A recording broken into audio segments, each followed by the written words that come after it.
send. It's just to, There's a little time before that. Okay. I wish you could zoom in a little more, man. Can't. What is zoom in? What? No, I just wish, like, take a look at this. I wish you could, like, zoom in more. Oh.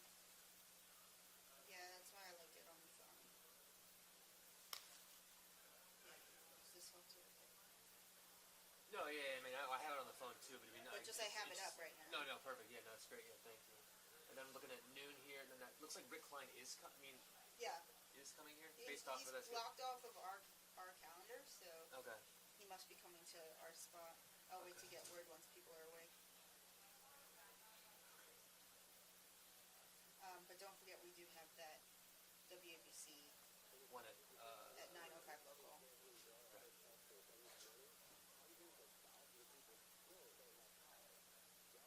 Right. Right. But for right now, the 3 back-to-back we have is a rap question, and then 2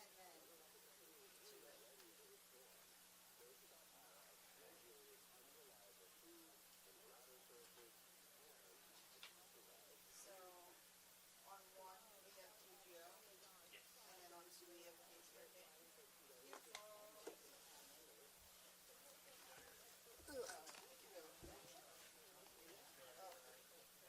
We got some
show or whatever that was, they were so lost. Yeah, sounds like it.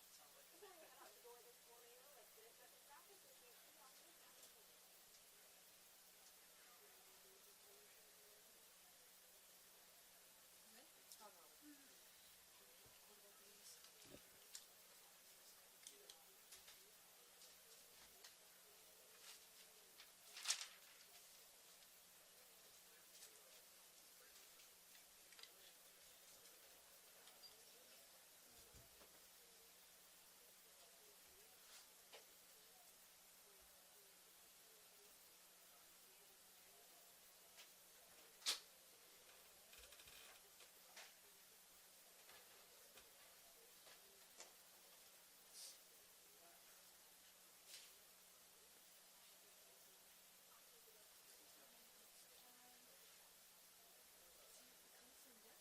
You sound so calm when you do it.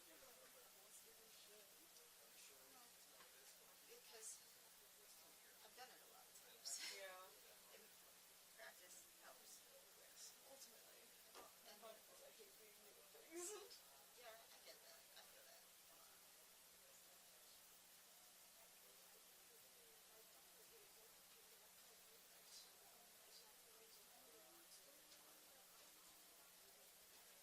Bring this out.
What's this say here?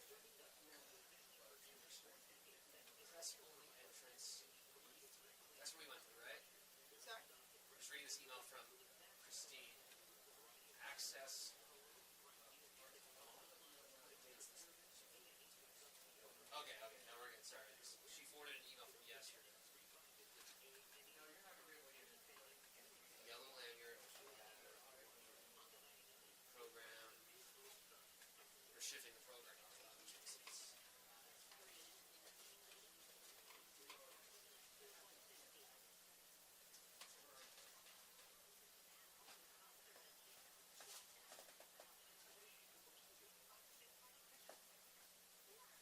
There's so many different kinds of cheeses. Oh, that just reminded me.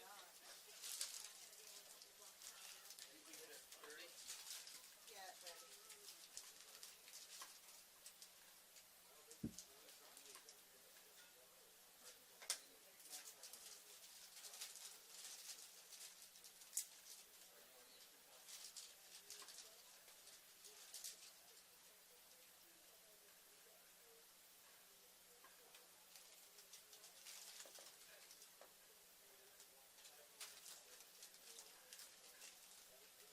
Here, Jessica.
What do you mean? You guys don't want to be on the internet doing that?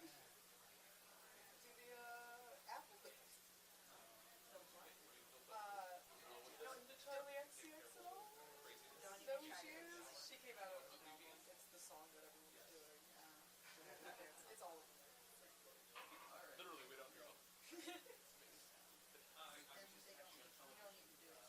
Then they don't, you don't need to do it. People would love listening to this.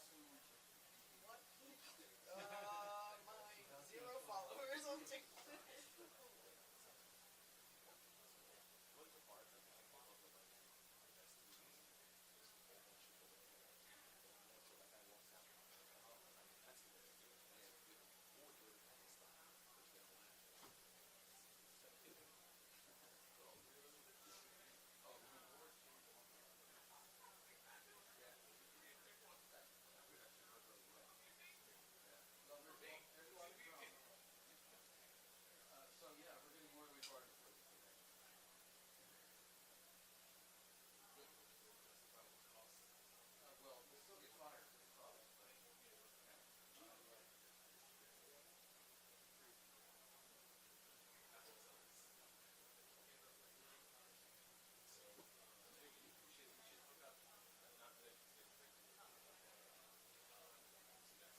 Betsy's note wasn't right.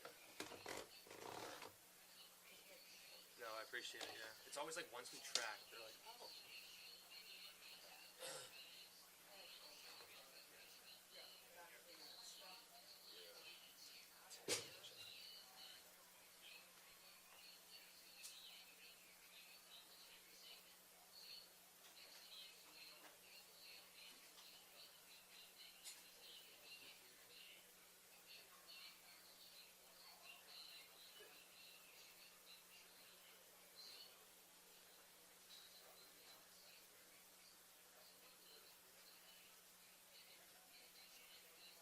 Hey, so that the note from Betsy, the first thing we cleared up was just saying he was shot just straight up, and then he was a retired firefighter from everything that I've seen. That's what we reported this morning too. She goes, oh, I thought he was he retired or what? And then the first thing, yeah, and then the clarification question she had, us changing it to shot at a rally in Butler, Pennsylvania clears all that up. All right, cool. Thanks. I emailed it to Emma Sugar. All right, man.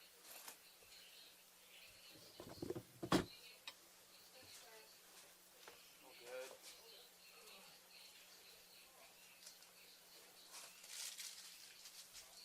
In the haze. In the haze.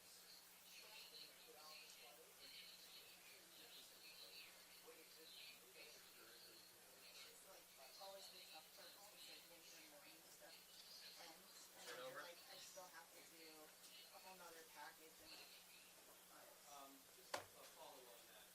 I put the video down that from Hotel satellite camera. Last night I she was confirmed there. that Rick She was getting a lot of is coming here. So Cool. you, All right, we got to clean up you then. have that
iPod first, and then I can come back to yours.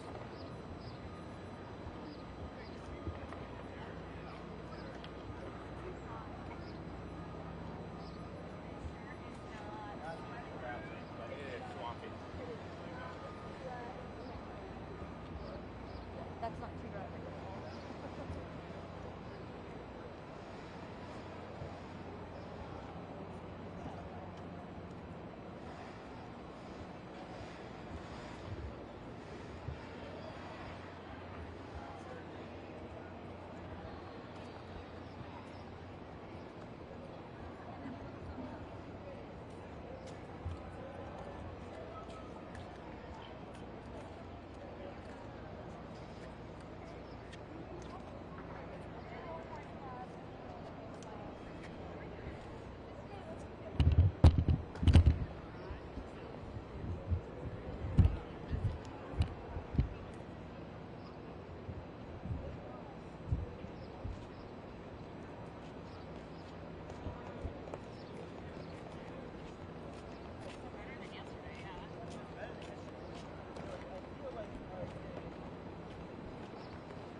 the white plastic on top of it, and then 40.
Like, can you do it for the next round? Because it's gonna be like only live intros, live tags. Like it's gonna be like that.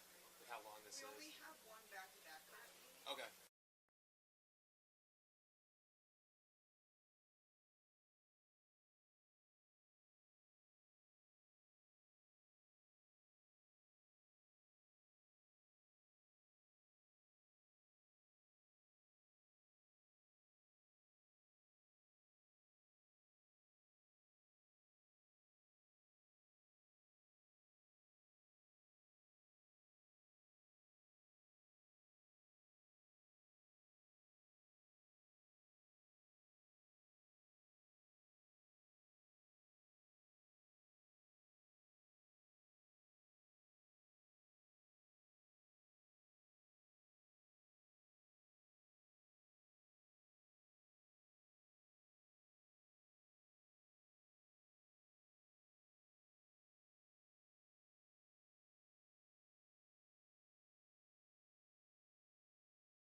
Oh, for the hospital?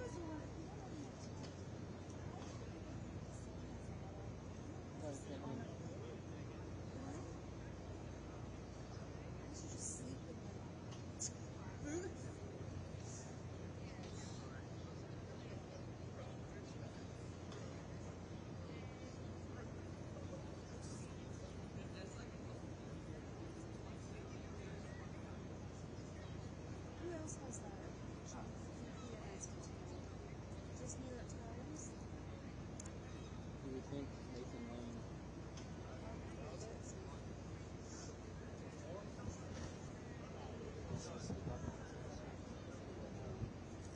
I mean, everything's about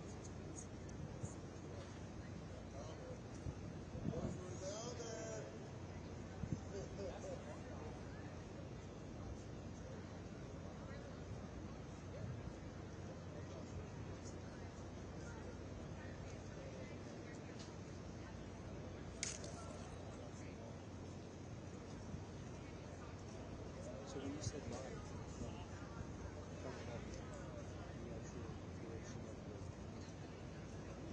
you said you live. The may not be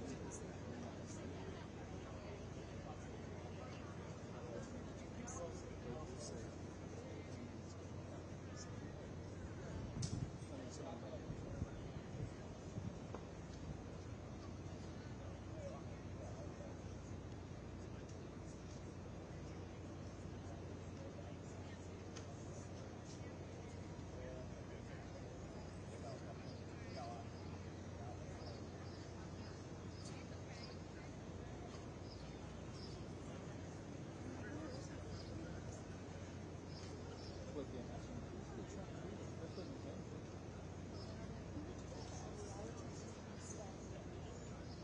Oh, is that what they said earlier?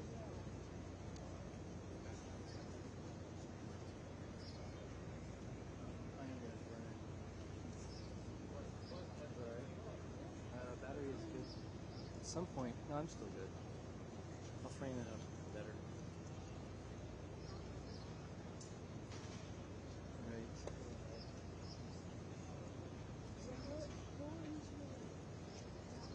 Oh, did you go there?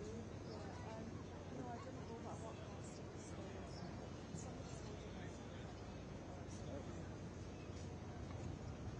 This right here? Like,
on, so there's like a bunch of eyes and freak out.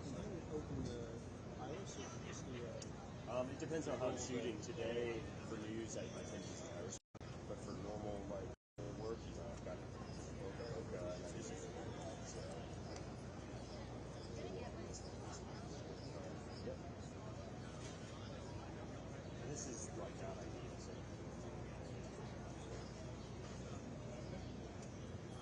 And, I mean, without that, using a smaller battery, that's just a nice note. Yeah. So, we can go off battery. And then a hotspot, just run off the power. you get one of these, I'm gonna call you. Yeah. What do you get?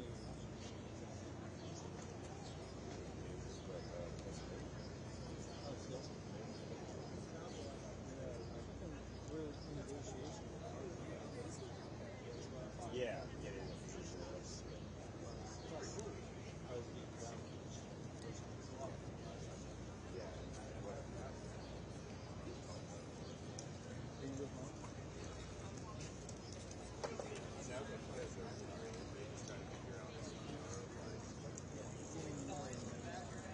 Yeah.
Well,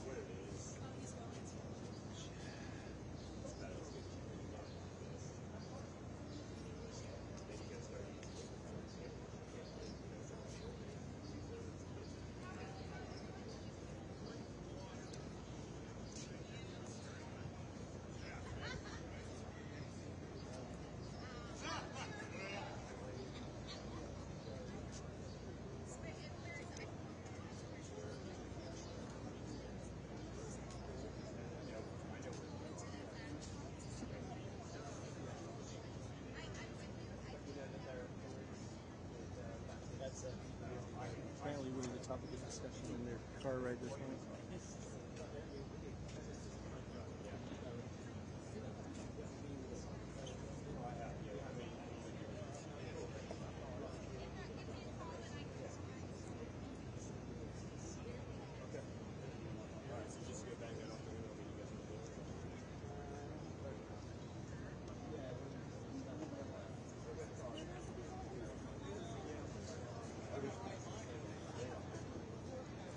They're in right when you walk into the room, right before the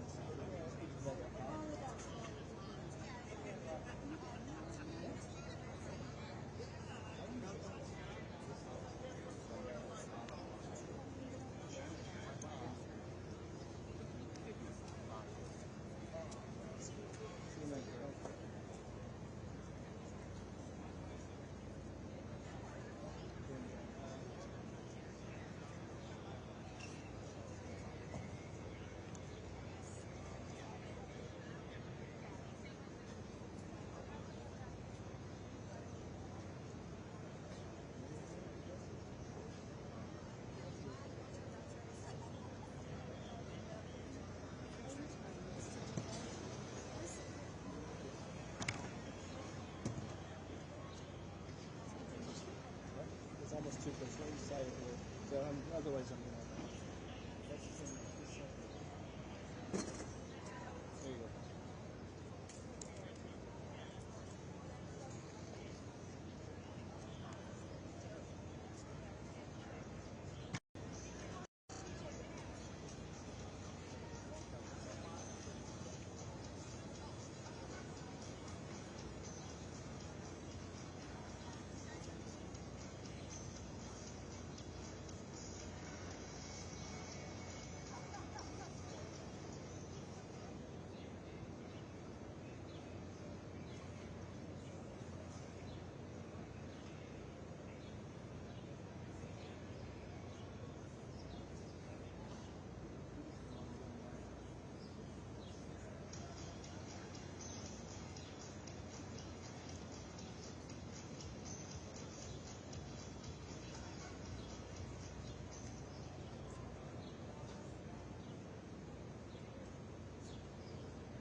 workspace?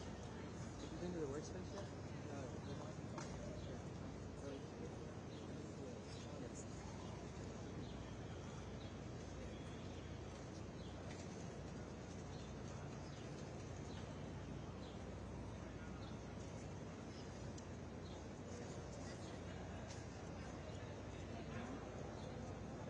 That's really wet.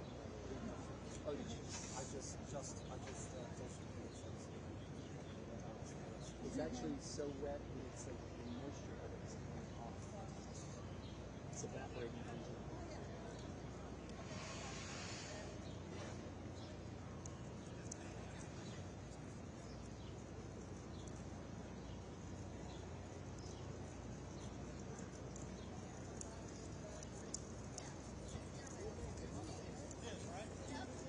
No, I think it's all over.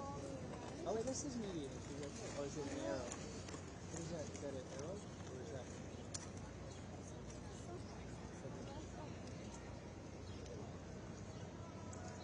You're gonna go talk to the... What's the deal with that?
Magic, isn't it? Yeah, I was talking to Matt earlier. What are you shooting? What are you looking for? Keystone protest today. Shade? Protesting here? No, outside.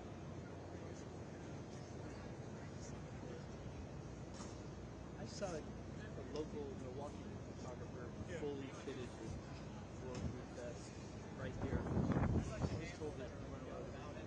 Yeah, can't usually. Yeah, it says specifically on the thing. They sent this thing out just now. Yeah, I just took a I picture. have all my stuff. It's in my car Yeah, mine is up too. the way. I don't think we'll need it in here. You don't need it in To here. get from quickly though. Yeah. Well, we have people just on the outside. No, honestly, it's too hot. You got to make a decision about where. Yeah, the heat will kill you first. So, unless it's like okay, Dehydration, no. just whittle into like. Yeah. I'm gonna drop these off and go find food. There's stuff right out here, but Is it open for? This is all private parties. this is right outside the perimeter. The problem is Oh, you have to leave the perimeter. perimeter. But if I'm not going to take any stuff, then I don't need a metal detector. Or I need a metal detector, but not the vaccine. Well, I'd offer you to leave it here, but I have no idea where they're No, gonna. our workroom's over there. I'll say every time we think we're set up somewhere, then they go. Enjoy your lives. Thanks. It's easier than working. I'm on the wire.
more miles than you, I think, flying with my group on it.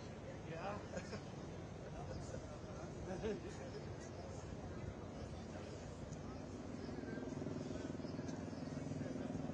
Nice catch, Phil. Yeah.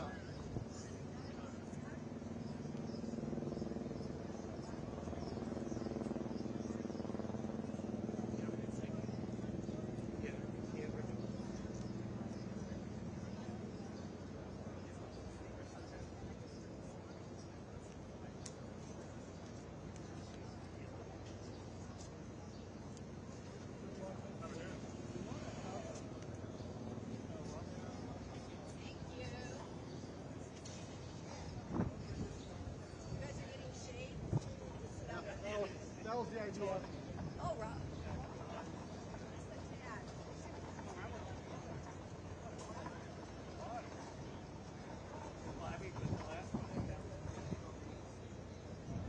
Well, you guys, think you gotta go down and get it. It's at the mill. It's where these guys are coming. It's at the Miller Theater where we have the training. There's the water. Oh, okay. That's where the lunch will be too. There is a water in that restroom right there's there. right here. Yes. Yeah, and anyone, there's a water fountain. You can refill your water there too. Yes, just right there. I didn't realize that until I just walked in. I didn't know if anyone heard that restroom right there. You can fill up your water, and there's also a water fountain. So yes, just down Probably that way. more though.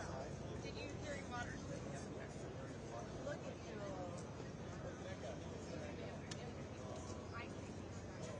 I'm gonna head over.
Where's the delegate entrance? Is it? Do you know where it is? No, but they told us we had to wait till 11 o'clock. Yeah, I know our entrance is over Where there. is the delegate entrance? I don't know. Is that? Media's over there. Yeah, I don't know if it's well. I'm gonna go Delegate. ask somebody. I'm gonna ask somebody. Maybe she would know. It says a gas station.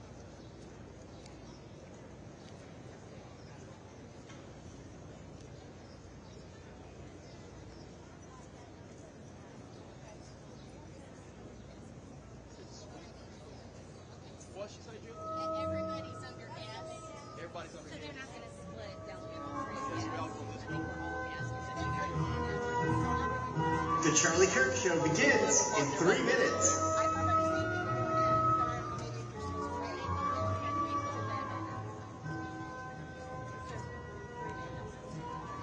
So apparently we don't need to do magged again, right? Get magged again in the Yeah, we do. We gotta go through the whole. In there?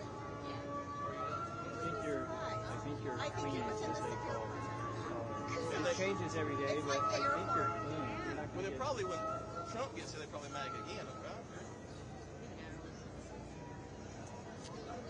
Usually they mag one time. So they have had a setup like maybe that closer No, to once it, you're but through here and here, you should be good to go when you get in. Yeah, because we went through it all to get in the perimeter, Yeah. which our hotel is in. oh, you're inside. We're with My North hotel's Carolina, 54 and Chairman miles Watley away. was most recently the chairman in North Carolina. So, I mean, I don't know for sure, but I'm pretty sure that got us. What's that? The Hyatt? Yeah, Hyatt. when the RNC chair used to be your state chair, it was Pretty nice spot. pretty nice. Nice to have friends. You know how that goes. I have an hour drive to and from every day. Wow, really? Chicago. My buddy, like, That's not bad.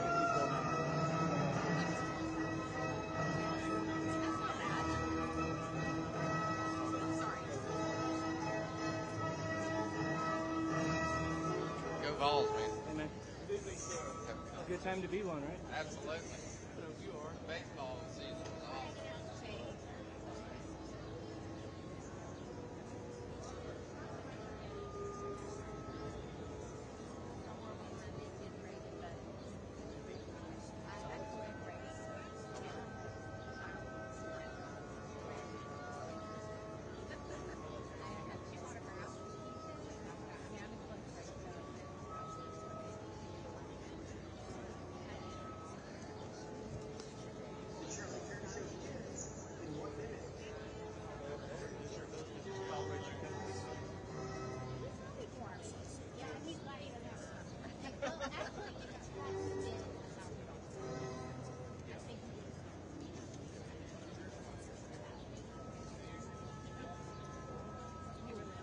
Y'all found the spot. We did. Yeah, this is the We're, spot. we're bothering this gentleman. You doing well? Others Well, you're probably smarter than anybody else, at least for us. I mean, if it's hot for us, it's hot. North Carolina can spot Freezing each other inside really, where it has really That's easy. what I've heard. That's the reason why I didn't But I think there's a lot of people in there. It's getting empty, so I think there's a lot of people that won't be able get to. better. We're supposed to have a really nice spot on the convention floor, too. Yeah. Thank God for Mike. Well, also, it got canceled in our state in 2020, so we think we're owed a little bit.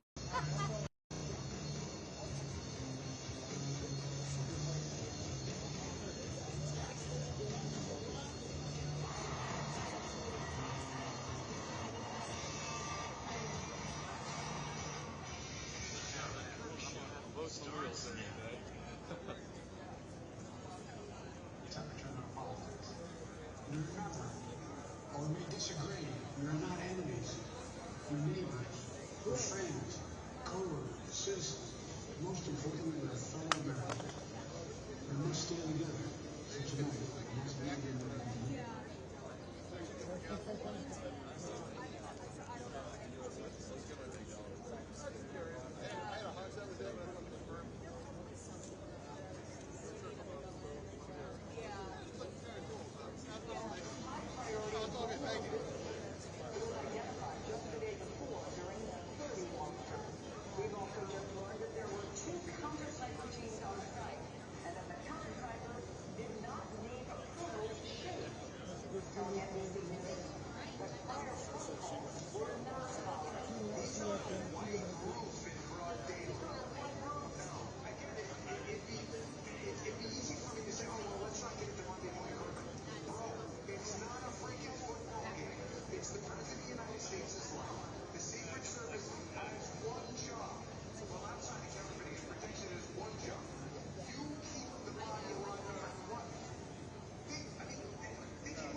back a couple of months, though not setting a date. She has just dismissed it in a 93-page court document saying that Jack Smith, the special counsel's appointment, violates the appropriations clause and the appointments clause of the United States Constitution. In layman's terms, she's saying that he was not appointed lawfully. So tell me, what do you want to hear from the ladies? I really want to what the economy is going to be for us because we really suffering that we have gas, gas is so expensive right now, food.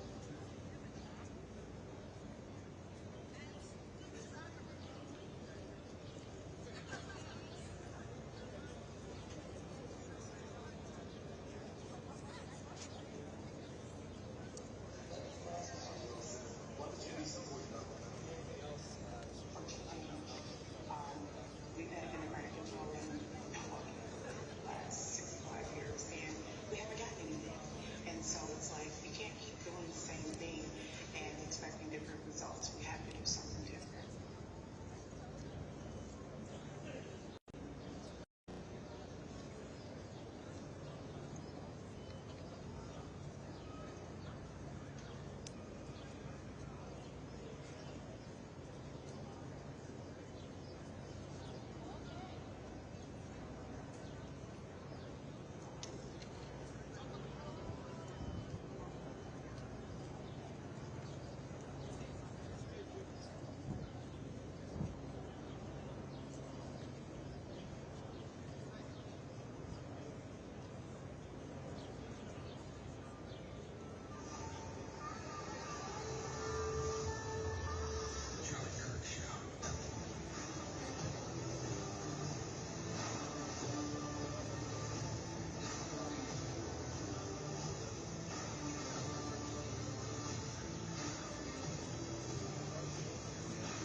Nice setup. So anyway, what do you do? Are you a delegate or? Yeah. Okay. Are you active in the work or? Fairly bit. Okay. I mean, I work with the Allegheny County Republican Party, and then I work back over the Cambria County GOP too, where I'm originally from. So, Okay. All right. I keep waiting to find somebody who's actually running.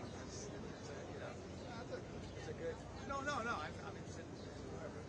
All right. Well, nice to meet you, Richard, and try to get say the AC then. well, for what's worth, I was in row one at the Clubhouse Saturday. You were. Oh my God. I was right there. I was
rigged.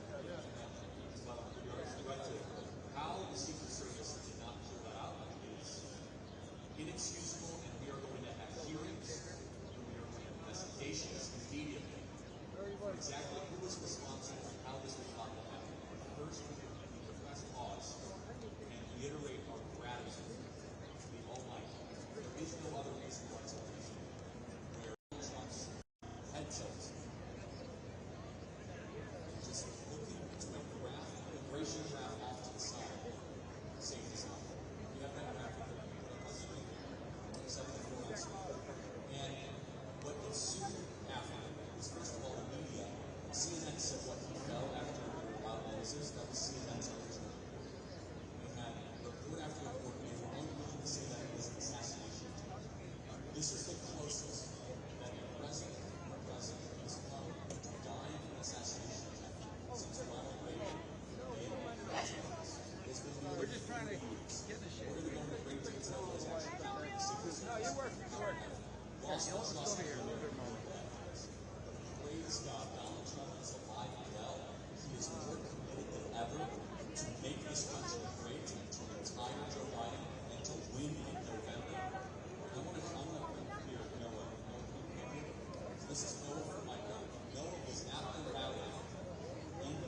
already made that mistake. 2,000. I'm going to keep flying because every single person It's over on the other side of that Make America Great. It's just right there. That, if you can see that little sign. See where it says Milwaukee? There's a sign right in between there. That's it. I haven't been inside, I've been out here. Donald Trump took the bullet. Running out of shade. We are asking you to fill in a piece of paper and put it into the mail. These people say, oh, I don't know. I think that's a response. But I think that attitude is and this is an opportunity for us to work harder to unite the country. And that is Donald Trump's message. And also remind you that we are living under a divided regime that has done such damage and destruction to this country. And Andrew, you have a question?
myphd.com, go to online myphd.com. You and I did hundreds of my listeners have done. Call today, 864-644-1900. Go to myphd.com. That is myphd.com. Check it out right there. myphd.com. I'm not going to keep fighting what's going on inside. Email us, charlie.com, and subscribe to our podcast. Open our podcast application and type in Charlie. So we are here live at the RNC in Milwaukee, Wisconsin. We're spending a couple hours this evening. Also, we'll be back tonight. I'll also be getting to sleep tonight. And to say prayers of the Lord Almighty. It was just centimeters from killing Donald Trump. Centimeters. Praise God, so he's alive. Okay, email us freedom@charliekirk.com. We'll be right back.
To left.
خليك في النص تمشي.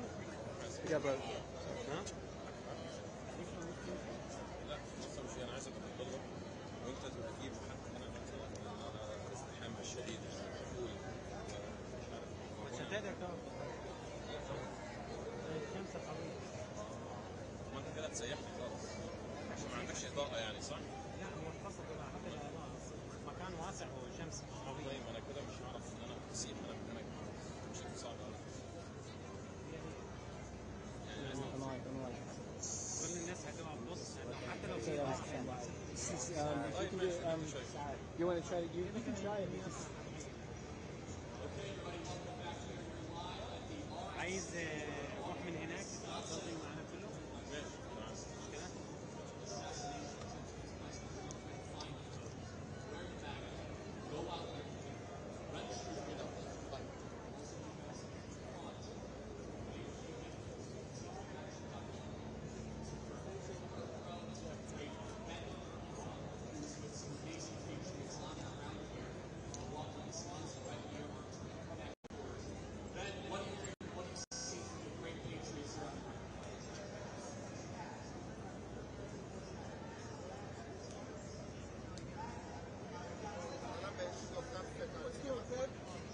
Hey man. I'm live, so don't go too far. The desktop video.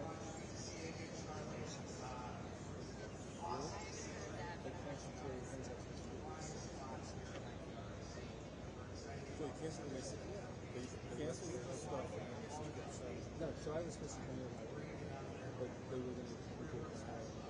Oh, well, stuff to make the same. Now, who here is MAGA? Let me hear your hand. All right, so no rhinos in the house. No rhinos allowed in this convention. Okay. Now, we also have someone very important here. The president. What's your No, this is not. Charlie Kirk. I'm hoping I didn't think I could run it. I am a designated Jewish mother. And This pick the pick. But you have that.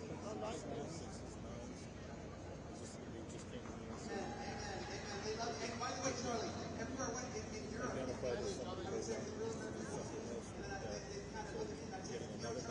I don't have getting I have 6. I have 6. You get another 6.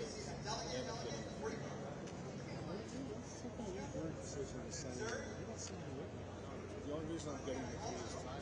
We do a lot of people. I have DJ out there. That fix on the other ways. It's not really tough. I thought that was fun. Yeah. I saw him using a 6. Pretty stripped down. And the 8, you got it. You can do something. You got it.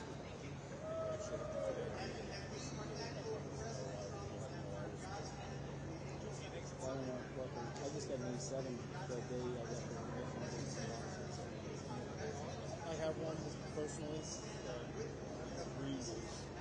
Once you're used to the FX workflow, or the way, how that all works. Would you have the same control you do on the 3? Yes. ISO. The only thing you don't have is the 6. No, the 3 is you have to get the handle and then I don't know. I use sound like whatever. Some guys do it. The 6 is nice. It just doesn't have the center problem. So I can't. If I have one.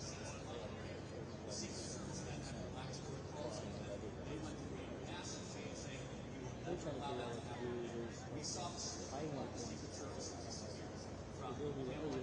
Guess what? You have to go for the protest now. That's kind of prioritize the United States. A lot of guys are saying, well, I got everything's tied up now. I can't go. This is the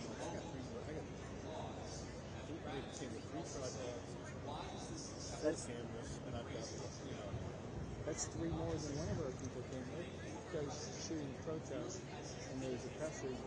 Where's the like in the pressure?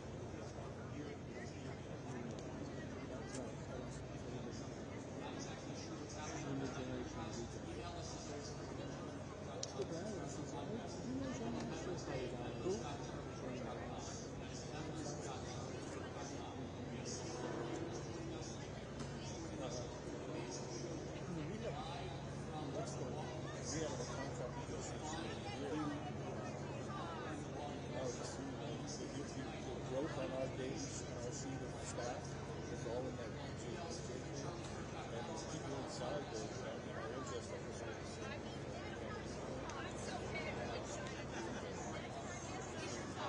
something that's good. It can't be touch anything. Someone's Instead gotta, of if the president is here. someone's gotta give up some of the business to change so much. I'm still I'm trying glad to. it goes to the end. You know, it's better to be president. I want to get 15 of us being sold or coming up. They are. We have a global chief where we want to work, so we can do what we want. Yeah. I don't know, that was bullshit down there. Anytime I make it work, so we have a bunch of guys who can tell you every single thing. Every part of it.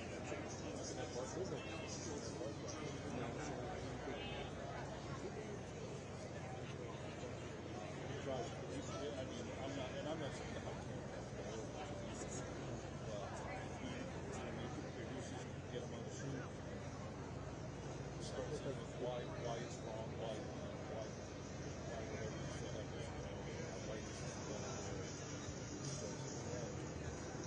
And then usually if it's an argument, it's going to go with that.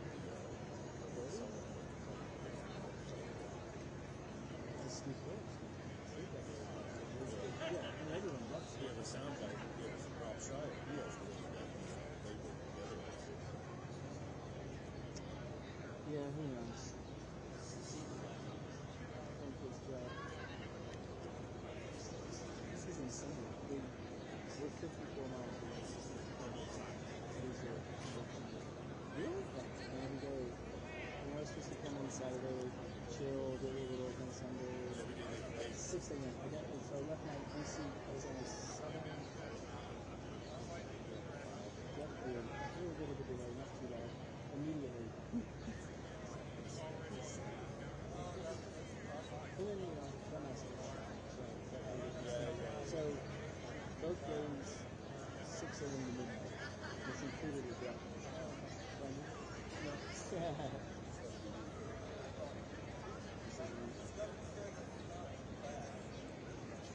The other stuff for the media thing, I saw your faces right there. There's so many right now. Oh, yeah? Yeah, they're right by it's right behind you. There's a sign that says, like, rocks and beer or something like that. It's right there by the restaurant. Oh, they probably really right across from that. Is that the restaurant? And the parking garage is right behind it. How do you get to the person there? Do you have to go? Best thing was yesterday. You had to come up here. Checkpoint. Yeah. Up until when they started to lock us down. So Wisconsin Street is on the side of our hotel. That's the checkpoint. So it's literally out the front door, down the alley, onto the street, and then onto the street.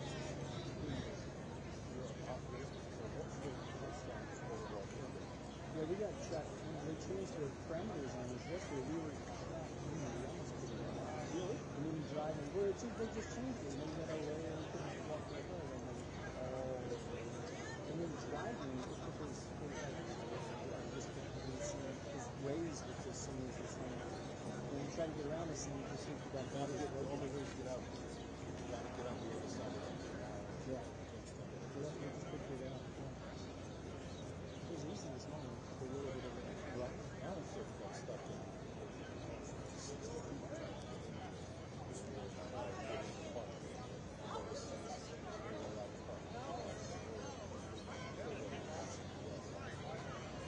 We're even parking in our garage especially. We've been parking this one straight right on the corner at 2nd and all day. And it was open. It's like 6 months. Because our garage is full of more. Really?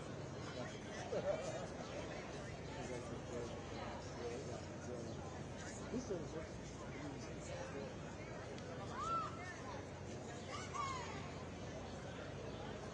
I'm on the magic. I think the heat would have hurt for that. It's just actually, I don't know, should I care? I don't really care.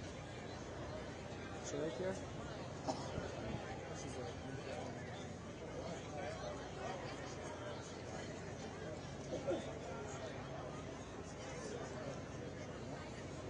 You just gotta have a fucking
too. I've said very strongly this is a preferential moment, something which Washington and Lincoln both understood. And they both describe preferential moments. And I think that the fact that he has been basically saying is one of the things. And if you add to that, in an amazing way, today, Judge North dismissed the entire case. When things, it's almost like things are beginning to fall into place for a true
that thing is pulling off.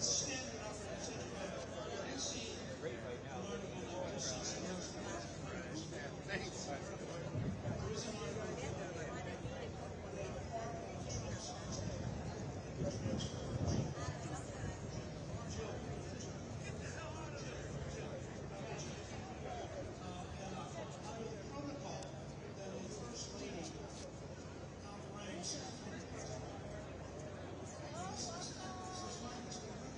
This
looks like Matt is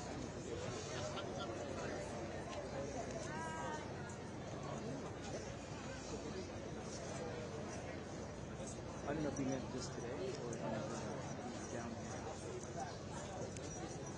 I mean, granted, he was doing a protest.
Okay, everybody, we are here live at the RNC in Milwaukee, Wisconsin.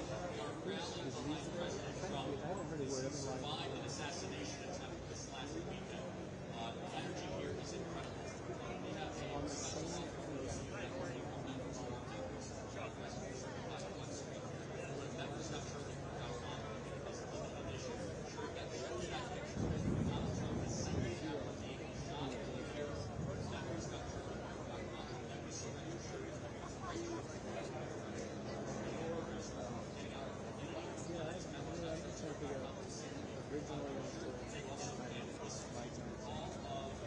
Originally I was told come down to 10, it's 11 now, 12 curious enough.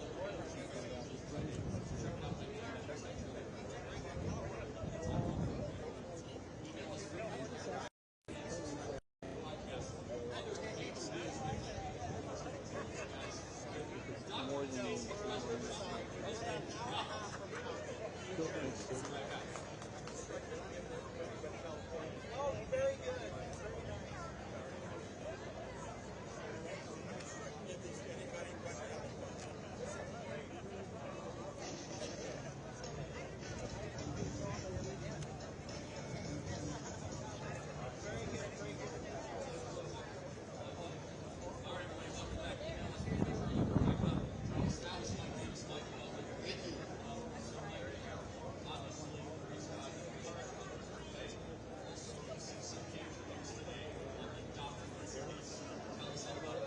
So, Judge, I believe Buchanan correctly dismissed Jack Smith's case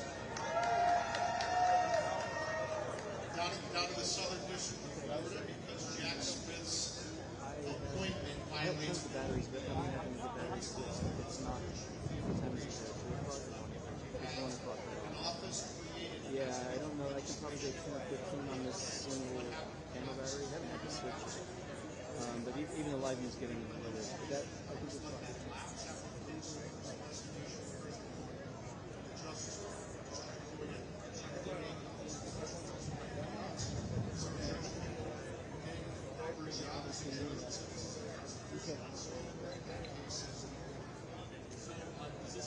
Okay. Well, it's Judge Cannon's decision is binding on the Senate. Right. Cool. Thanks. In D.C., I don't think Judge Chuck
exciting event for you today. I'm sure you cover a lot of different events. I've been but standing out here since 7 a.m. Really?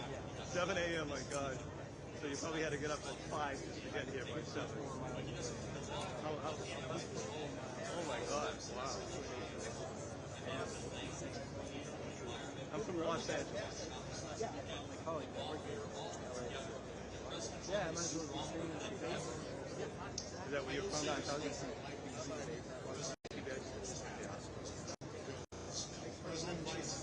there's been a lot of news in the past several days. It just keeps coming and coming. Literally, I was 100 feet over there. Right.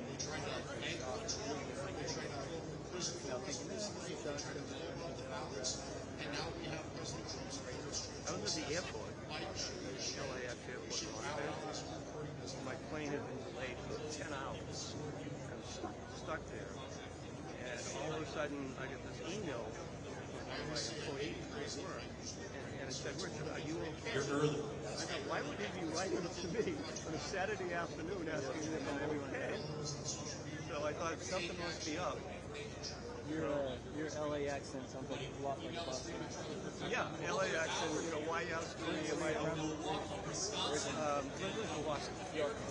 If I say something like, I parked my car in Harvard Yard, I'm from the town of Dedham. I spent time in Devon years ago. You've been in Dedham? I had a really weird sales job for about 3 months before I stayed in a hotel in Dedham. Really? Central hotel over the interstate. Dedham has a lot of history. We've got the oldest wooden frame house in America. Oh, really? It was built in 1636. It's down the street from where one of my sisters lives. There's a lot of history there. I'm a big Boston fan. Sports team. Well, not that big. Yeah. When I was a young kid, I went to a bunch of, my older sister would bring me to Red Sox games at my park. Ted Williams and Jimmy Cumberly. Yeah. So I used to follow that. And then I got involved in the music industry. I worked at Universal Music. It's like 40% of the worldwide. I've been with them for 22 years. But my actual passion of writing a book is entitled In Defense of Individuality. Why you have to be an individual, not allow politicians, peer group, family, whatever, to guide you in a different direction than what you really want to go, which is something I think. Is it the wrong place for that? Well, I think America needs it. I mean, if you look at the youth today, they're so influenced by their peers. Yes. So that's what I'm working on. If that topic is in any way interesting to you, and if you'd like to read the preface to it, the first 10 pages, I'd be happy to email it to you. Sure. I can't even take it. Do you have a card? Yeah. Here's my card. Cool.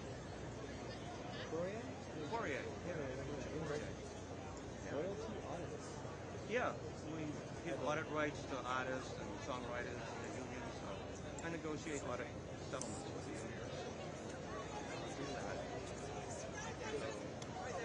In this book, I cover everything from the entertainment industry, politicians, serial killers, Muslim terrorists. But basically, all of our behavior, whether it's good or bad, is based upon our personal philosophy. So I'm encouraging people to revisit their philosophy and see if they can validate it, and if they still want to believe in those things, maybe change and modify their behavior. So it's rather interesting. So again, if you'd like a copy, give me an email. All right. Okay. Thanks. All right. Bye-bye. What's your name? Kevin. It says James. I'm actually Kevin over these. One of these says Kevin. There we go. Nobody else says James. J. Kevin. Jacob. Tia, you have to use your legal first name even though I don't go by it. So. Exactly. All right, Kevin. So email me if you'd like a copy. All right. Bye. Hello.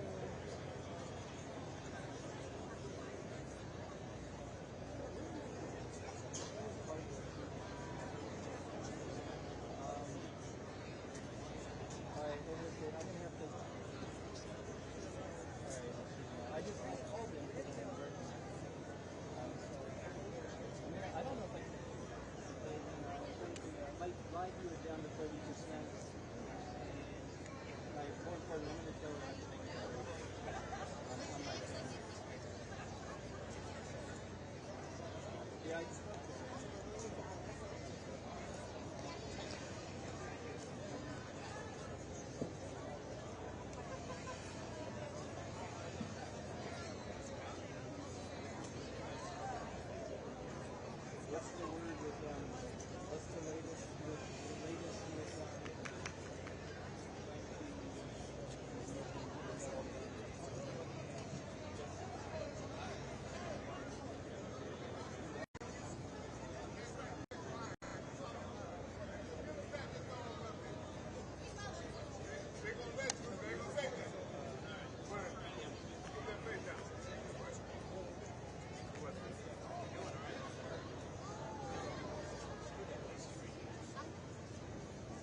I read the whole thing before and I was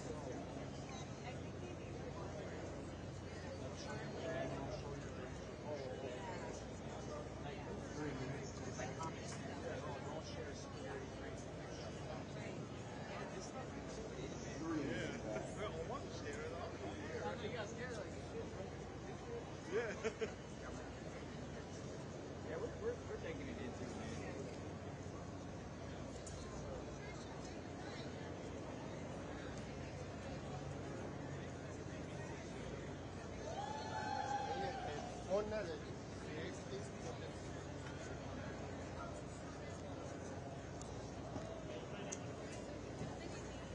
Okay, I got 3. I think that's enough. I got that and that. I'm not too big. Yeah, you are.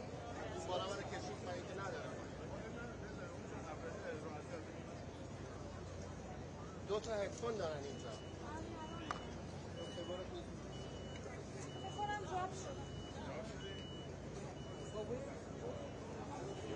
We have to win Arizona, by the way. It is mission critical to win Arizona. I am obsessing about it. And I started thinking about how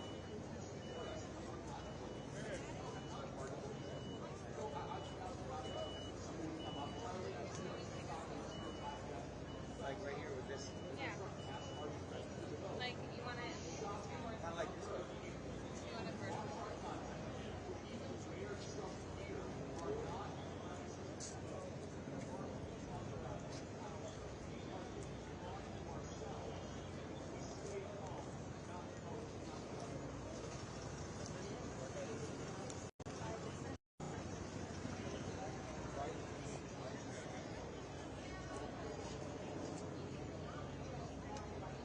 It's hard to get that whole. I know, that's why I broke yours up to pieces. Oh, okay. Yours right there, and then I took it that way. Okay.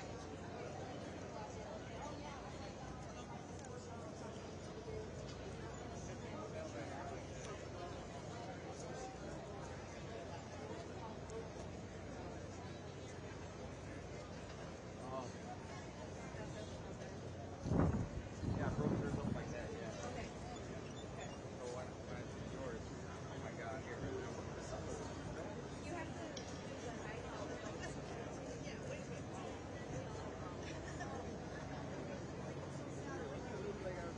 Taking this belly.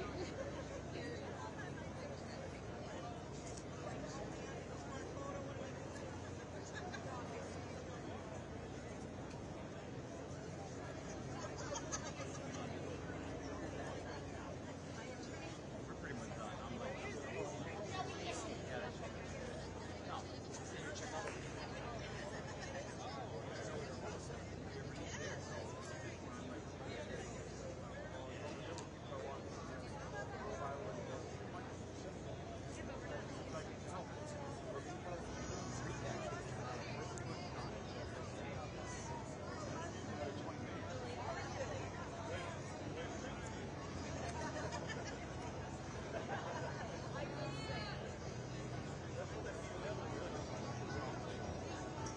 Okay, everybody, welcome back. We are here live in Milwaukee, Wisconsin at the RNC. And by the way, we have the pride of North Dakota here, Scott Hennon from the Flag Radio Network. We're live on the Flag Radio Network right now. Great American here. We have Eric Prince joining us momentarily, but not only to steal Jack Kosovic, our very good friend here. Jack, of course, we'll talk about your book and everything, but the breaking news, you are intelligence expert. You have significant military experience. What is your reaction to the failure to protect our president this last weekend in Butler, Pennsylvania? Jack, just so our audience understands, you see that wide shot. From here to about that red entry is approximately about 100 yards. Yeah, Charlie, so that shot that you're talking about right there, 100 yards, 140 yards, that's the type of shot that you would make in a boot camp. That is a basic, simple, short-range kind of shot. That is your basic field of fire. So any basically trained soldier, basically trained trooper for any of the branches would be able to make that shot. And not with scope, by the way, or EOTech or anything fancy. That's a basic iron rails type of shot. And so those are the sorts of things that basic security 101, not just for a presidential level visit, but any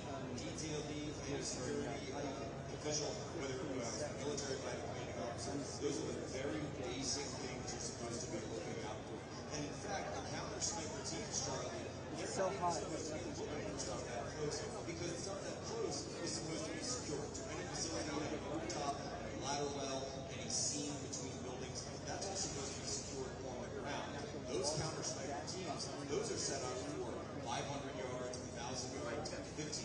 So help me understand, Jack. I don't want to get into speculation of motives yet. We'll do that as the investigation proceeds, okay? Help me understand that if, for example, there's an elevated roof right here, if somebody saw God forbid something incorrect and said, hey, police, I have to go upstairs. and that's not just one of their safety forces. Well, no, I'm going to have to. Video footage and corroborate law enforcement, the Secret Service did nothing. Why was that? At the very least, So you're going to stay why was connected there enough not until a, we go? hey, pull President Trump off stage? Okay. Look, Charlie, there's going to be a serious investigation. Okay. The highest levels of the Secret Service for this. And I can see them already playing the blame game, saying, well, that was supposed to be local police. No. Secret Service has the lead, and Trump, you know how many arrests with the president.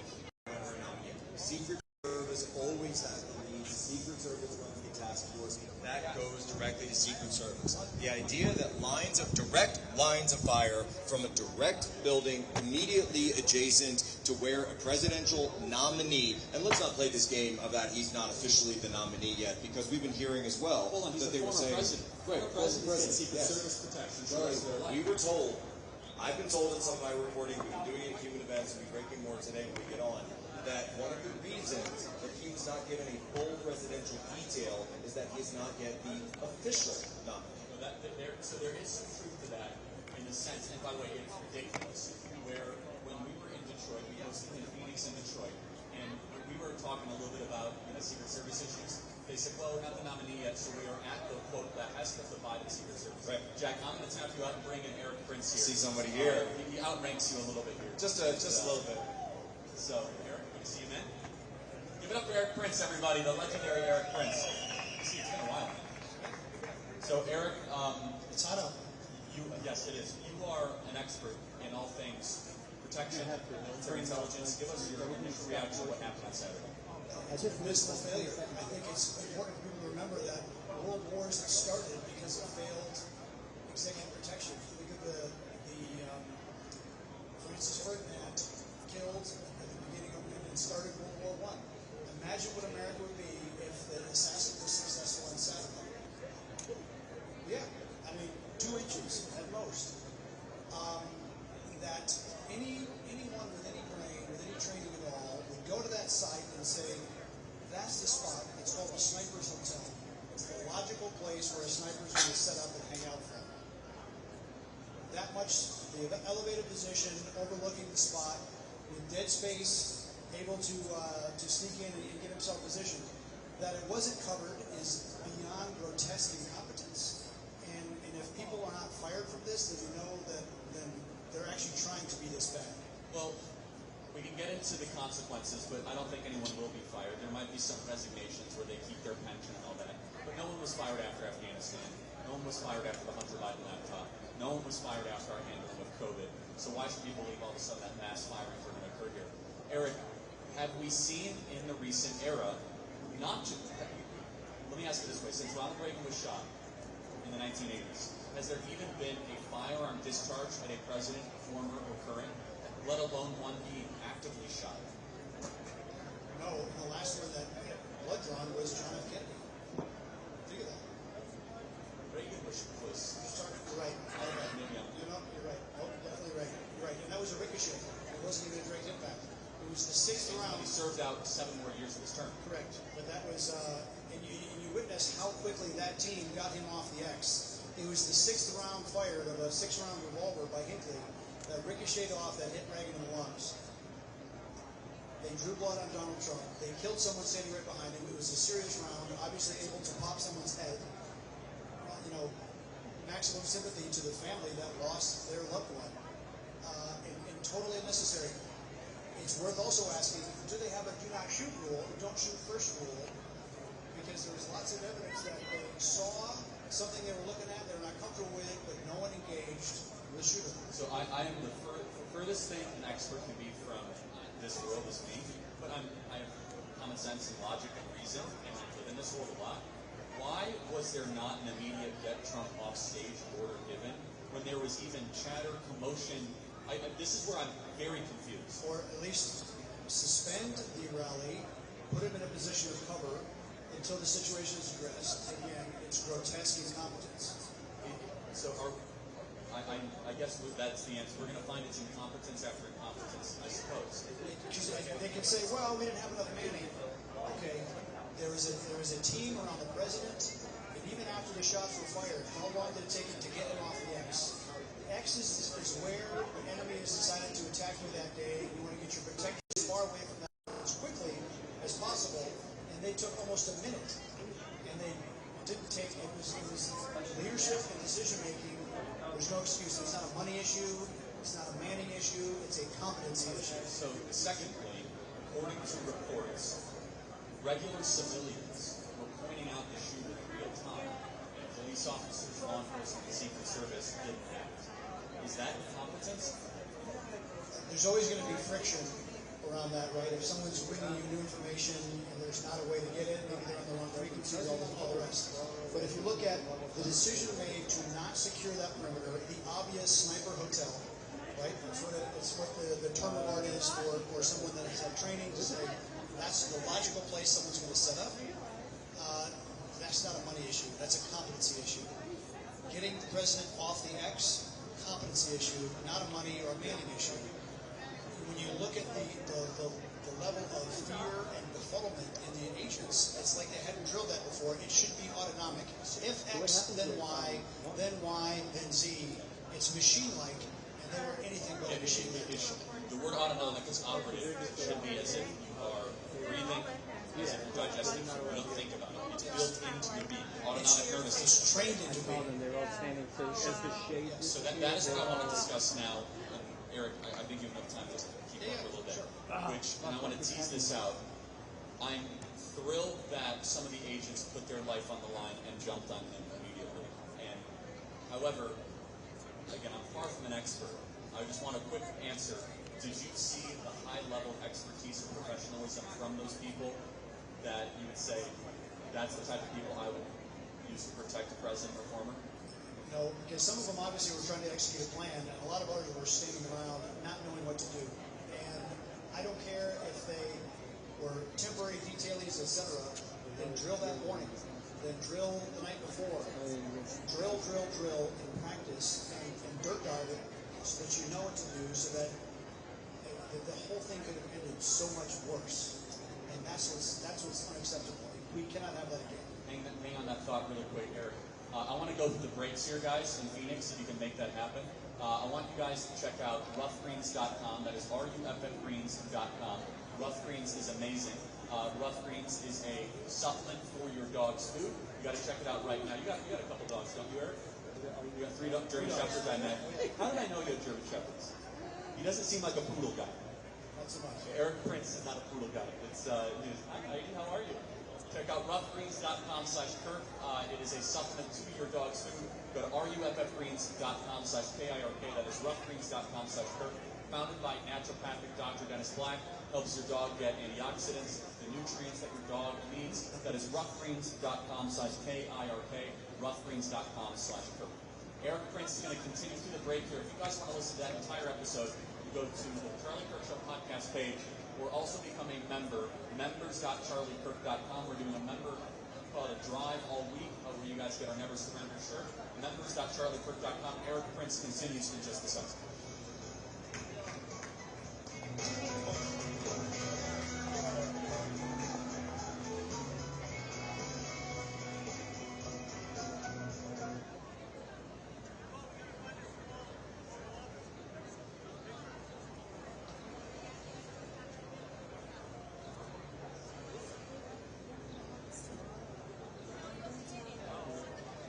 All right, we're live. I was just saying hello to some of our friends here from Colorado, Illinois. This is like, it's like a homecoming.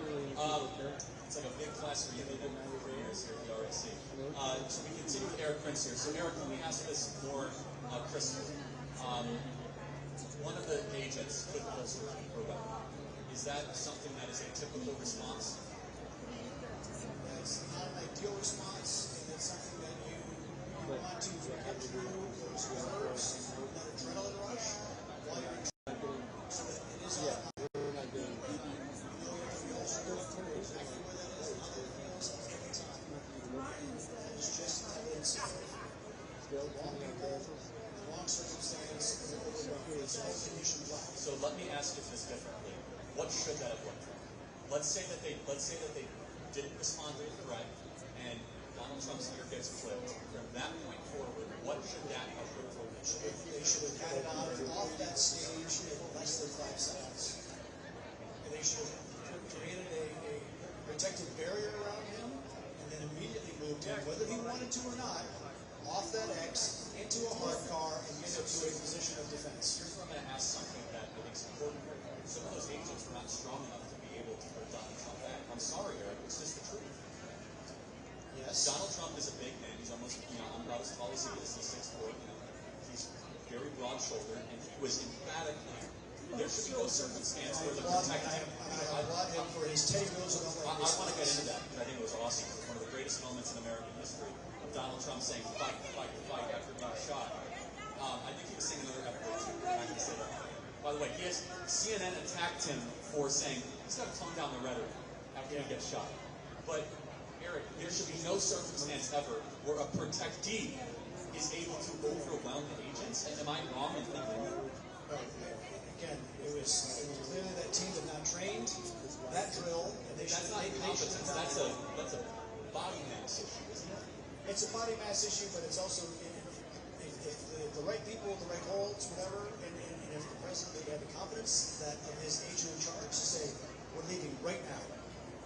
I've never had that circumstance, whether it's a big lead agent or a small lead agent, with command authority, they tell the person they will leave.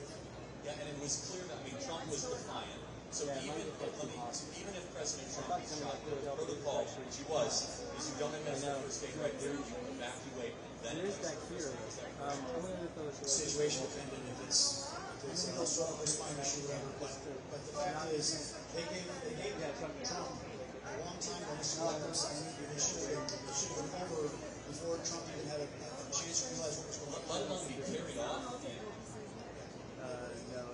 Again, there could have been a secondary shooter, an explosive device, or whatever. Yes. So again, that was the first feed. If it was a multi-pronged attack, it's again the protectee off the X, and they really failed at that as well. You even heard it in the radio channel. What are we doing? What are we doing? What are we doing? It should not even be a discussion. You know, if X, then Y, to move them off the X. When you found Blackwater, I imagine you had some former Secret Service that you employed and you worked with. I know a lot of these guys. The ones I talked to, they are so speechless over this. And it's a humiliation for their entire community.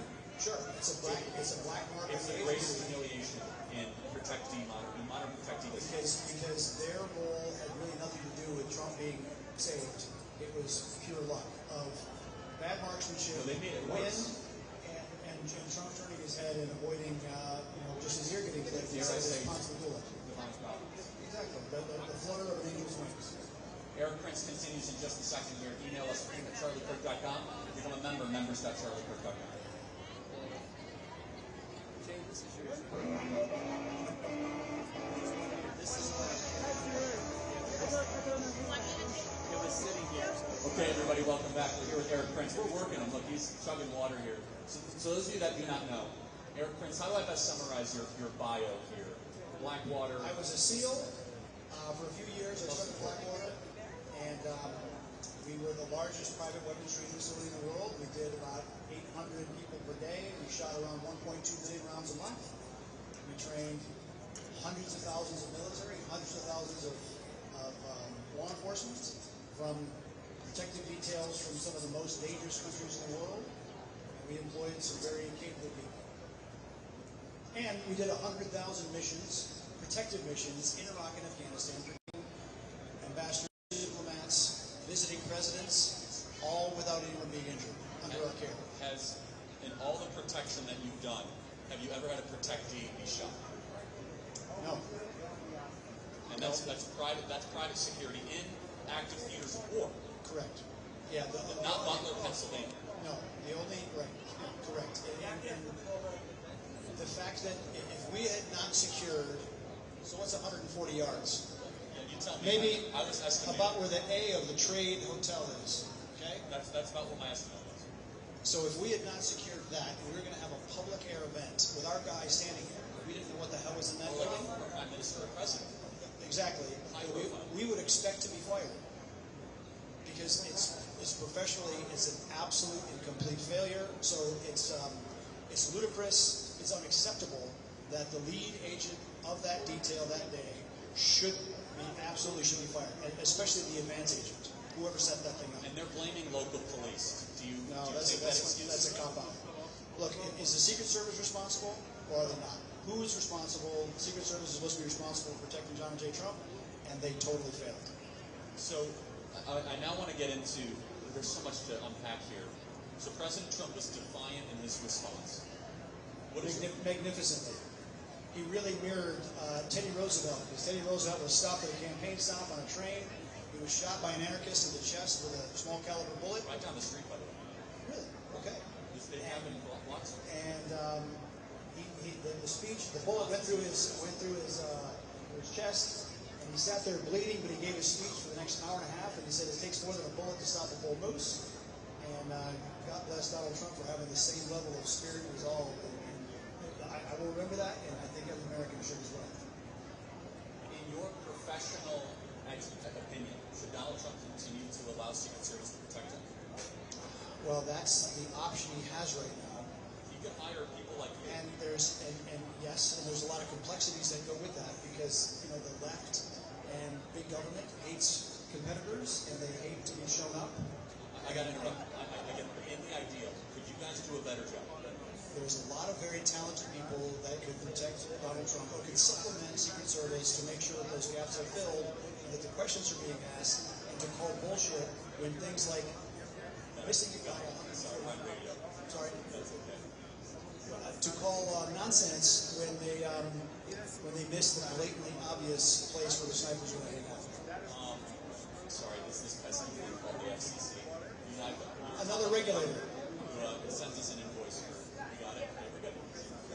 They send us an invoice for the 730 words. I don't mind. It's Joe Biden. The invoice is awesome. So for example, President Trump could have 5 or 6 guys like you that 5 hours from your arrives, they double check the work of the Secret Service. Sure. Yes. Say, hey, who's on that room today? Even to properly coordinate. Look, most of the best part of the most important part of executive protection is the advanced work, so that you have a proper plan and you remove the gaps. The problem with law enforcement doing that is they tend to look backwards. You want predators. You want to hire the most lethal predators to protect you, because they're going to look at it from the outside in and say, how am I going to get that guy? And they figure out how to close those doors. People that are a little paranoid too. I mean, every possible threat imaginable. Yeah, they're just people that think offensively. But also, the part of this situation, I'm sure we'll soon learn, he somehow got to the roof. An officer encountered him and then went back down because the rifle was... And I saw reports that the officer backed away when the gun was pointed at him. Again, that's malfeasance, terribly. If you're a law enforcement officer and you're issued a badge and a gun, you're there to be a sheepdog, and you better protect the flock. And there you have very clear direction to protect the flock. Not just the president, but the entire crowd. And if that guy really backed away in cowardice, he should lose his badge and his pension and all the rest. I think it's time to bring back public shaming for people that completely screw up and fail to do their jobs. I would have, if we weren't on radio, I would have given that a stronger epithet than I will. Thank you. I respect that one. So Eric, we're going to keep you just through the breaks here, then we're going to bring Kerry Lake up. I think there's still some to talk, dive deeper here. But we have to first go to a break here. Email us, friedman@charliekirk.com. Subscribe to our podcast. Don't you guys think that Eric Prince should be hired as a security consultant? I feel much better about President Trump's safety. We'll be right back.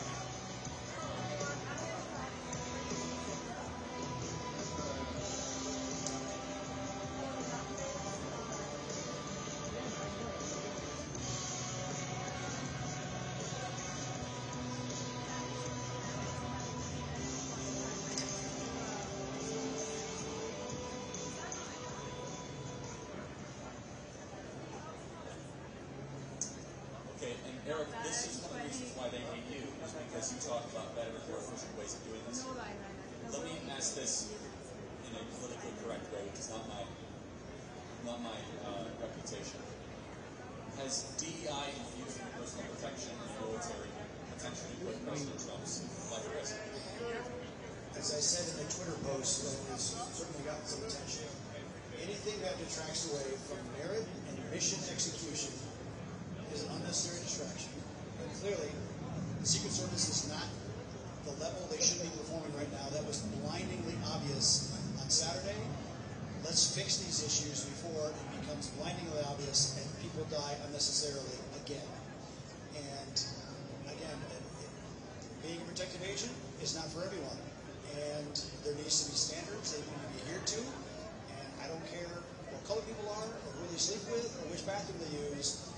I want someone that will protect the President of the United States and lay their life down when necessary. Eric, how can people support you or follow you? I am on X at Real Eric D. Prince, and they can buy an unplugged phone.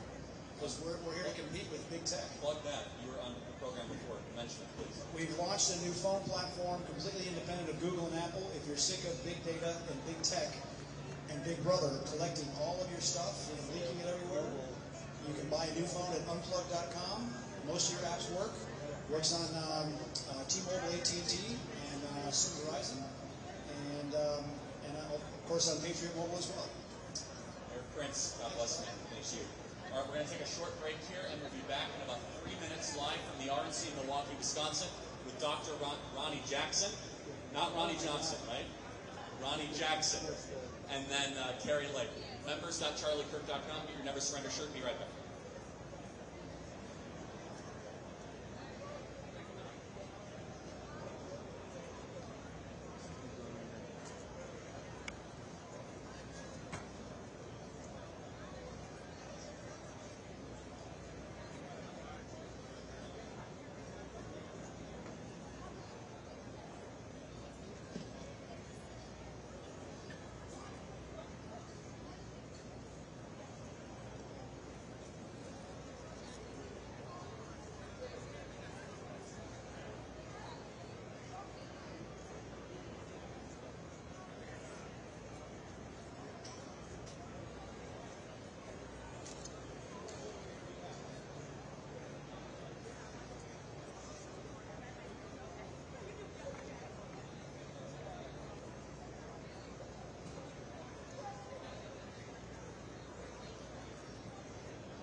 Delegates and alternate delegates, ladies and gentlemen, please take your seats.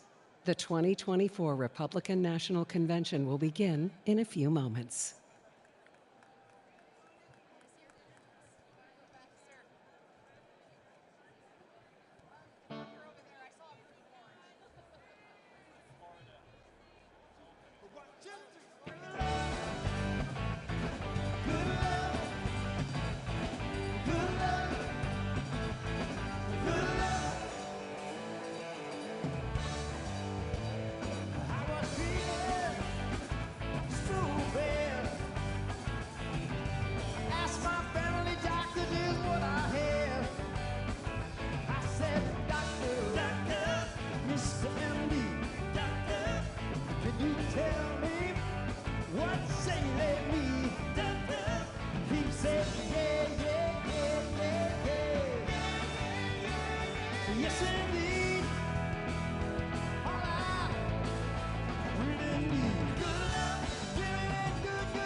Ladies and gentlemen, the chairman of the Republican National Committee, Michael Whatley of North Carolina.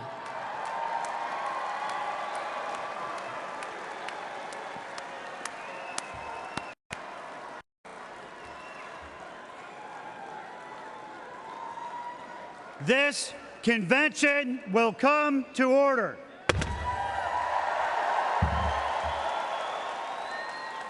Delegates and alternate delegates, ladies and gentlemen, welcome to the 2024 Republican National Convention.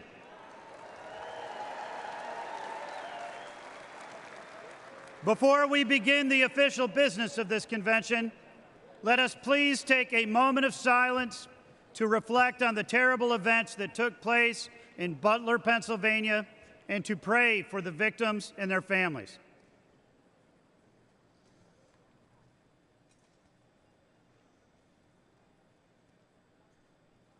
Thank you. Offering today's invocation, please welcome from the Greek Orthodox Archdiocese of America, His Eminence, Archbishop Elpidophoros.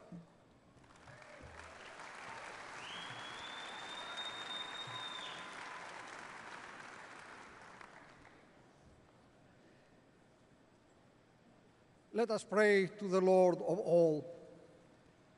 Almighty and eternal God, in peace we come before you and implore your infinite goodness.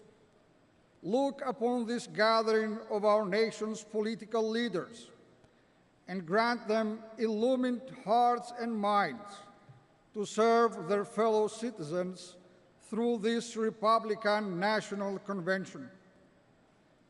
Grant unto the nominee President Donald J. Trump and to his advisors and counselors wisdom, grace, and the spirit of duty, that they may embrace all Americans' needs, shining the light of good government upon the venerable institutions of the world's best hope for everyone's life, liberty, and pursuit of happiness. Grant unto the delegates a powerful recognition of purpose to bear witness to divine providence, which has shielded this great land through the centuries and drives us to a more perfect union with one another, ever building on the labors of those pioneers of patriotism who went before us.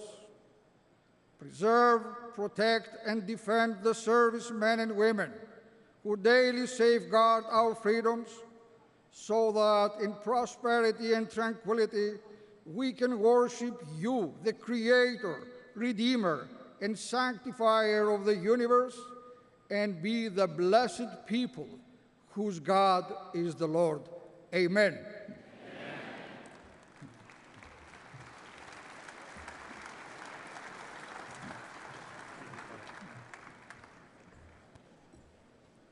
Would everyone please rise for the presentation of colors? The colors are presented by the Ozaukee County Sheriff Honor Guard. Let's give them a warm welcome.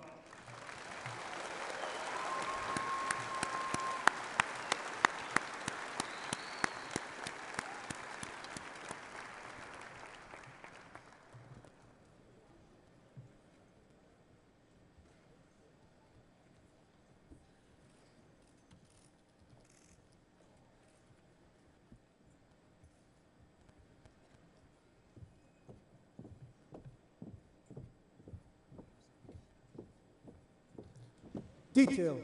Halt. Order. Arms. Please remain standing for the Pledge Ready. of Allegiance and the National Anthem. Right shoulder.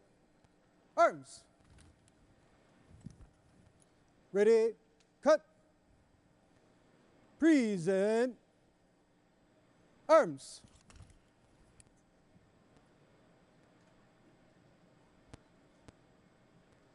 It is my privilege to introduce Debbie Krolitis to lead us in the Pledge of Allegiance.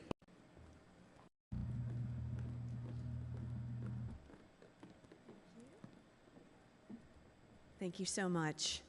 What an honor this is for all of us. Please join me.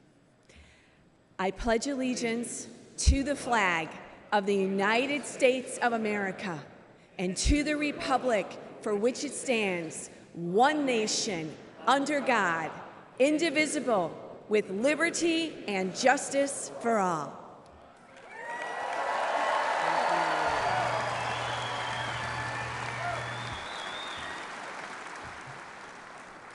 And now, to perform the national anthem, please welcome John Stanford.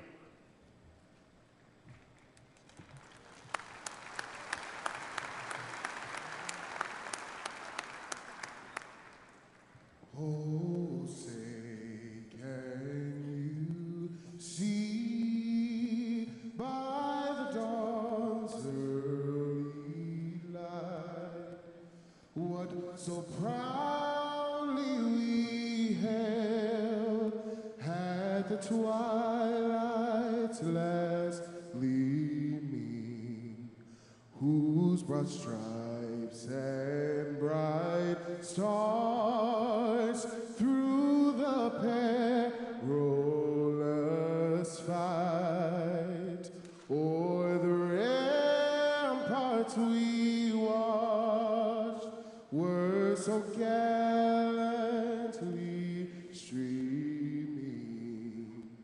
and the rocket's red glare, the bombs bursting in air, gave proof through the night that our flag was still there.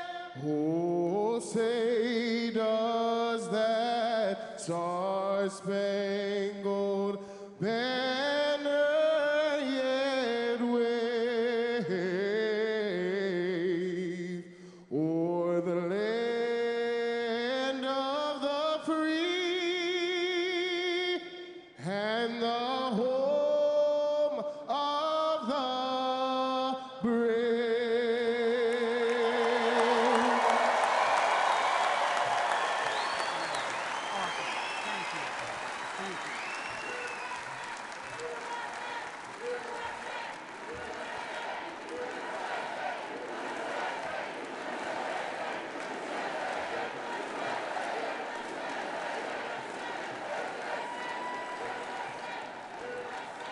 Please remain standing while the colors are retired. Arms.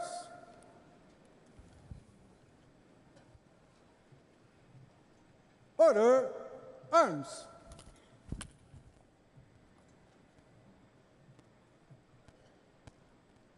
Ready. Cut. Port. Arms. Right. Face. Forward. March.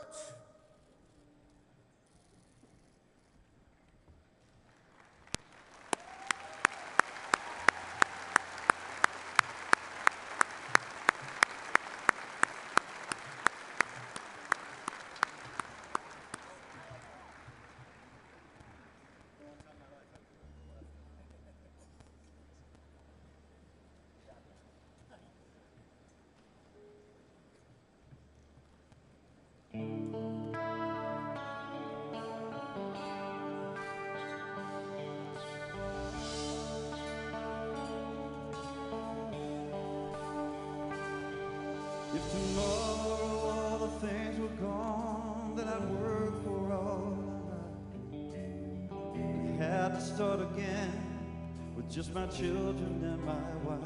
I thank my lucky stars to be living here today, 'cause the flag still stands for freedom and they can't take that away.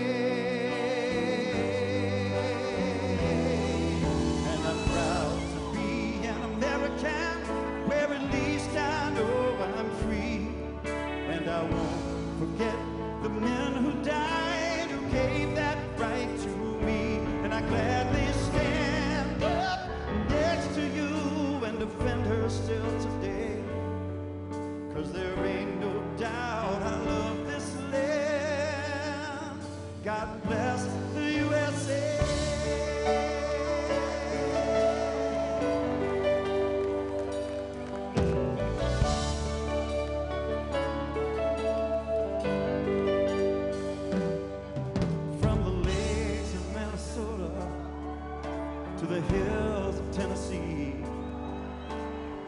across the plains of Texas, from sea to shining sea, from Detroit down to Houston, from New York to LA, where there's pride in every American heart, and it's time we stand and say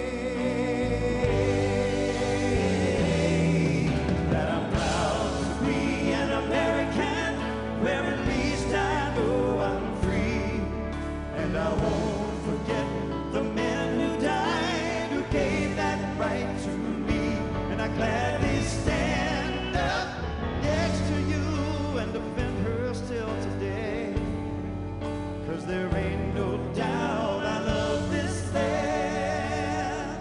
God bless the USA.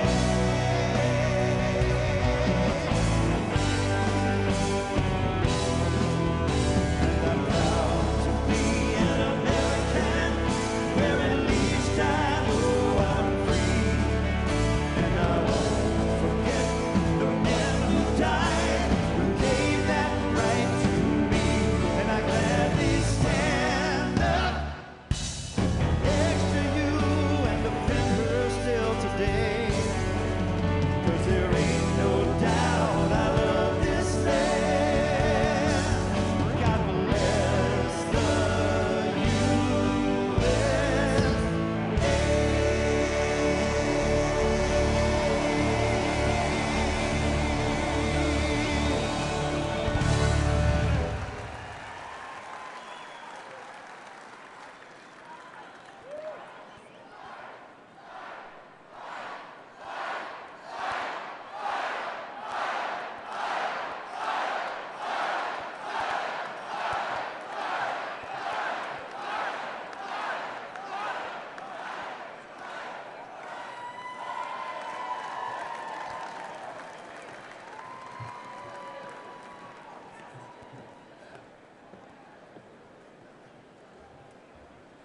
Ladies and gentlemen, the chair has an important announcement to make so that we may proceed in an orderly manner under our current time constraints.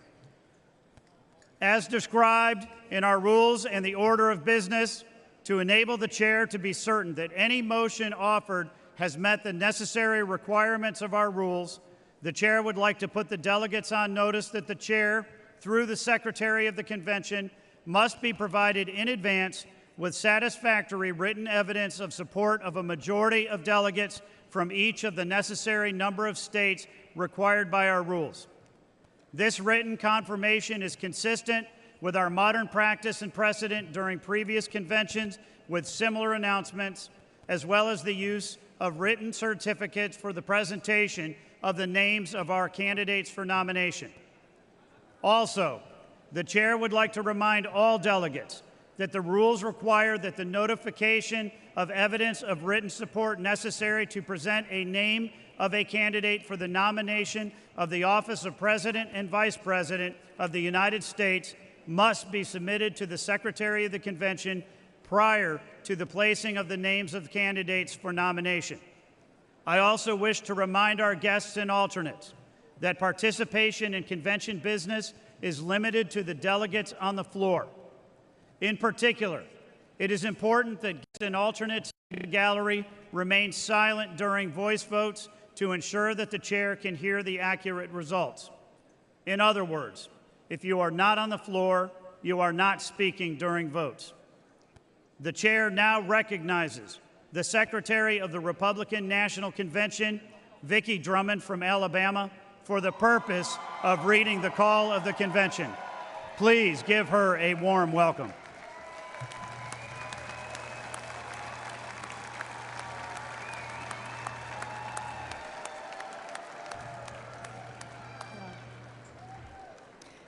Thank you, Chairman Watley.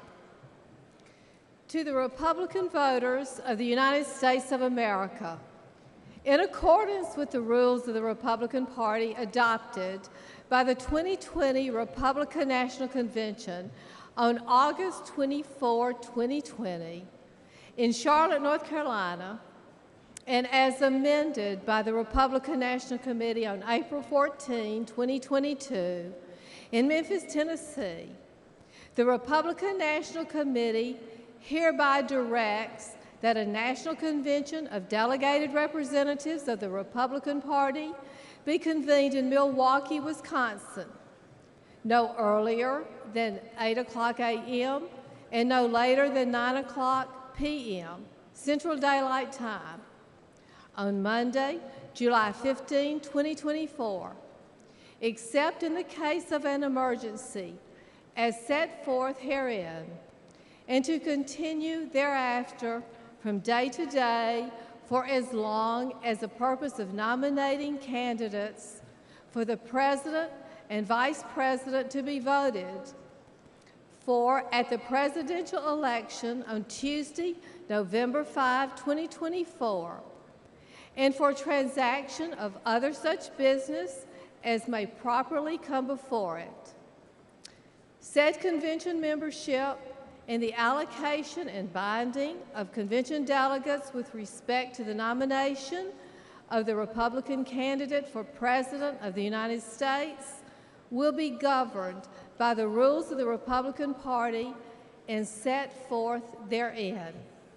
Thank you.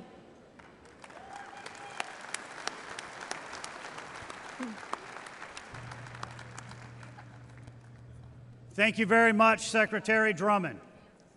The chair now recognizes the delegate from Illinois for the purpose of making a motion.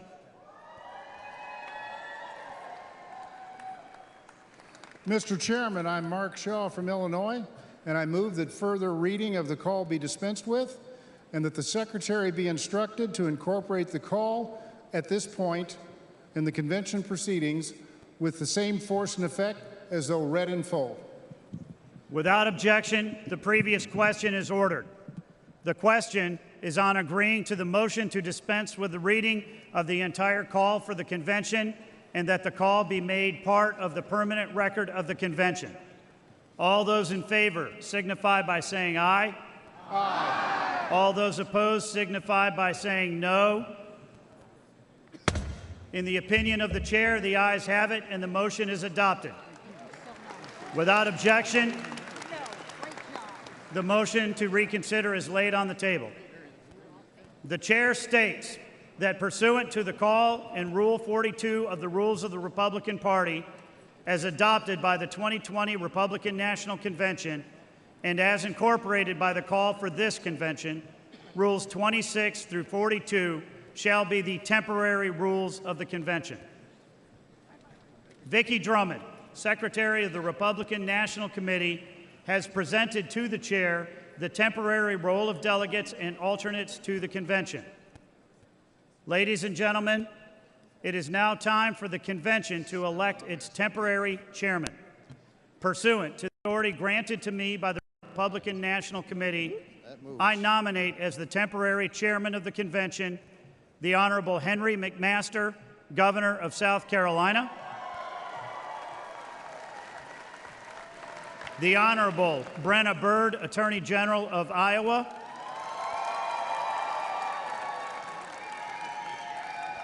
and the Honorable Mitch McConnell of Kentucky, Senate Republican Leader. All those in favor of electing Governor McMaster, Attorney General Byrd, and Leader McConnell as the temporary chairman signify by saying aye. All those opposed signify by saying no. In the opinion of the chair, the ayes have it, and the motion is adopted. Without objection, the motion to reconsider is laid on the table. The chair appoints the following individuals to the escort committee for the temporary chairman: Peggy McMaster of South Carolina, Bob Byrd of Iowa, and the Honorable Elaine Chao of Kentucky.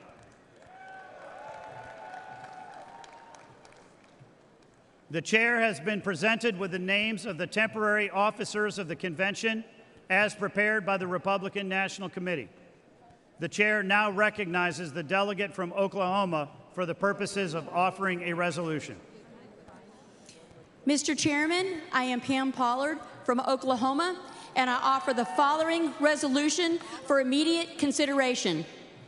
Resolved that the officers presented and elected as temporary officers of the Republican National Convention.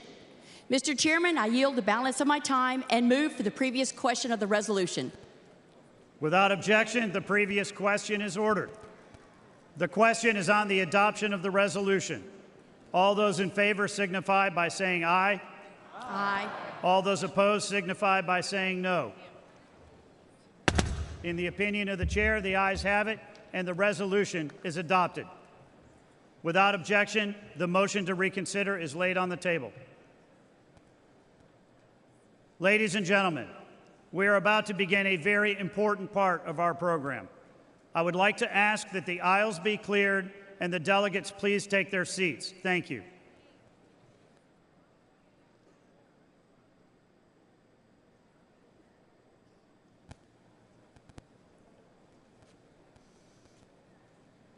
First, we will take up the report of the Committee on Credentials.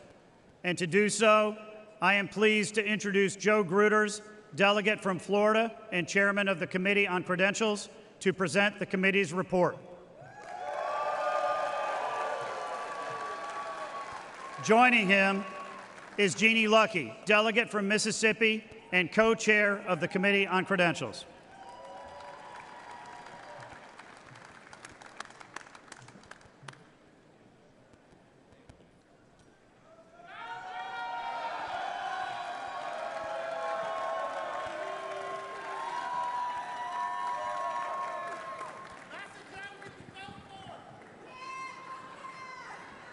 Mr. Chairman, it is my privilege at this time to offer the following resolution and ask for its immediate consideration. Resolved that the temporary role of delegates and alternate delegates as presented to the convention become the permanent role of the convention, and that the role be considered as read. Thank you, Mr. Chairman, and I am honored to yield my time to the chairman of the Committee on Credentials, Joe Gruters. Let's go, Team Florida.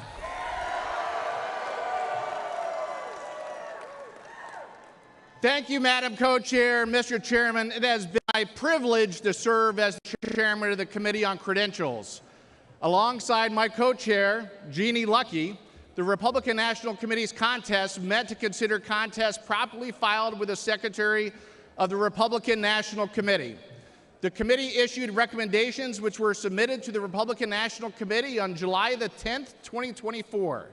The Republican National Committee adopted the committee's on contests recommendations, which were incorporated into the temporary rule and forwarded to the Convention Committee on Credentials. One appeal was taken before this Committee on Credentials. Following that appeal, the committee voted to seat the delegates of Missouri as originally certified.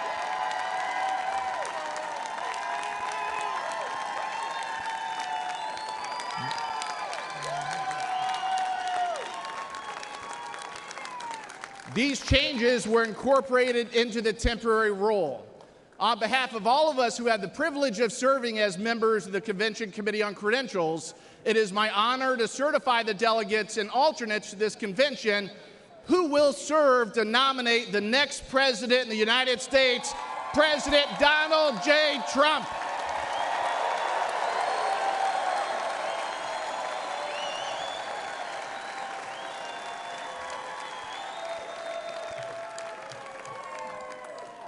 Mr. Chairman, I yield back the balance of my time and move the previous question on the resolution.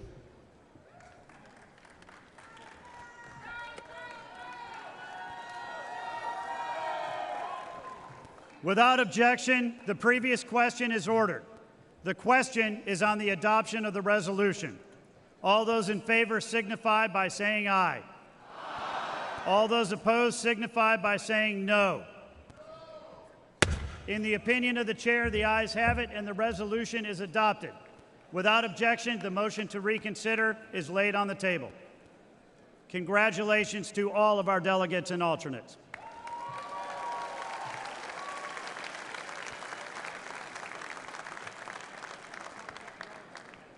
The chair is now proud to introduce Jeff Kent, delegate from Washington and chairman of the Committee on Rules and Order of Business, to present the committee's report.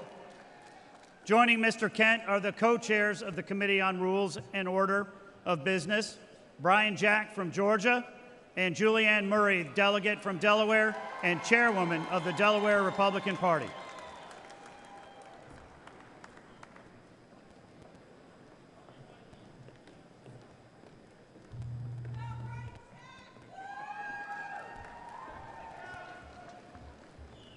Mr. Chairman, fellow delegates, I offer the following resolution and ask for its immediate consideration. Resolved that the rules as printed and distributed be adopted as the rules for the election and the governing of the Republican National Committee, the rules under which delegates and alternate delegates shall be elected, selected, and allocated, and the rules which serve as the rules of the Republican National Convention. Thank you, Mr. Chairman, and I am honored to yield my time to my fellow co-chair, Brian Jack.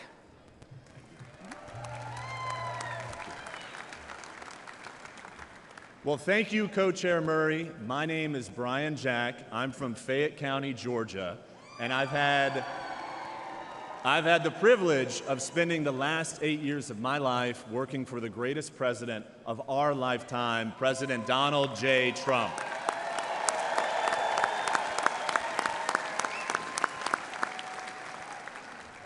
It has been my honor to serve as co-chairman of our convention's Committee on Rules and Order of Business. Thank you for enabling me, our committee chairman, Jeff Kent, and my fellow co-chair, Julianne Murray, to preside over our committee's work.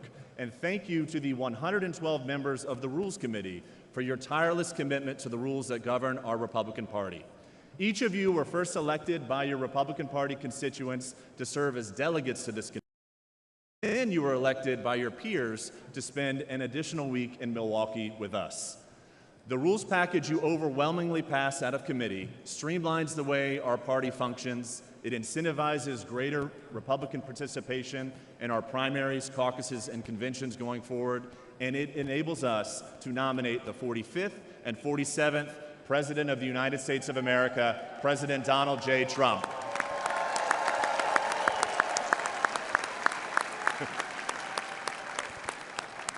Congratulations on this committee's success, and I'm honored to yield my time to the chairman of the Committee on Rules and Order of Business, Jeff Kent. Thank you. Thank you, Mr. Co-Chair. Mr. Chairman and delegates of the convention, the report of the Committee on Rules and Order of Business has been printed and distributed to the delegates. These changes adopted by the Convention Committee on the Rules of Order and Business, and I am honored to have served as the chairman of this committee, and I am proud of the committee's work. Mr. Chairman, I yield back the balance of my time and move the previous question on the resolution.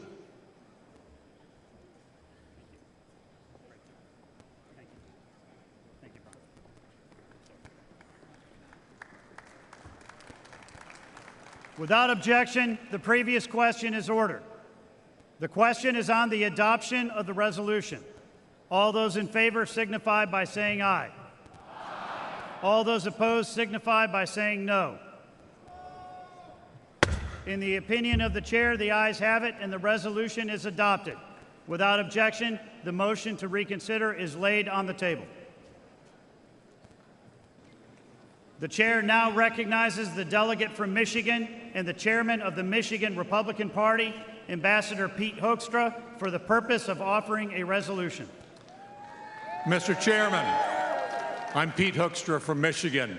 In 1994, I had the honor of working with Newt Gingrich to develop the Contract with America. Soon, this convention will adopt a platform that will make America great again. I offer the following resolution and ask for its immediate consideration. Resolved that the report of the Committee on the Platform be considered as adopted.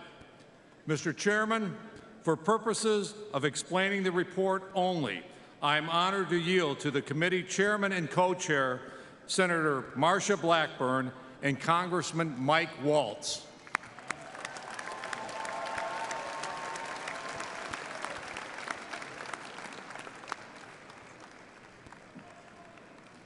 I now have the honor of recognizing the chairwoman of the Platform Committee, United States Senator for the great state of Tennessee, Marsha Blackburn.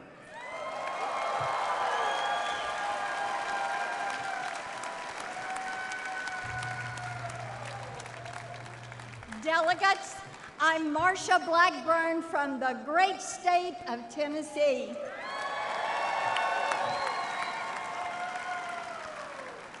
Last week, I had the honor of chairing the Republican Platform Committee, and I'm here today to report on our work. I would like to thank all the delegates who served on the committee and helped us produce a platform that all Americans can be proud of. It's a different kind of platform. It is not a laundry list of special interest wishes, but a succinct, clear agenda and a promise to the American people. I talked with our next president, Donald J. Trump, and he personally reviewed, edited, and approved our platform because he knows our platform is important. Every American can read our platform and know what we believe and how we will make America safer, stronger, wealthier, and greater than ever before.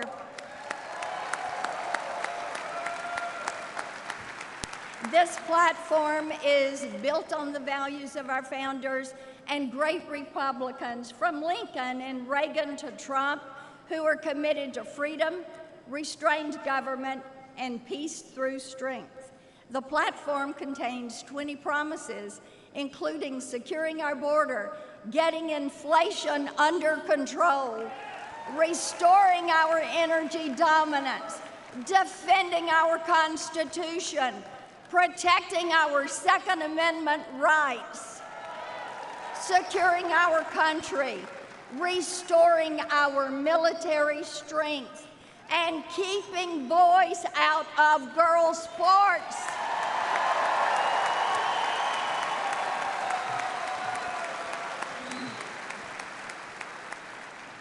And protecting life for the born and unborn.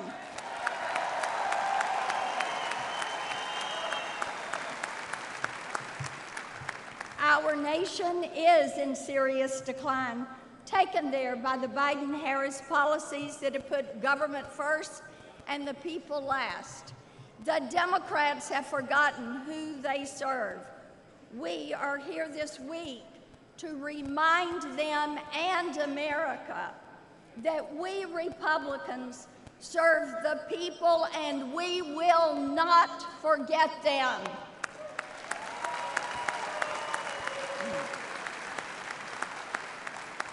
That's why our platform is dedicated to the forgotten men and women of America, and it will unite all Americans. It is of, by, and for the people. Our platform reflects the agenda of Donald Trump and the timeless values that have defined Republicans for generations. So let's unite and support our platform and our next president, Donald Trump.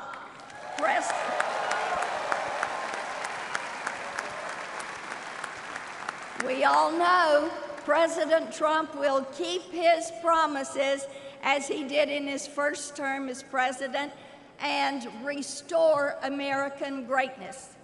That is why we must return Donald Trump to the White House. Thank you.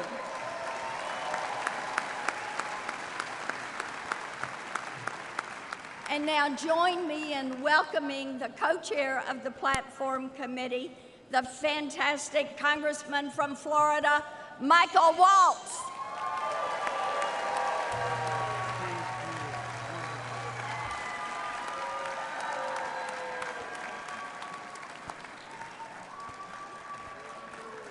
Florida.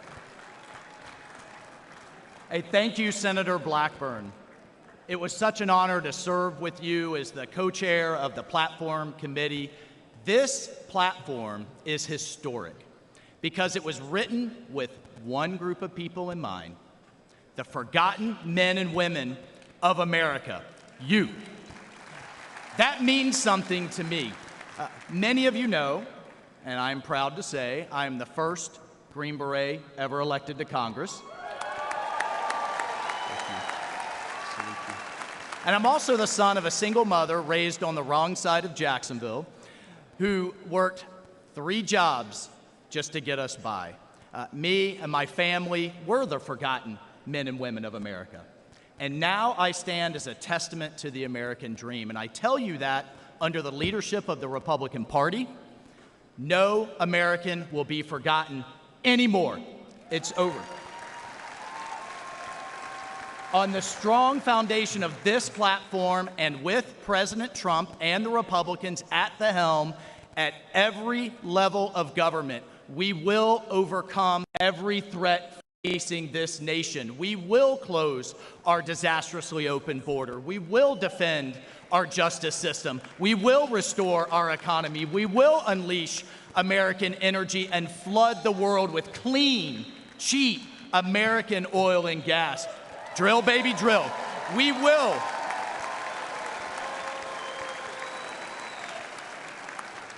And most of all, we will strengthen our depleted military and make it strong again.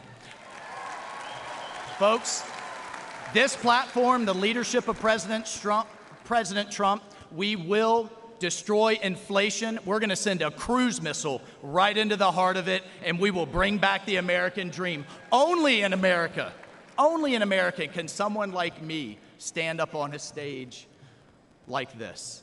The Republican Party believes in the potential of every American, which is why this platform was personally approved by President Donald J. Trump.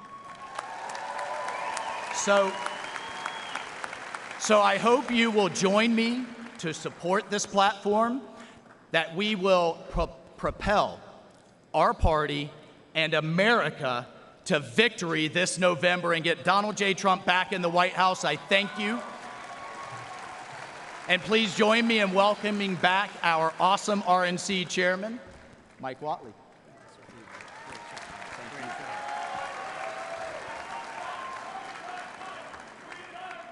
Thank you, Congressman Waltz. Now to the delegate from Michigan. Mr. Chairman, I yield back the balance of my time and move the previous question on the resolution. Without objection, the previous question is ordered. The question is on the adoption of the resolution. All those in favor signify by saying aye. All those opposed signify by saying no. In the opinion of the chair, the ayes have it, and the resolution is adopted. Without objection, the motion to reconsider is laid on the table. Now, it is my pleasure to introduce the chair and co-chair of the Committee on Permanent Organization. Please welcome Chairman J.L. Spray, National Committeeman from Nebraska, and co-chair Jessica Milan Patterson, Chairwoman of the California Republican Party. The chair will now recognize co-chair Patterson for the purpose of offering a resolution.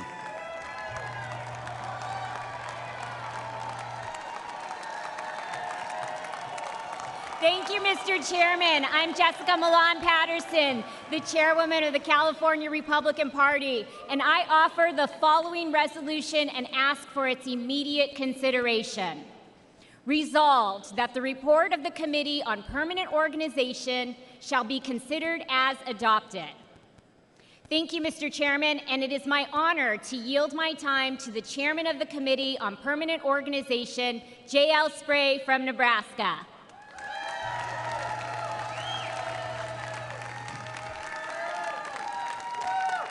Thank you, Madam Co-Chair.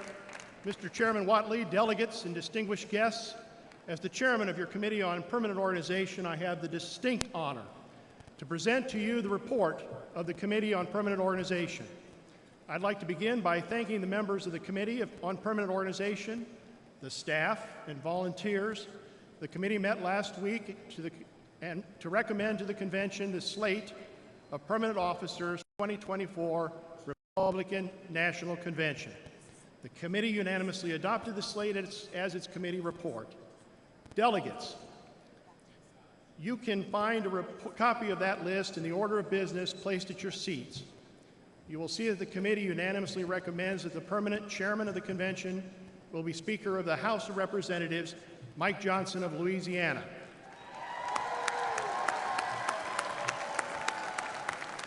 The committee further recommends that all other officers, including the temporary chairman and all the temporary officers whose names have been entered into the record of this convention, be made the permanent officers of this convention.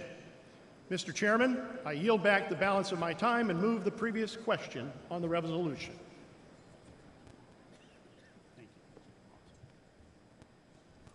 Without objection, the previous question is ordered. The question is on the adoption of the resolution. All those in favor signify by saying aye. Aye. All those opposed signify by saying no. In the opinion of the chair, the ayes have it, and the resolution is adopted. Without objection, the motion to reconsider is laid on the table. At this time, the chair would like to appoint Kelly Johnson from Louisiana to the Escort Committee for the permanent chairman. Thank you. Do I talk now? The chair now recognizes the delegate from Louisiana for the purpose of offering a resolution. Mr. Chairman, I'm Gina Gore from Louisiana, and I offer the following resolution and ask for its immediate consideration.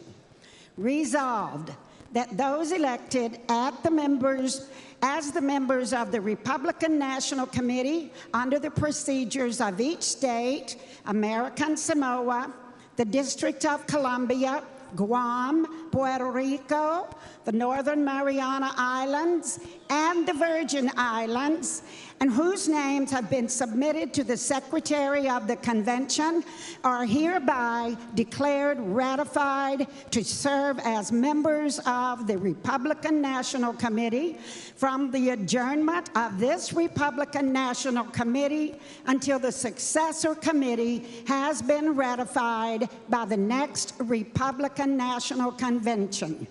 Mr. Chairman, I yield back balance of my time and move the previous question on the resolution. Without objection, the previous question is ordered.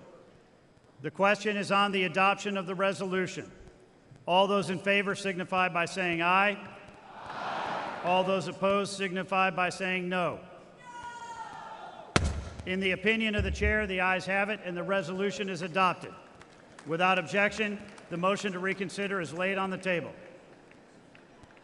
The chair now recognizes the delegate from West Virginia for the purpose of offering a resolution. Mr. Chairman, I'm Josh Holstein from West Virginia, and I offer the following resolution and ask for its immediate consideration. Resolved that the Secretary of the Convention is hereby directed to prepare and publish for the Convention a full and complete report of its official proceedings under the direction of the Republican National Committee, and is authorized to make all necessary clerical, grammatical corrections and to make technical and conforming amendments as necessary in reports, motions, and resolutions considered by the Convention to reflect its actions. Mr. Chairman, I yield back the balance of my time and move the previous question on the resolution. Without objection, the previous question is ordered. The question is on the adoption of the resolution. All those in favor signify by saying aye. Aye. All those opposed signify by saying no. In the opinion of the chair, the ayes have it, and the resolution is adopted. Without objection, the motion to reconsider is laid on the table.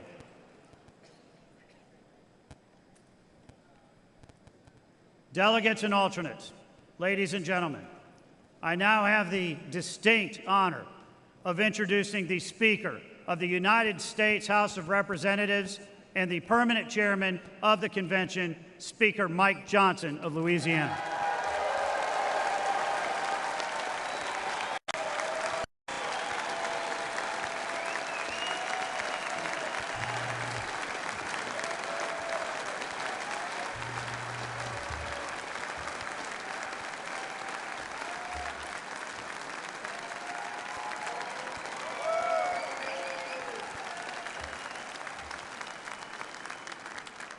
Good afternoon, everybody. It's such an honor to be here. Before we begin, I'd like to remind the delegates of the provisions of the rules, which require that each candidate for a nomination for President of the United States demonstrate sufficient support prior to the presentation of the name of the candidate for nomination. The chair wishes to inform the delegates at this time that it has been furnished in a timely manner and with evidence of sufficient support of the candidates who will be presented for President and Vice President of the United States in compliance with the rules of the convention. Also, as prescribed under the rules, the total time for nominating speeches and seconding speeches for any candidate for President or Vice President shall not exceed 15 minutes. It has also been the custom at past conventions to permit the chair to recognize non-delegates for the purpose of making nominating speeches and seconding speeches. Without objection, the reading of the roll call of states for presenting the names for candidates for nomination is dispensed with, and non-delegates shall be permitted to make nominating and seconding speeches. At this time, the chair now recognizes the delegate from Iowa and the chairman of the Republican Party of Iowa, Jeff Kaufman, for the purpose of nominating. Please give him a warm welcome.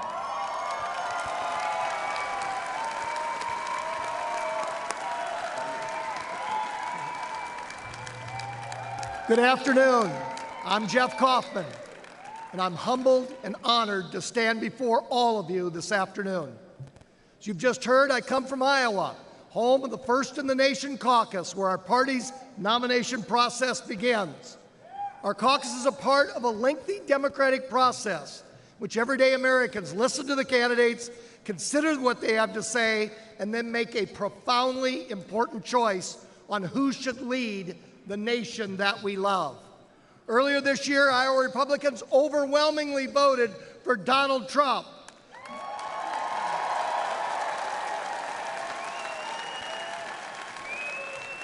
Then the vast majority of Republicans in primaries and caucuses across the nation seconded Iowa's good judgment in a nominee. Today is the final step before Election Day in this venerable and time-honored process. As we all gather here in Milwaukee, it's important for us to remember that this is a grassroots party. It's a party of the people, not a party of the bosses. Donald Trump has earned the trust of the people. He has listened to them, and Donald Trump has kept his word. Over the next 4 days, we will hear about the many failures of the Biden-Harris administration. The sustained criticism does not proceed from a mean or narrow partisanship, but from the broad and sincere concern for the well-being and safety of our fellow Americans. It's part of our service to our country. More importantly, we will also hear about Donald Trump's broad and inspiring vision for our country. This is not a program just for Republicans, but one for all Americans. It reflects the value of America. It's a program that acknowledges that our nation has seen better days, and we can and we will blaze a brighter future. We love America, and we want to restore her security, her prosperity, and her excellence. I invite all of you to join me in supporting President Donald Trump in this great endeavor. This is an endeavor. This is an endeavor that's going to make America wealthy again. This is an endeavor to make America safe again.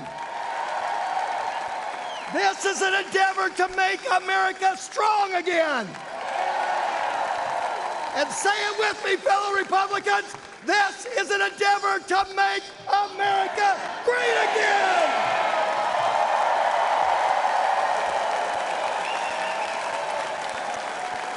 So here we go. It is my honor to nominate Donald J. Trump for the office of President of the United States.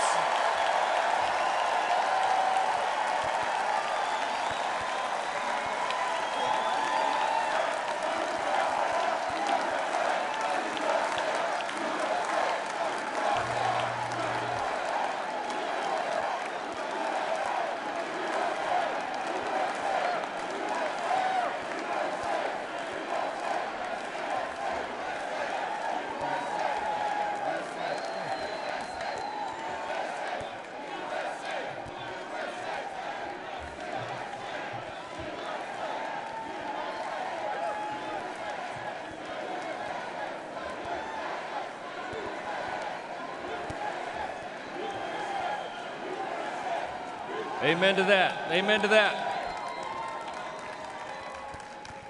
The chair now recognizes the delegate from Nevada and the chairman of the Nevada Republican Party, Michael McDonald.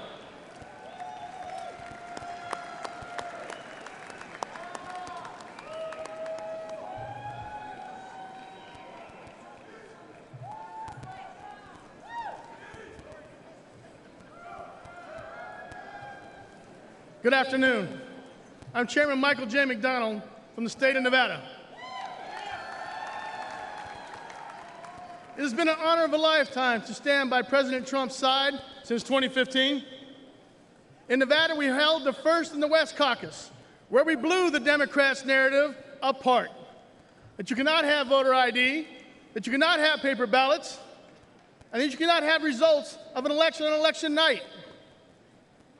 In Nevada, a state that is resilient on service industry, President Trump has proposed to eliminate taxes on tips on day one.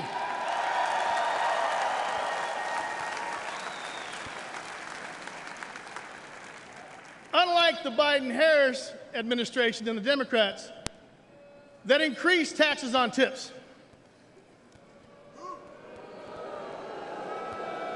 President Trump has transformed our party to the champion of the working men and women. We fight for what's right, not for what's easy. We're in a battle for the soul of our nation because we want the best future for our family and for our country.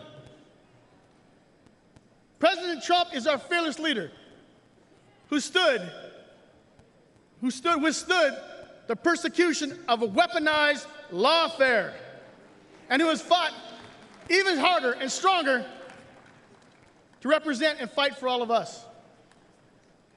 I ask all Americans to join me in taking back our nation by supporting President Trump as he leads us back to victory once again.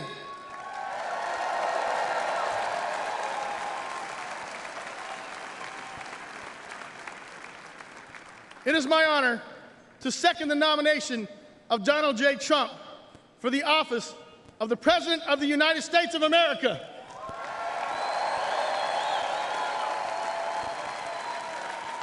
God bless you.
Ladies and gentlemen, Speaker Mike Johnson.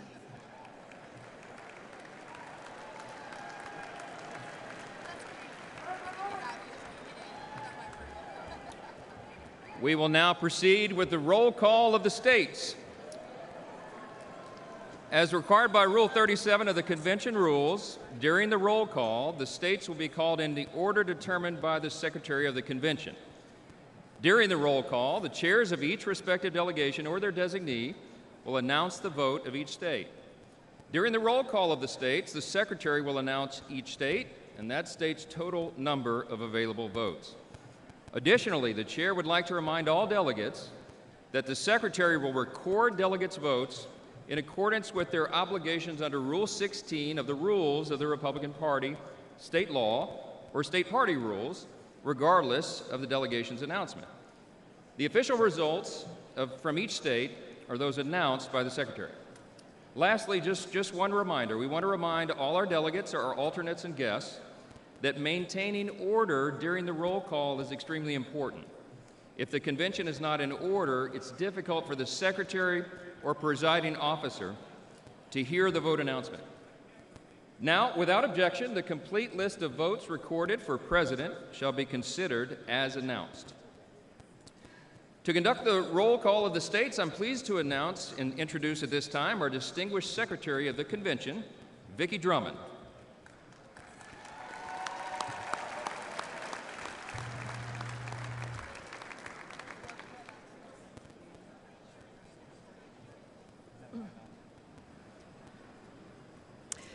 Delegates and alternates, let us commence with the call of the roll of the states.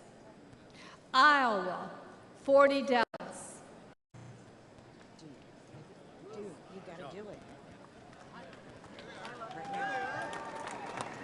it. Madam Secretary, I speak for the delegation from the great state of Iowa, the inspiring home of Caitlin Clark.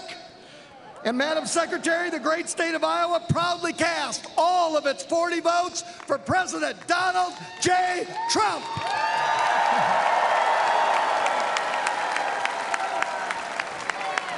Pursuant to the announcement of the delegation and the rules and procedures of this convention, Iowa, 40 votes, President Trump. Nevada, 26 delegates.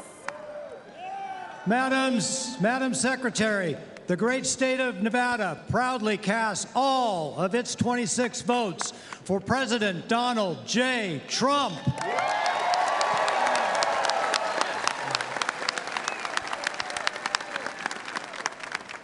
Pursuant to the announcement of the delegation and the rules and procedures of this convention, Nevada, 26 votes, President Trump.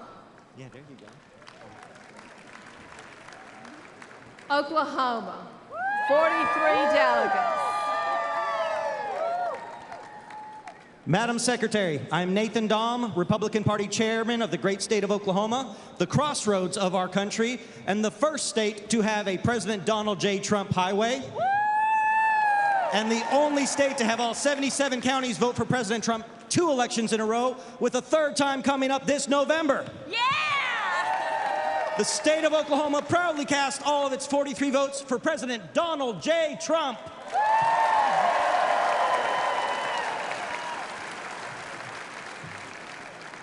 Pursuant to the announcement of the delegation and the rules and procedures of this convention, Oklahoma, 43 votes, President Trump. West Virginia, 32 delegates.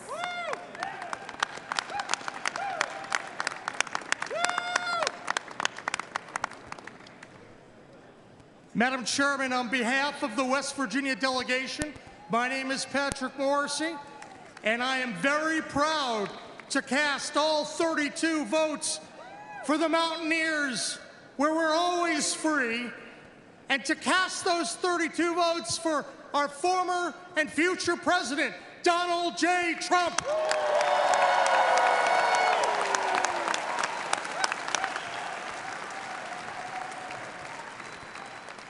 Pursuant to the announcement of the delegation and the rules and procedures of this convention, West Virginia, 32 votes, President Donald J. Trump.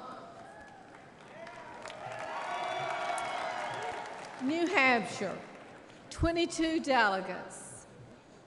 Madam Secretary, my name is Corey Lewandowski, and I served as President Trump's campaign manager in 2016 for that historic victory. I stand before you today on behalf of the great state of New Hampshire, the Granite State, the first in the nation primary state, the state that delivered President Trump's first election victory way back in February of 2016. New Hampshire proudly casts all 22 votes for my good friend, the 45th and soon-to-be 47th President of the United States, Donald John Trump!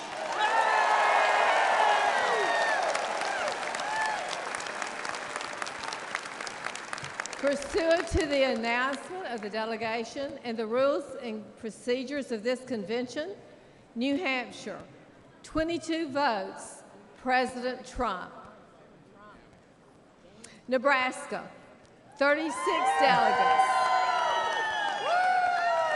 Madam Secretary, my name is Eric Underwood. I'm the chairman. I present the great state of Nebraska. The good life is our motto, where agriculture, beef and corn is the lifeblood of our economy, where our medical field and university are amongst the top in the nation. But it is our people that embody a Nebraska nice, modest lifestyle. Now to announce our delegate allocation, our delegation co-chair, John Tucker. Madam Secretary, the great state of Nebraska proudly casts all of its 36 votes for President Trump.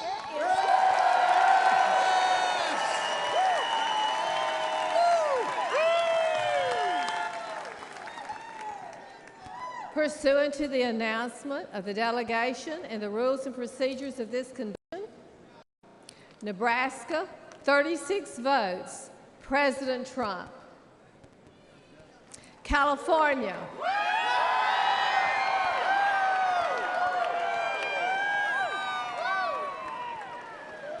California, 169 delegates. California represents nearly 5.4 million registered Republicans, more than any other state in the nation. From its pristine beaches to its soaring mountains, from expansive deserts to the redwood forests, the Golden State is responsible for securing today's GOP House majority. It will be the state responsible for returning a House majority to Washington this November so that President Trump has a partner in Congress to support his common sense agenda. With the largest delegation in the nation, Madam Secretary, the great state of California proudly casts all of its 169 votes for President Donald Trump.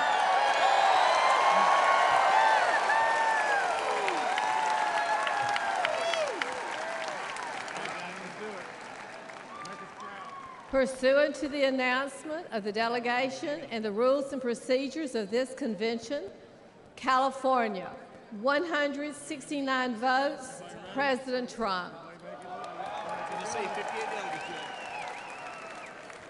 Tennessee.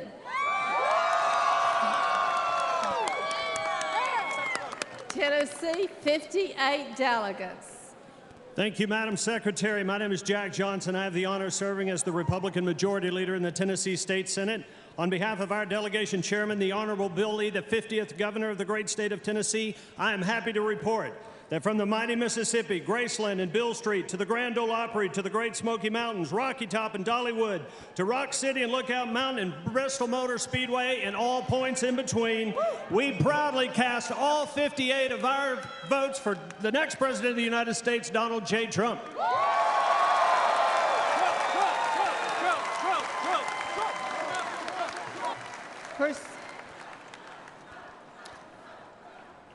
Pursuant to the announcement of the delegation and rules and procedures of this convention, Tennessee, 58 votes, President Trump. Washington, 43 delegates.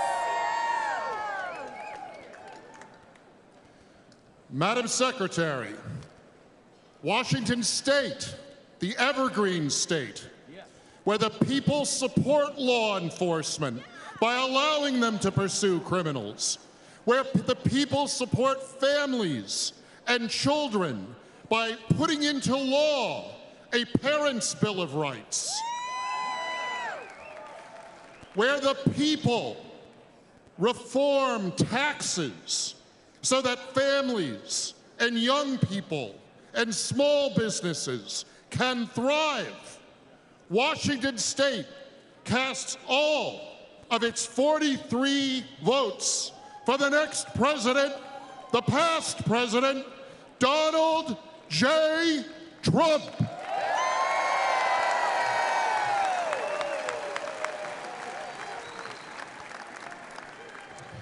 Pursuant to the announcement of the delegation and the rules and procedures of this convention, Washington, 43 votes, President Trump.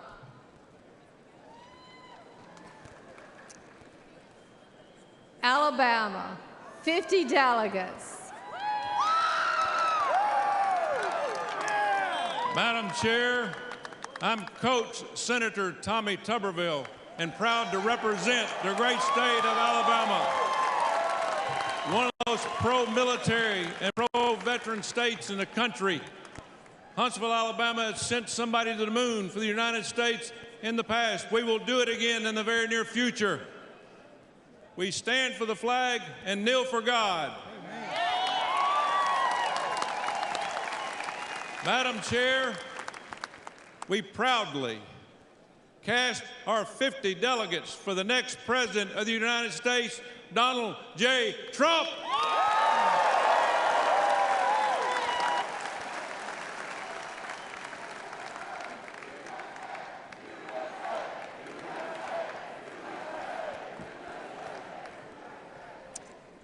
Pursuant to the announcement of the delegation and the rules and procedures of this convention, Alabama, 50 votes, President Trump. Massachusetts, 40 delegates. Madam Secretary, the great Commonwealth of Massachusetts, home of John Quincy Adams, Samuel Adams, Patrick Henry, and other great patriots who made America great, proudly casts all of its 40 votes for our next president, Donald J. Trump. So together, we can work to make America great again.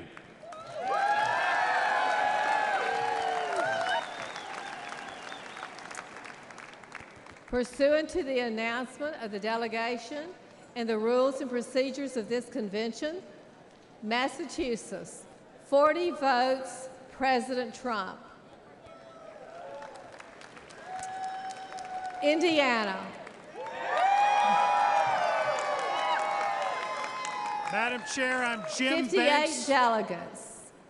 Madam Chair, I'm Jim Banks from the great state of Indiana. In Indiana, we believe in the American dream. We love America, and we love Donald J. Trump.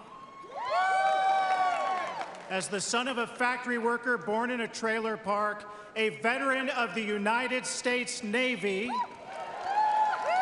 it's the honor of my life on behalf of my great state, the Hoosier State, to cast all 58 votes for the greatest president of my lifetime and my friend, Donald Trump. Thank you.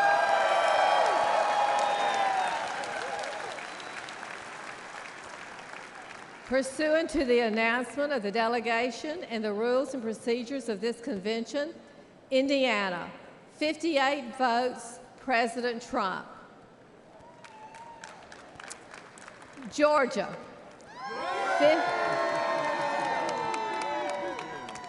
59 delegates. Madam Secretary, I'm Josh McCoon, Chairman of the Georgia Republican Party. Georgia, the Empire State of the South. Georgia, the #1 state to do business in the United States of America. On November 5th, the Peach State will send 16 electoral votes for the once and future President of the United States, Donald J. Trump. And today, we proudly cast all 59 votes for President Donald J. Trump.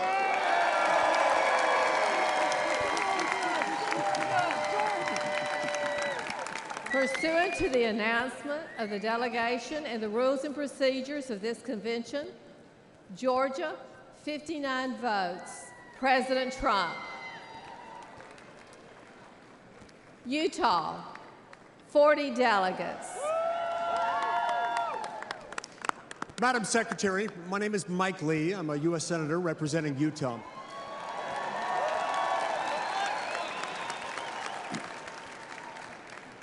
Utah is a place where we have big families, big hearts, and big ideas. It's a place where we love freedom. We love the Constitution, and we despise tyranny. In Utah, from the Red Rocks to the snow-capped mountains with the greatest snow on earth, we know what heaven on earth looks like. Utah, the 45th state admitted to the Union, today proudly casts all of its 40 delegate votes for President Donald J. Trump and his newly announced running mate, my friend and colleague, JD Vance.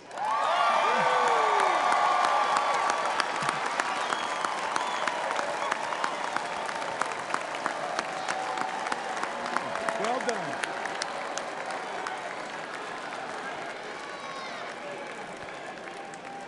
I'm wearing my glasses. Is that okay, you think? I need you to move over just a little bit. Pursuant to the announcement of the delegation and rules and procedures of this convention, Utah, 40 votes, President Trump. Maryland, 37 delegates. Madam Secretary, my name is David Bossie. Maryland, the old line state, the 7th state to enter the Union, known for the amazing Chesapeake Bay and Blue Crab, and the United States Naval Academy, the home of Fort McHenry, the historic site that inspired the Star-Spangled Banner, and the home of the next United States Senator from Maryland, Larry Hogan. Maryland, proudly casts our 37 votes for my friend, the 45th and 47th President of the United States, Donald John Trump.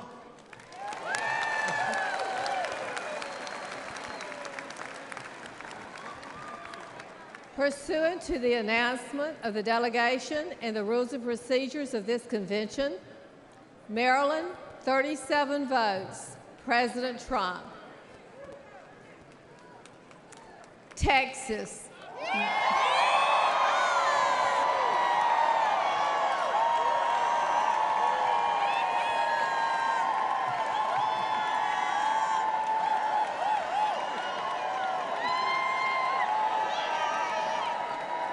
Madam Secretary,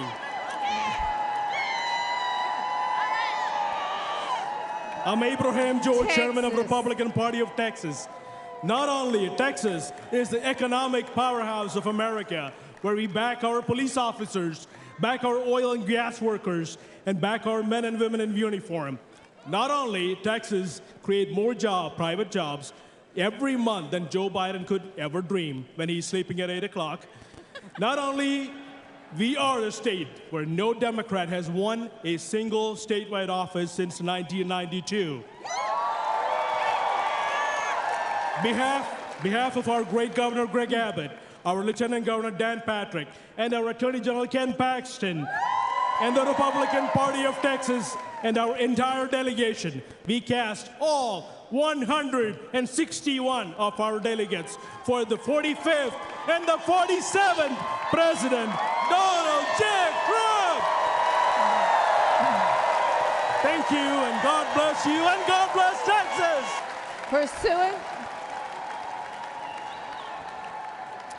Pursuant to the announcement of the delegation and the rules and procedures of this convention, Texas, 161 votes, President Trump. Bernie. Iowa, 79 delegates. Madam Secretary Alex Triantafilou, Chairman of the Ohio Republican Party. I stand here today with my friend Bernie Moreno, who's going to retire forever politician Sherrod Brown and deliver a win to the United States Senate. We proudly cast our 79 votes for President Donald J. Trump and JD Vance.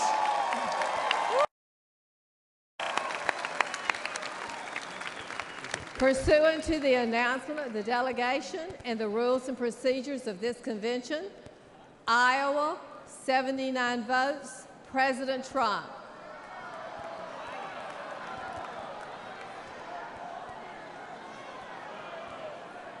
America, Samoa, 9 delegates. Talofa teleman mato tunu pele America Samoa, where our motto is God is first. Therefore, Madam Secretary, American Samoa proudly and with all our hearts cast our vote in favor of our next president, Donald J. Trump. American Samoa! Talumai! Talumai! Hey! Hey! Hey! Pursuant to the announcement of the delegation and the rules and procedures of this convention, America, Samoa, 9 votes, President Trump. Wisconsin, 41 delegates.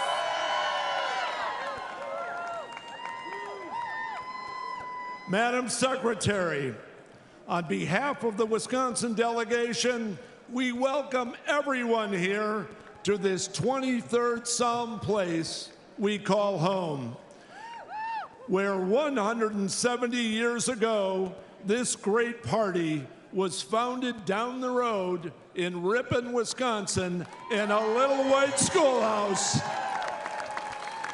Madam Secretary, the great state of Wisconsin proudly casts all of its 41 votes for Donald J. Trump.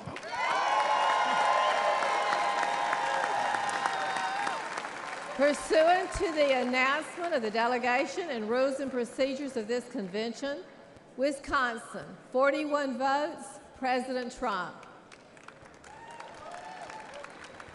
New York, 91 votes.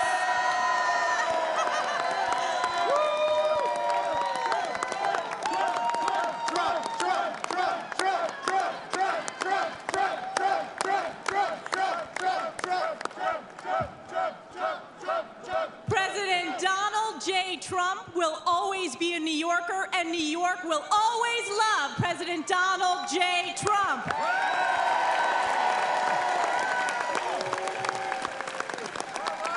We believe that President Donald J. Trump will be the first Republican in a generation who will win New York State.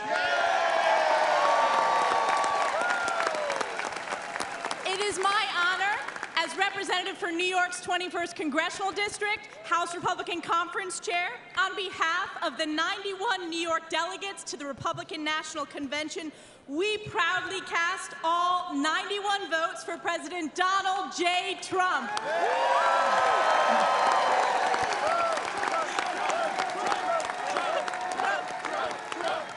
Pursuant to the announcement of the delegation and the rules and procedures of this convention, New York, 91 votes, President Trump. Florida.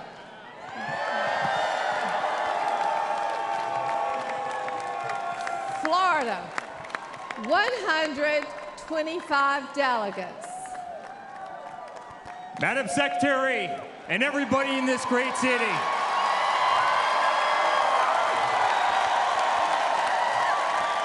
on behalf of our entire family, and on behalf of the 125 delegates in the unbelievable state of Florida, we hereby nominate every single one of them for the greatest president that's ever lived, and that's Donald J. Trump. Hereby declare him the Republican nominee for President of the United States of America.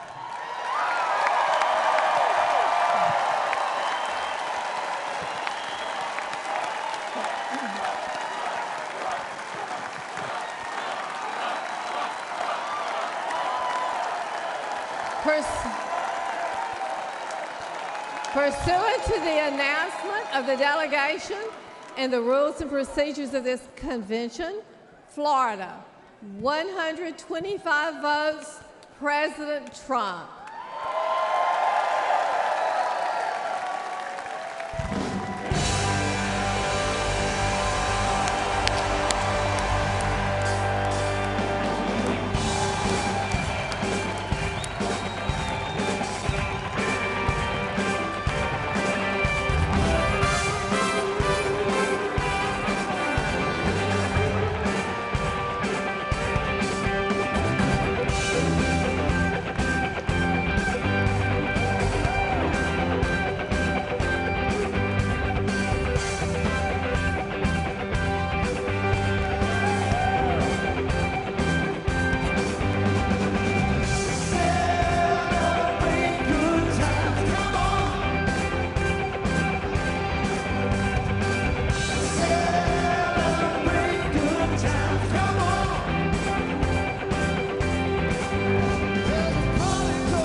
We will now continue with the roll call of the states. Puerto Rico, 23 delegates. Madam Chairman, I'm Angel Cintron, State Chairman for the Republican Party of Puerto Rico, the great 51st Republican State of the Union, Puerto Rico, the shining star of the Caribbean, brothers and sisters of Florida, Texas, California, New York, and all the state. Proudly cast all of our 23 votes for our next President of the United States, Donald J. Trump.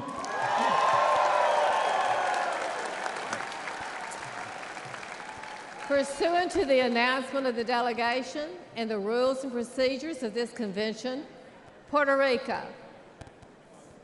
23 votes, Donald Trump, President Trump. Kentucky, 46 delegates.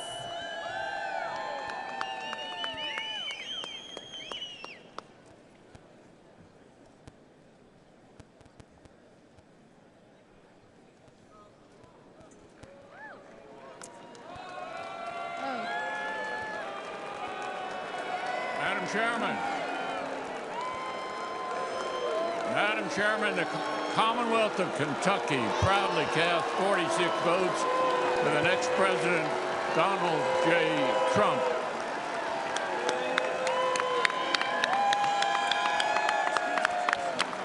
Pursuant to the announcement of the delegation and the rules and procedures of this convention, Kentucky, 46 votes, President Trump.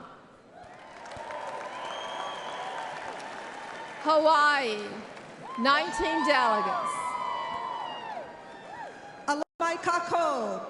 We are the delegation from the beautiful state of Hawaii. Yes. We carry with us the traditions of the father of the Hawaii Republican Party, Prince Kuhio Kalana-Aneole Pi'ikoi. And we carry his sentiment when he said, "We are Republicans from the top of our heads to the bottom of our feet." Madam Secretary, the great state of Hawaii pledges all 19 votes for the future President of the United States, Donald J. Trump.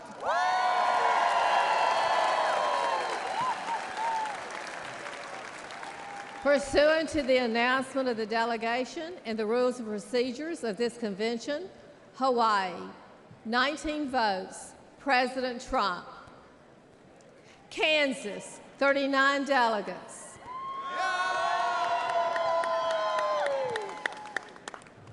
I am Mike Brown, Chairman of the Republican Party of Kansas, the heartland of America and the breadbasket of the world.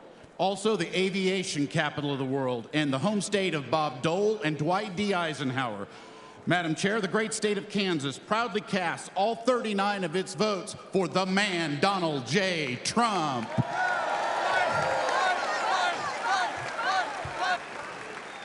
Pursuant to the announcement of the delegation and the rules and procedures of this convention, Kansas, 39 votes, President Trump. Louisiana, 47 delegates. Madam Secretary, I am Eric Skermetta, Public Service Commissioner for the state of Louisiana and Delegation Chairman. Louisiana, led by my friend, Republican Governor Jeff Landry, home of the Speaker of the House of the United States Government, Mike Johnson, House Majority Leader Steve Scalise, host of the 2025 Super Bowl for the NFL for the 11th time, the state with the lowest utility rates in the country, and becoming a center for capital investment for the United States. Louisiana, the sportsman's paradise, casts all of its 47 delegate votes for the bold and brave Donald J. Trump.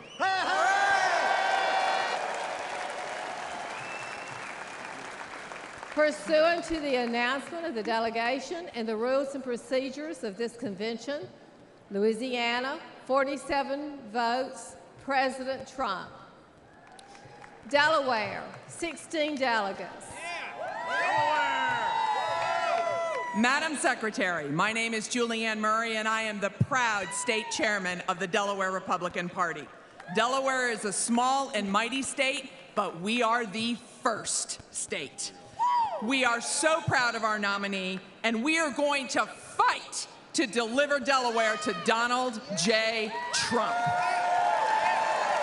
Madam Secretary, the great state of Delaware proudly casts all of its 16 votes for President Donald J. Trump.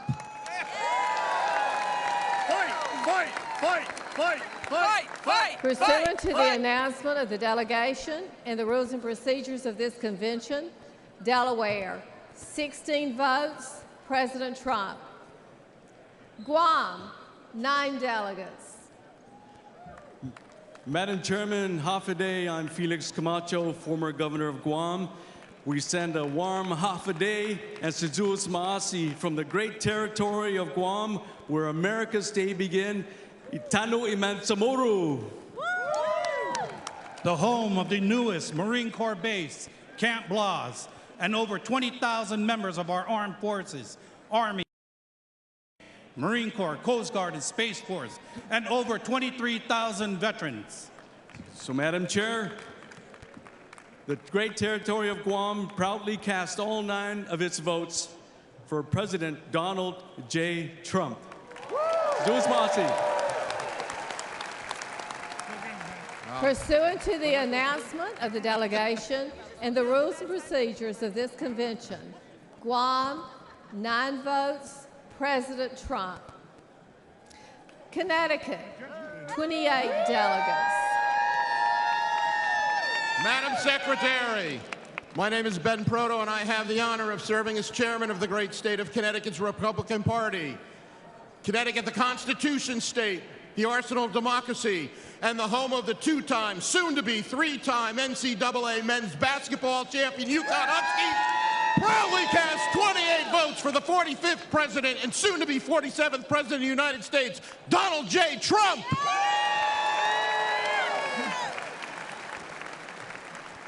Pursuant to the announcement of the delegation and the rules and procedures of this convention, Connecticut, 28 votes, President Trump. Alaska, 29 delegates.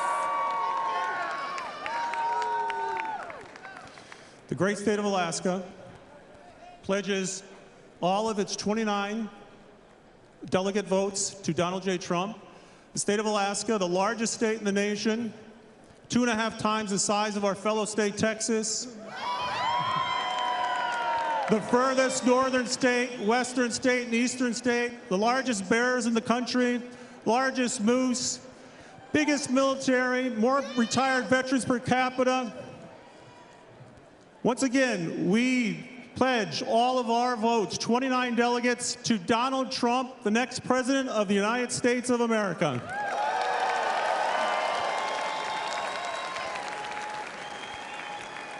Pursuant to the announcement of the delegation and the rules and procedures of this convention, Alaska, 29 votes, President Trump. Oregon, 31 delegates.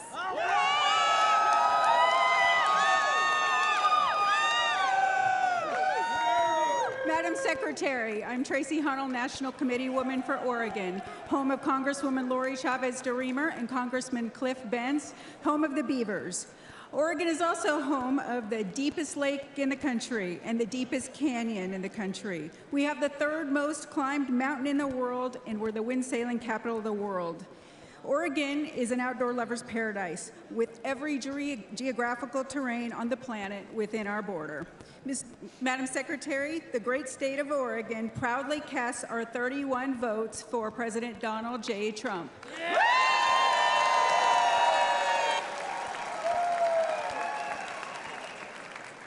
Pursuant to the announcement of the delegation and the rules and procedures of this convention, Oregon, 31 votes, President Trump. I love it. Mississippi, 40 delegates. Thank you, Madam Secretary. Governor Tate Reeves, on behalf of the great state of Mississippi, the hospitality state, the birthplace of America's music, home to B.B. King, Elvis, Faulkner, and the best catfish in the entire world. Where our food is fried and our tea is sweet.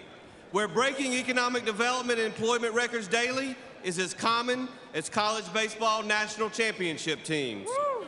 A Republican stronghold and a key piece of the Red Wall.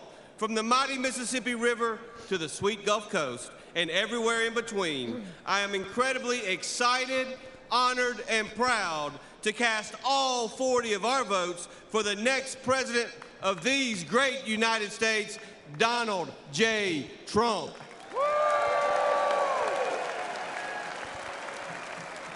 Pursuant to the announcement of the delegation and the rules and procedures of this convention, Mississippi, 40 votes, President Trump. Northern Mariana Islands, 9 delegates. Half a day, John Tiro, Madam Secretary. I am Irene Hall, and I am the National Committee Woman and Delegation Chair of the Northern Mariana Islands. On behalf of the 9 delegates from my beautiful Commonwealth of the Northern Mariana Islands, we are so proud to cast all of our votes for our President, Donald J. Trump!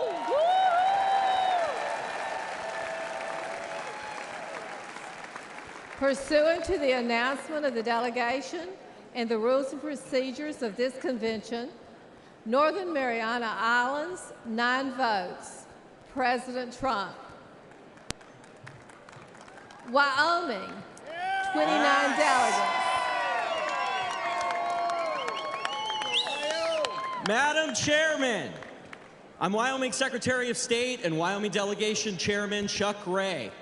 The Cowboy State is the energy capital of our country.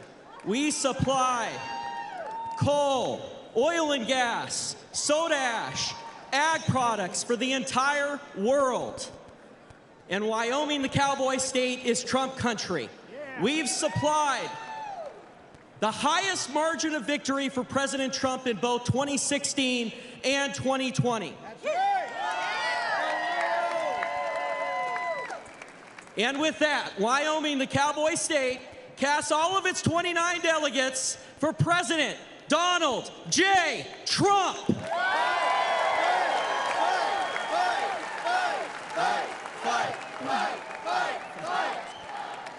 Pursuant to the announcement of the delegation and the rules and procedures of this convention, Wyoming, 29 votes, President Trump. Maine, 20 delegates. Hi, my name is Demi Kazunas. I'm a proud Army veteran, a dentist, a daughter of legal immigrants, mother and grandmother, and will be the next U.S. Senator from the great state of Maine. But today, as chair of the Maine delegation, the largest exporter of lobsters and blueberries, also known as vacation land, and we delivered one electoral college vote for President Trump in 16 and 20 out of all of New England. We stand here proudly with my delegation of 20 to cast all of our votes for the next President of the United States, Donald J. Trump.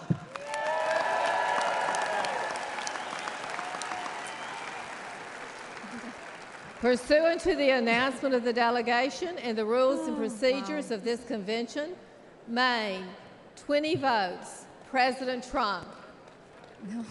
Missouri, 54 delegates. Madam Secretary, Missouri, the Show Me State, home of the four-time Super Bowl champions, the Kansas City Chiefs. Home of the best United States Senators, Josh Hawley and Eric Schmidt. From the great Northwest of the Pony Express to the Lake of the Ozarks, Bass Pro Shop, and St. Louis Arch, the mighty Missouri is casting 54 delegates for our favorite president and the next president of the United States, Donald J. Trump.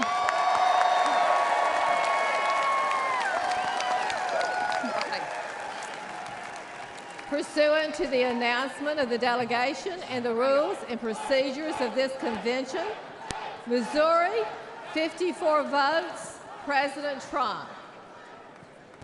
Idaho, 32 delegates.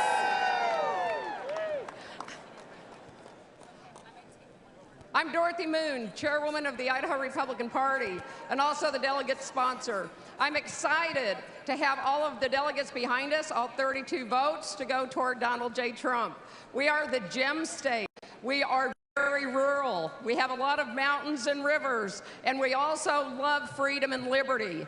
And we love a fighter, and Donald Trump is a proven fighter, and we want him to be our next president with our 32 delegates. We need to be with him.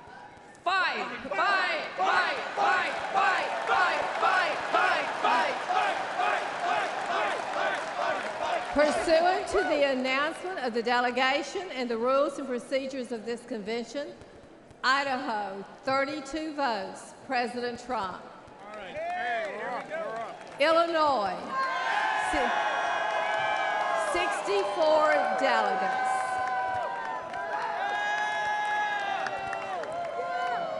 Madam Secretary, I'm Congresswoman Mary Miller, and I'm proud to represent Illinois, the land of Lincoln, the first Republican president.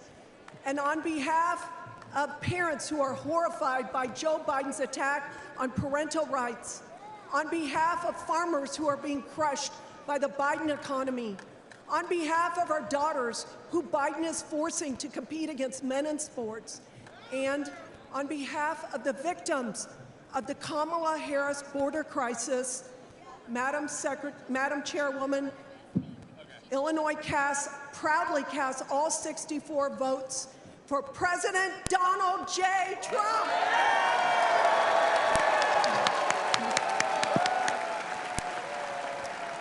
Pursuant to the announcement of the delegation and the rules and procedures of this convention, Illinois, 64 votes, President Trump. North Dakota, 29 delegates. Madam Secretary, I'm North Dakota State Auditor Josh Gallion and chair of our delegation. I'm a United States Air Force veteran. I'm here with our chairwoman Sandy Sanford, and the rest of our delegation. North Dakota, we love our farmers, we love our energy producers, we back the blue. We are very appreciative of our military installations, Minot Air Force Base and Grand Forks Air Force Base. We feed the world, we fuel the world, we defend the world. The great state of North Dakota proudly cast all of its 29 votes for President Donald J. Trump.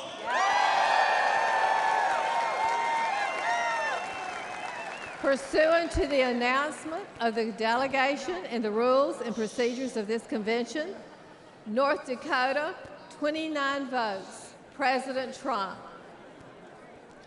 Arizona, 43 delegates. Arizona needs to secure its southern border to prevent the atrocities that are happening and fix its broken election system. And that's why I, Shelby Bush, the delegation chair, and our wonderful state chairwoman, Gina Swoboda, and this entire delegation cast their 43 delegates to Donald J. Trump!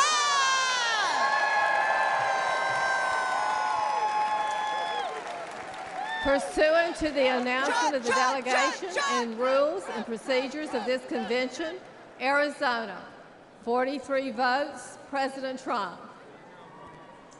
New Jersey, 12 delegates.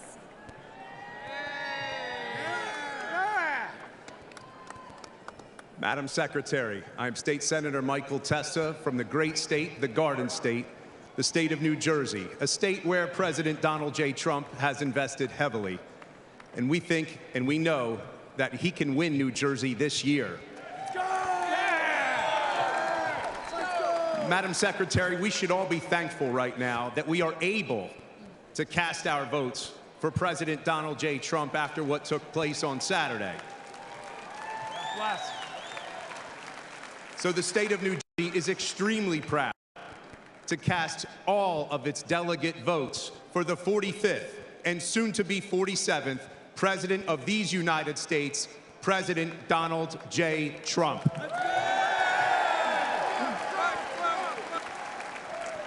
Pursuant to the announcement of the delegation and the rules and procedures of this convention, New Jersey, 12 votes, President Trump. U.S. Virgin Islands, 4 delegates. Madam Secretary, as chairman of the United States Virgin Islands, the land of welcoming people, beautiful beaches, tremendous culture, and the best rum in the world, proudly casts its 4 delegates for President Donald J. Trump.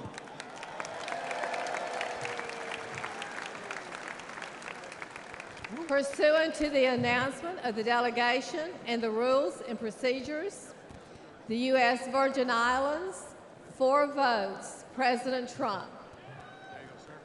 North Carolina.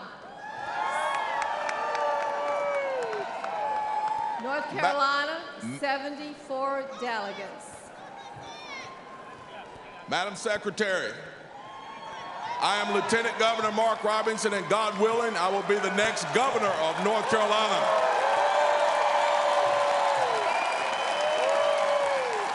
North Carolina is the Tar Heel state. North Carolina is the home of the longleaf pine, and North Carolina is indeed, woo, the state that is and always will be first in flight. Mr. Chairman, on behalf of the state of North Carolina, I am directed that the state to cast 62 votes for America's Braveheart and the next president of the United States of America, Donald J. Trump, for president, and 12 votes in accordance with the rules. North Carolina, 62 votes, President Trump, 12 votes to be cast pursuant to the rules and procedures of this convention. Arkansas, 40 delegates. Madam Secretary, Chairman Wadley, I am Joseph Wood, Chairman of the Republican Party of Arkansas, the natural state, the land of opportunity, home of the 47th Governor, Sarah Huckabee Sanders. Yes, Also home of the National Federation of Republican Women, Julie Harris, Johnny Cash, Al Green, and the Little Rock 9 Civil Rights Movement. We cast our 40 votes to continue to fight and save America with Donald J. Trump. Our votes for Donald J. Trump. Woo big Philippe!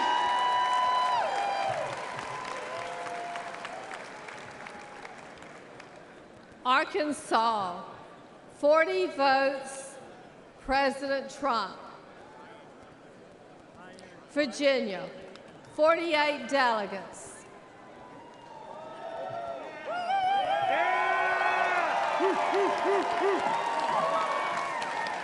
Madam Secretary, on behalf of the great Commonwealth of Virginia, named last week by CNBC as America's top place to do business.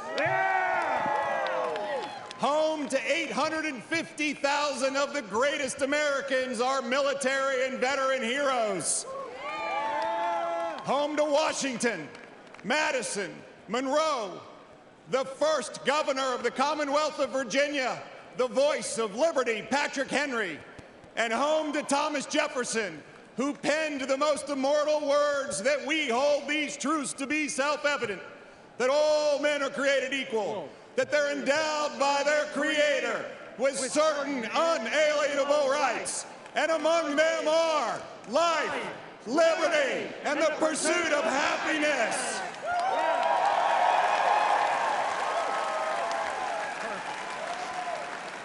Proudly, as governor of Virginia, along with our great chairman of the Republican Party of Virginia, Rich Anderson, we cast our delegate votes for the next president of the United States, Donald J. Trump, and his vice president, JD Vance.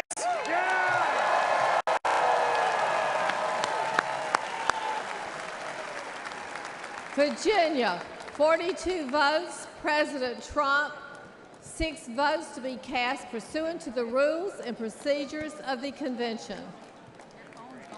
Michigan, 55 delegates. Madam Chairwoman, I rise from the great state of Michigan, where the Republican Party was founded under the Oaks on July 6, 1854, home of the gas-powered automobile, Flint, Vehicle City, Motown, Michigan State University Spartans, the 2023 football national champions, Michigan Wolverines, Cereal City, USA, the Great Lakes State, and sadly, the worst governor in America. We welcome you to the Midwest. The liberal elite call us flyover country. We're proud to be part of the so-called blue wall, and we're going to tear down that wall to once again elect our 45th and 47th president, Donald J. Trump.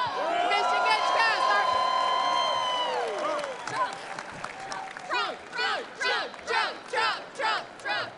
Trump. All right. Michigan, 51 votes, President Trump. 4 votes to be cast pursuant to the rules and procedures of the convention. Minnesota, 39 delegates. Madam Secretary, the great state of Minnesota, the battleground state of Minnesota, which will elect a Republican for president for the first time since 1972 this year. Minnesota, the first state to fight to preserve our nation in 1861. Today, to preserve our nation again, we Minnesotans proudly pledge all 39 of our delegate votes for our next president, Donald J. Trump.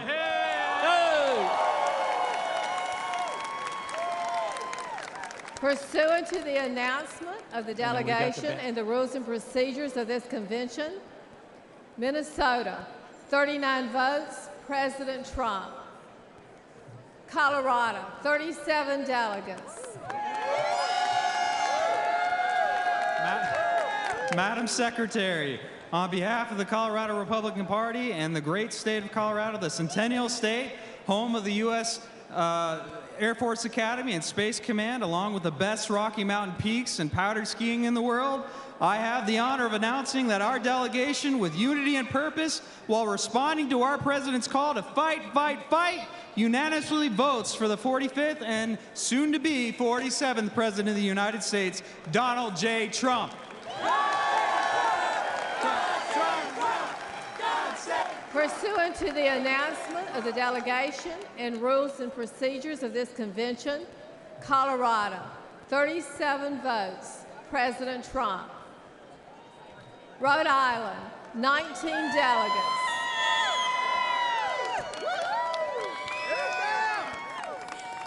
Madam Secretary, the ocean state, where almost 90 years of Democratic control has led to the industrial vandalism of our ocean. Wind turbines in our ocean are killing our fishing industry and marine life, which has led to all pain and no gain. We were the first state to declare our independence from Britain and the last state to ratify the Constitution because we believe in states' rights. We are home to the independent man who wonders what happened to that independent freedom of religion spirit that Roger Williams brought into Rhode Island. Let's bring back the spirit and soul of America with patriotism and intelligence rather than blind, ambitious power. Madam Secretary, the great state of Rhode Island proudly casts all 19 votes for Donald J. Trump.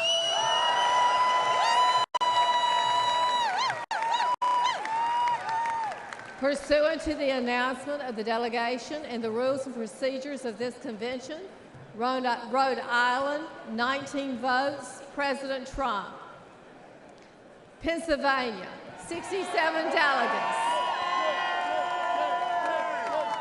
Madam Secretary, the great Commonwealth of Pennsylvania and its phenomenal delegation behind me, the birthplace of our nation and Constitution at Independence Hall, proudly cast all of its 67 votes for the bravest man in America, Donald J. Trump.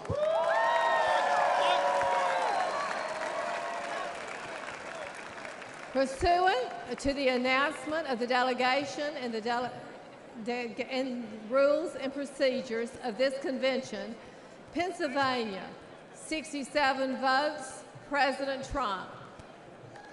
South Dakota, 29 delegates.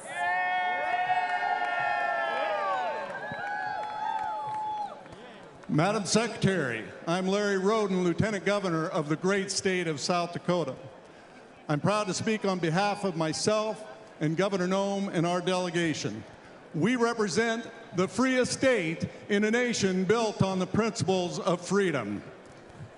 On behalf of South Dakota's, I wanted to say one thing. President Trump helped bring our fireworks back to our Mount Rushmore. That monument honors 4 of our greatest presidents, and I believe there's room for one more. Just saying. On behalf of South Dakota's 29 delegates, I proudly cast all our votes for President Donald J. Trump.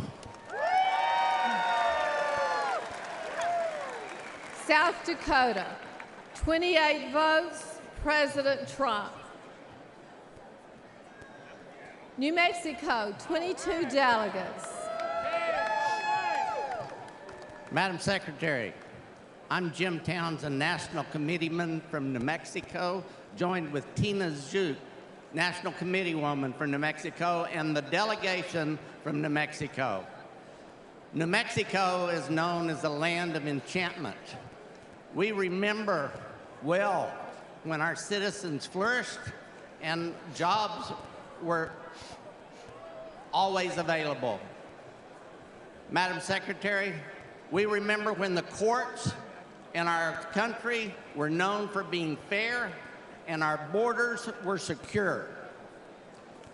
Madam Secretary, we also remember who was responsible for that and who worked hard for America. That's why today, New Mexico casts all 22 votes for the next President of the United States, Donald J. Trump.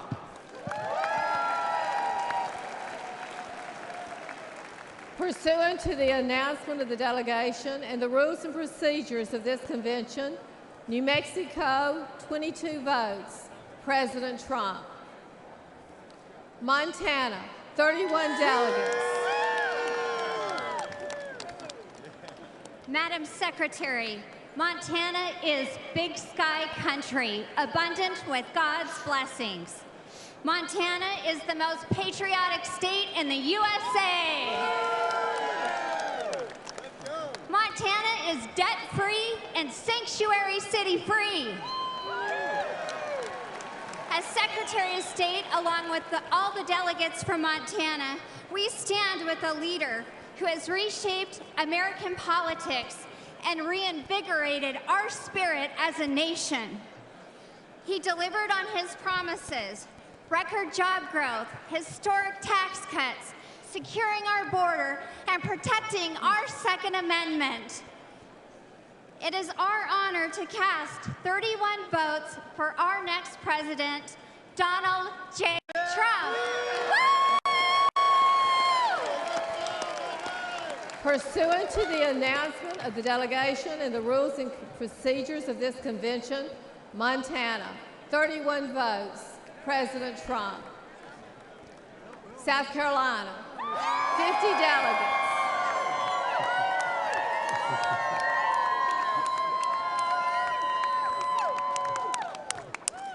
Madam Secretary, I'm Henry McMaster, proud, happy governor of the state of South Carolina, lucky husband of First Lady Peggy Jean Maccabee McMaster. Great state of South Carolina, the Palmetto State, from the mountains to the sea, where we've been fighting for liberty since 1670, where the Revolutionary War was won, where in 2016 Donald Trump won his first primary victory ever, ushering in the Trump era of American history. The great state of South Carolina proudly casts all 50 of its votes for President Donald J. Trump. Pursuant to the announcement of the delegation and the rules and procedures of this convention, South Carolina, 50 votes, President Trump. Vermont, 17 delegates. Madam Secretary, thank you. My name is Gerald Malloy. I am a proud Vermonter, a Vermont delegate, and a veteran. I am also the Vermont Republican Party nominee for the United States Senate, and I'm the guy that's going to retire Bernie Sanders. Oh, yeah. Oh, yeah. Vermont is the Green Mountain State. It's the 14th star. A long history of leadership and innovation for the United States. Ethan Allen, John Deere, President Calvin Coolidge. Our motto is freedom and unity. Unfortunately, right now, we've got a problem with unity and division in the United States. There's one man that's going to reunite our country and make America great again. It's Donald Trump, 45th and 47th President. Mr. Chairman, the great state of Vermont proudly casts all of its 17 votes for Donald J. Trump. Pursuant to the announcement of the delegation and the rules and procedures of this convention, Vermont, 17 votes, President Trump. District of Columbia, 19 delegates. Madam Secretary, on behalf of the District of Columbia, I am directed by that district to cast its 19 votes for president in accordance with the rules. District of Columbia, 19 votes to be cast pursuant to the rules and procedures of the convention. Thank you, delegates.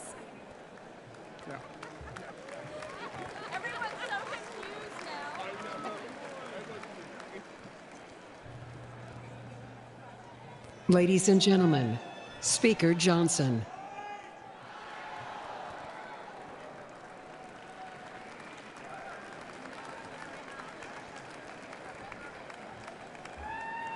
All right. The chair is prepared to announce the results. the following candidate received the following votes: 2,387 votes for President Donald J. Trump.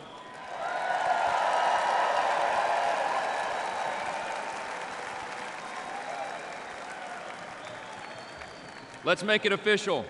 Accordingly, the chair announces that President Donald J. Trump, having received a majority of the votes entitled to be cast at the convention, has been selected as the Republican Party nominee for President of the United States.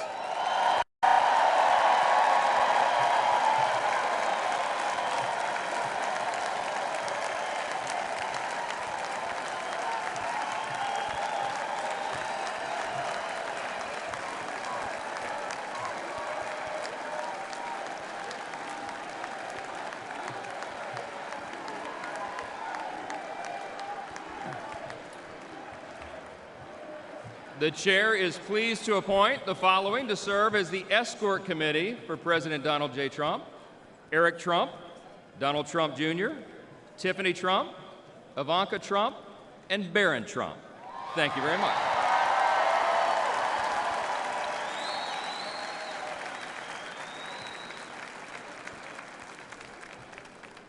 Ladies and gentlemen,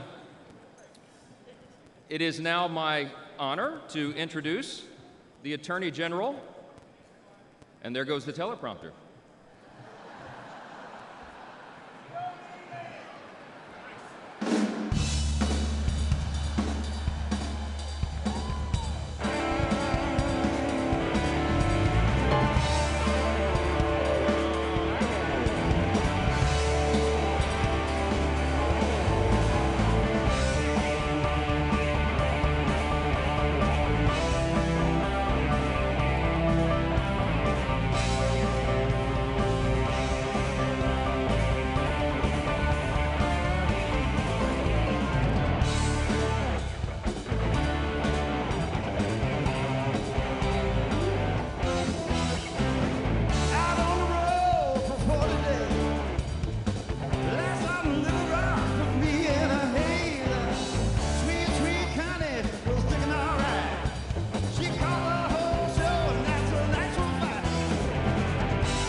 smooth stretch of highway. Ooh, she's like a cool summer breeze. If my motor's running right, we might lose control tonight. Got the shape, I love the speed. Looks that bring me to my knees, oh please. Let's roll tonight.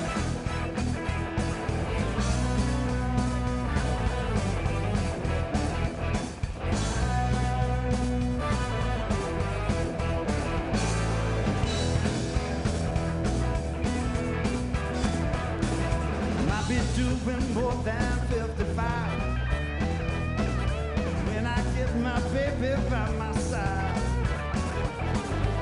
I'm going power line, but I'm still not satisfied. Come on, take my baby for a ride. Ooh, she's like a smooth stretch of highway. Ooh, she's like a cool summer breeze. If my motor's running right, we might lose control tonight. Got my shape, my love to squeeze. Looks that bring me to my knees, oh please. Let it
roll tonight.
All right, ladies and gentlemen, thank you for your patience.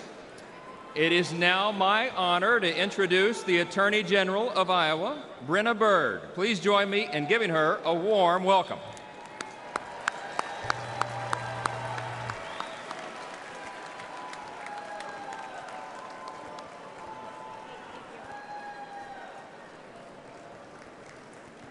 Well, thank you, Mr. Chairman.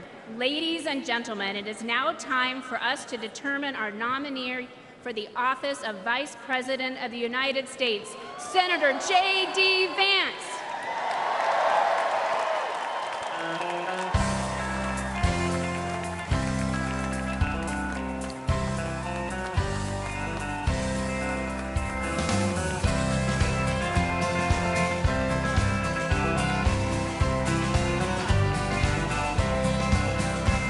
Why don't we liberate these United States? We're the ones who need it worst.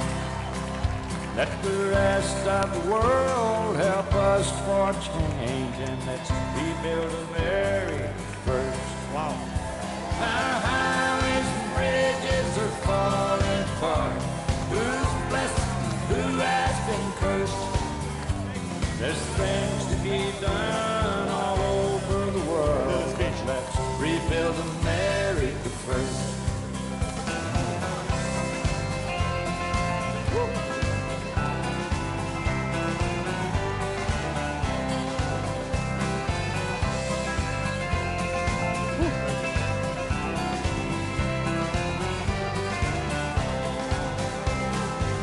Who's on the hill and who's watching the valley? Who's in charge of it all? God bless the Army and God bless our liberty. That got the rest of it all. Yeah, men in position are backing away. Freedom is stuck in reverse. Let's get out of Iraq, get back on the track, and let's rebuild America first.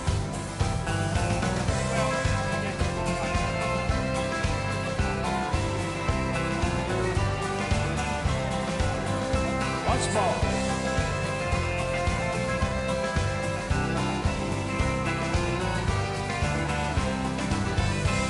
Why don't we liberate these United States? We're the ones who need it the most. You think I'm blowing smoke? Boys, it ain't no joke. I make 20 trips a year coast to coast.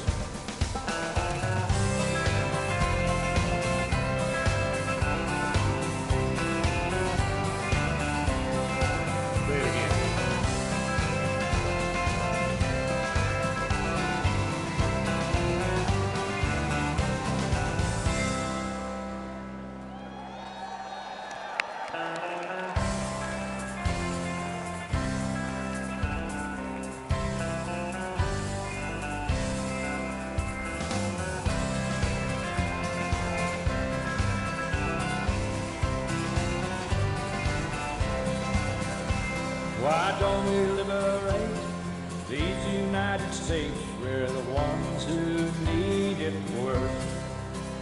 Let the rest of the world help us for change, and let's rebuild America first.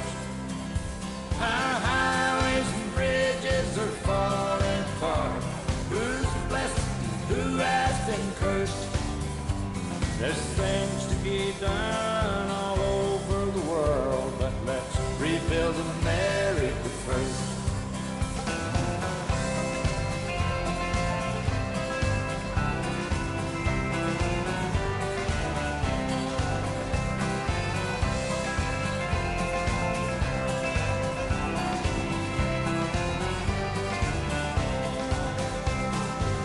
Who's on the hill and who's watching the valley?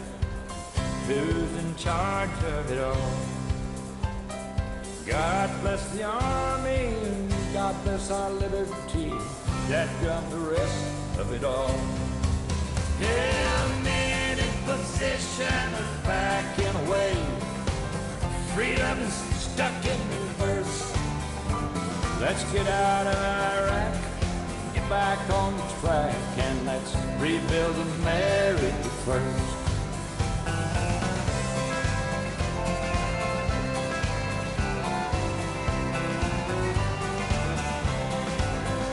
Once more.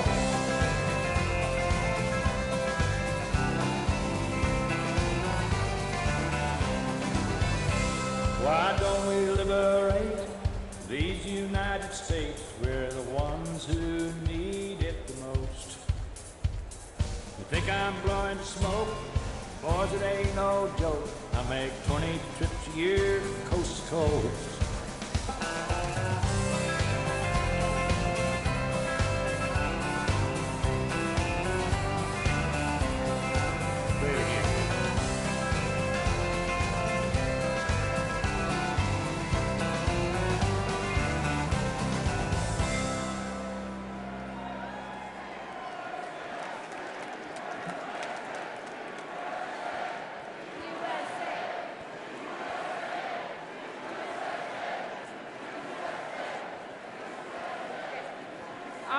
Time for a little convention business here. The chair states that in compliance with Rule 40B, the chair has been furnished with evidence that a plurality of the delegates from each of 5 or more states severally support the candidate who will be presented for the nomination for Vice President of the United States. The chair would like to remind delegates of the provisions of Rule 40A, which provide that if there is only one candidate for nomination for Vice President of the United States who has demonstrated the support required by this paragraph B of this rule, a motion to nominate for such office by acclamation shall be in order, and no calling of the roll with respect to such office shall be required.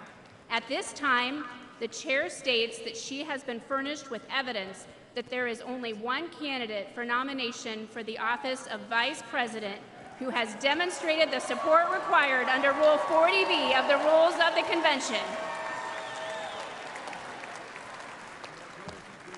Delegates and alternates, the chair recognizes and is pleased to introduce John Husted, Lieutenant Governor of Ohio, for the purpose of nominating. Please give him a warm welcome.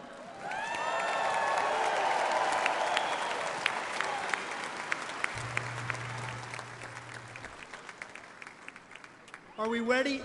Are we ready to nominate a vice president? How about you, Ohio? Yeah! That's awesome. I'm John Husted, the Lieutenant Governor from the great state of Ohio.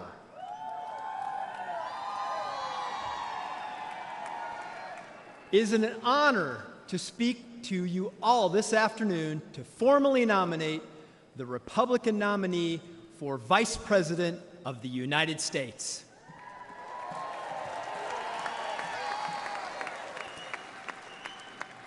Ohio is the heart of it all, and that is certainly the case once again here today. The vice presidency is an office of sacred trust. The man who accepts this nomination accepts with it the awesome responsibility to give wise counsel to the president, to represent America abroad, to preside over the Senate, and to be ready to lead our nation at a moment's notice. Such a man must have an America First attitude in his heart. He must, amen.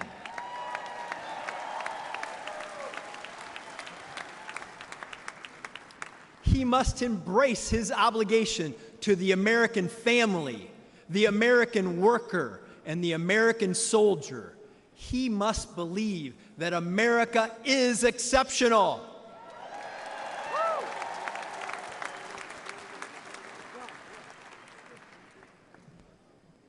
And be prepared in the tradition of our founders to pledge his life, his fortune, his sacred honor to preserve, protect, and defend the Constitution of the United States.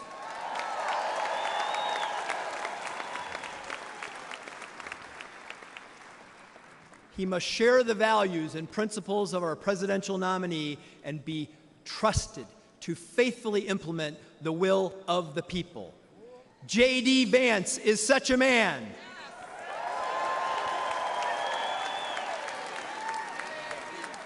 JD, JD, JD, JD, JD, JD, JD.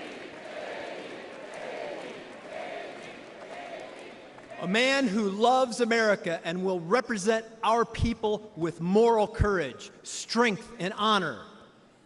JD is a living embodiment of the American dream. He came from humble beginnings, and even as his life took him to places he might have never imagined, he never forgot where he came from. Ohio values are in his blood.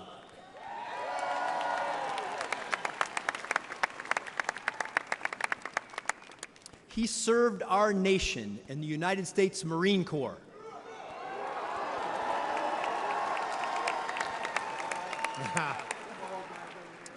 He is a graduate of The Ohio State University.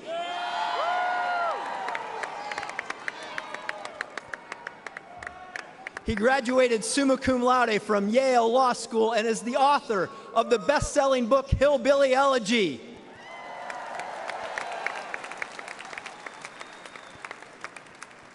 And he is a crusader for the people of the Ohio in the United States Senate. He has never forgotten the working people of our country, and he never will. He fought to bring investment to Middle America as a businessman and has fought to defend them every single day in the Senate.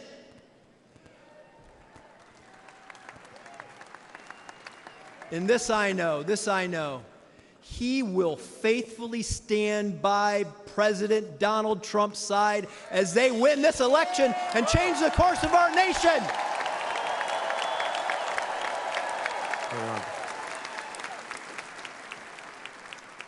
They will change the course of our nation to the benefit of all American citizens and truly make our country great again.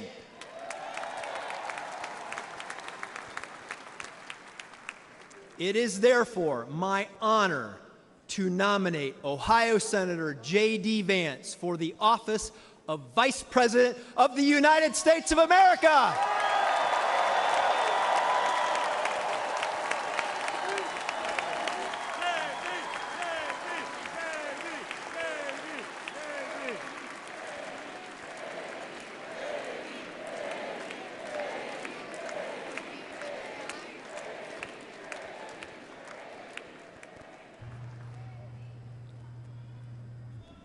Delegates and alternates, pursuant to Rule 40A, a motion to nominate by acclamation is now in order.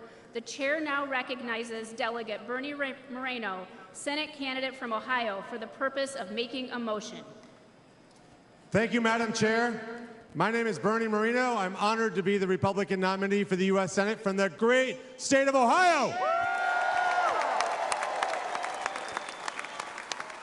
I know firsthand that my dear friend JD is a selfless and brilliant fighter.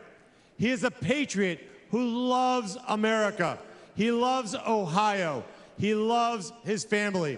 He's a great father. He's a great man. And that's what we need in this nation today. To JD Vance, America First is not just a slogan. It's his North Star. He has followed it every moment of his life and career. He knows what it's like to live in poverty, forgotten by Washington politicians. He is dedicated to ensure that no American is ever forgotten again.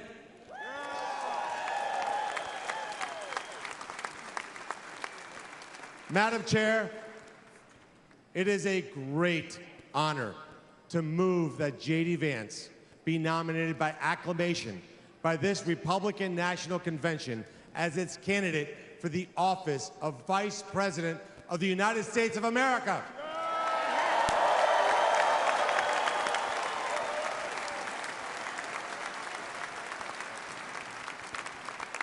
Without objection, the previous question is ordered. The question is on the motion that Senator JD Vance be nominated by acclamation. All those in favor signify by saying aye. Aye! All those opposed signify by saying no. In the opinion of the chair, the ayes have it, and the motion is adopted. Without objection, the motion to reconsider is laid upon the table.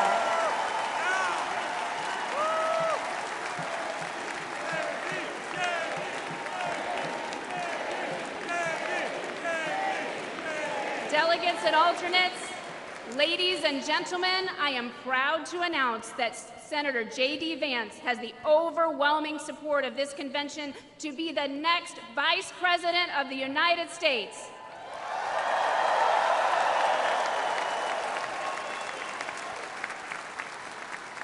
The chair is pleased to make the following appointments to the Escort Committee for Senator JD Vance, his vice presidential nominee. Usha Vance, thank you, and God bless America.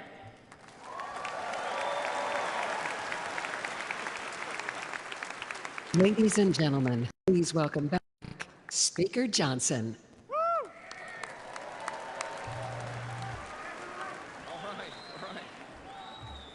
What a great night. Pursuant to Rule 40D of the Rules of the Republican Party, I formally declare President Donald J. Trump and JD Vance as the Republican nominees for President and Vice President of the United States.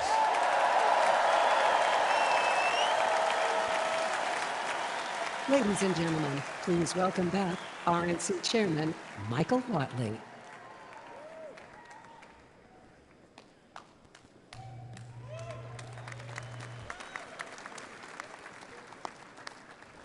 What a great afternoon for the Republican Party, and what a great afternoon for America.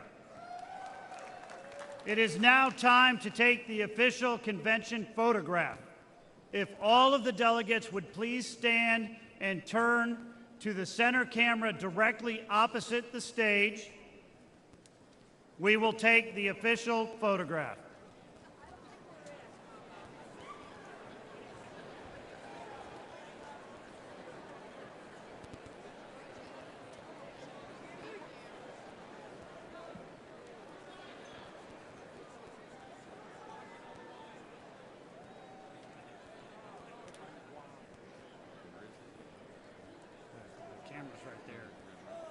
Right above it. See the guy with the big top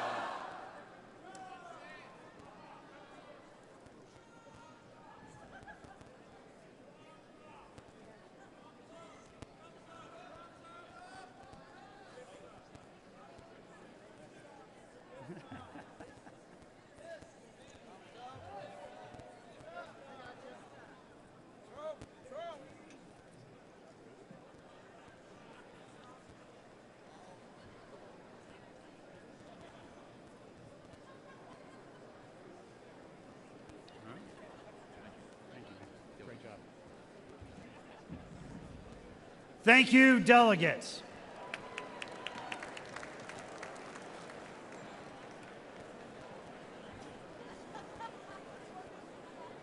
At this time, please welcome Leora Levy, delegate and National Committee woman from Connecticut, who will lead us in a benediction.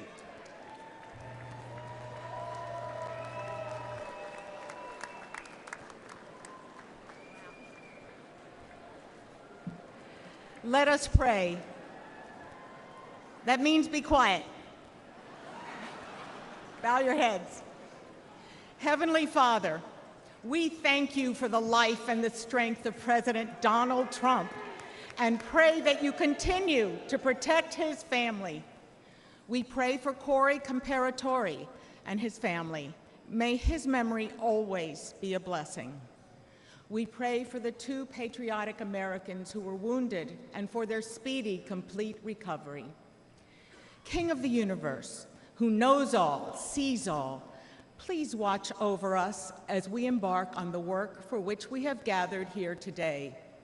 We are here to elect President Donald J. Trump, a leader with wisdom, strength, courage, and the experience to repair what has been badly broken. Lord, please bless the leaders of our great Republican Party. Bless President Trump, Vice President JD Vance, RNC Chairman Michael Whatley, Co-Chairman Laura Trump, the delegates, alternates, and guests gathered here today as we work to make America great again. May we remember your word in Deuteronomy 31:6. Be strong and courageous. Do not be afraid because of them, for the Lord your God goes with you. He will never leave nor forsake you. Our Father in heaven, bless our exceptional country, the United States of America, and all stand vigilant to protect us, the members of our armed forces, police, and first responders. O Lord our God, we pray for the peace of Jerusalem, your eternal city, and for all the children of Abraham.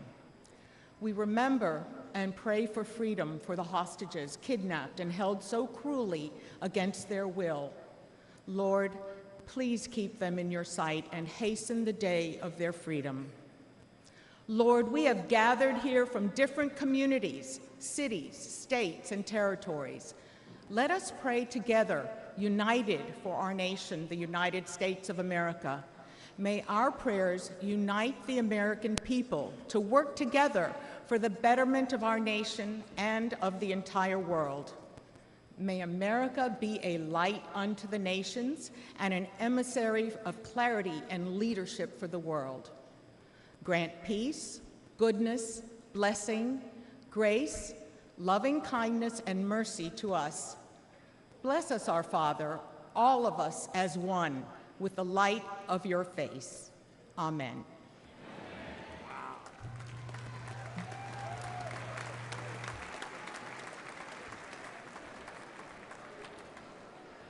In a moment, we will recess until this evening's session.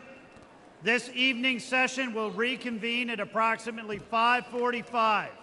However, I will instruct delegates to please return to the hall at 5:30 p.m. in order to be in your seats by 5:45 p.m. I thank you for consideration. The chair declares that the 2024 Republican National Convention is in recess, subject to the call of the chair.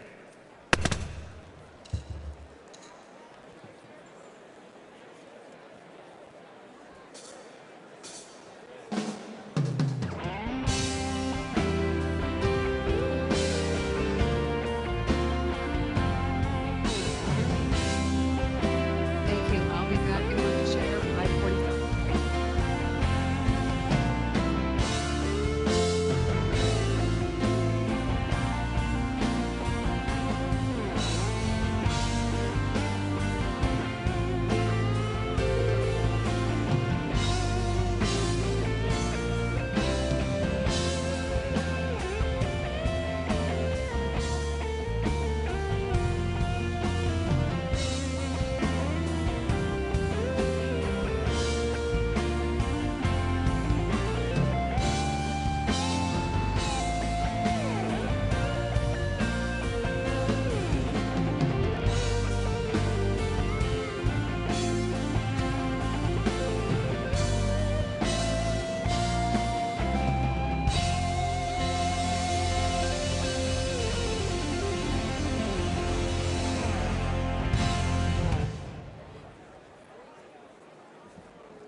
to do. How can I ever change things that I feel? If I could, maybe I'd give you my world.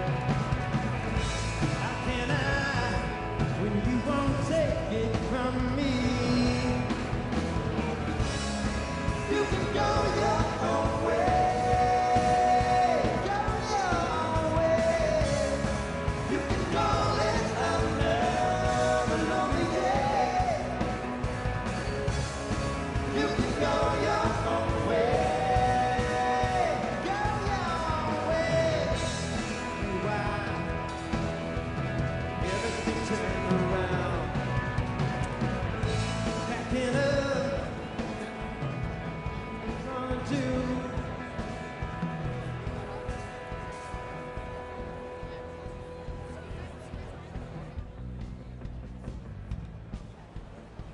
Delegates and alternate delegates, ladies and gentlemen, please take your seats. The program is about to begin.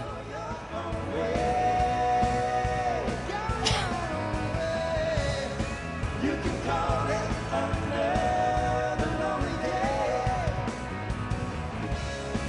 You can go your own way. Go your own way.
America has reached the highest inflation in 40 years.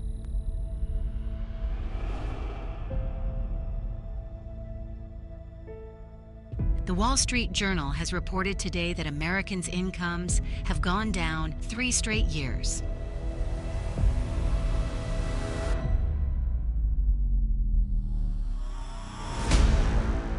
A new report says 1 in 5 seniors are skipping their prescription medicine due to costs.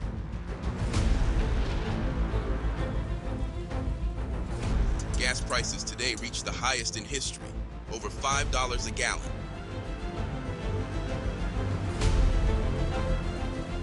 Interest rates have skyrocketed on everything from car loans to housing.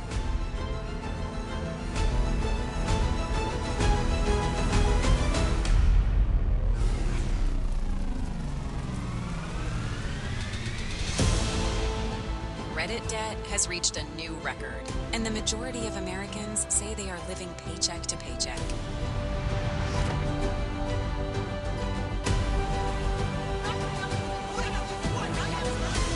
According to the LA Daily News, Bidenomics has been a disaster for Americans.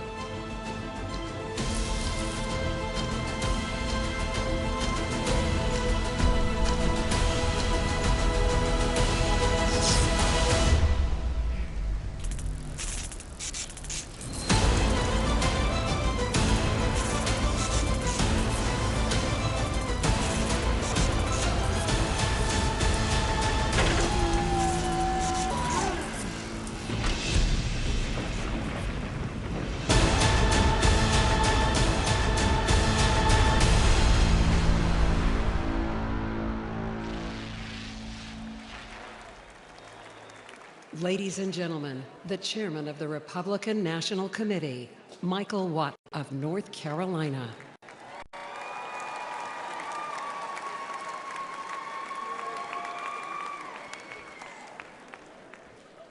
This convention will come to order.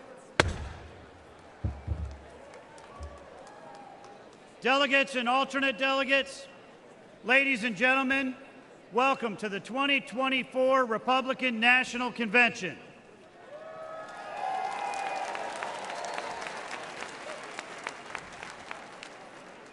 To give the invocation, please welcome Most Reverend Jerome Listecki, Catholic Archbishop of Milwaukee.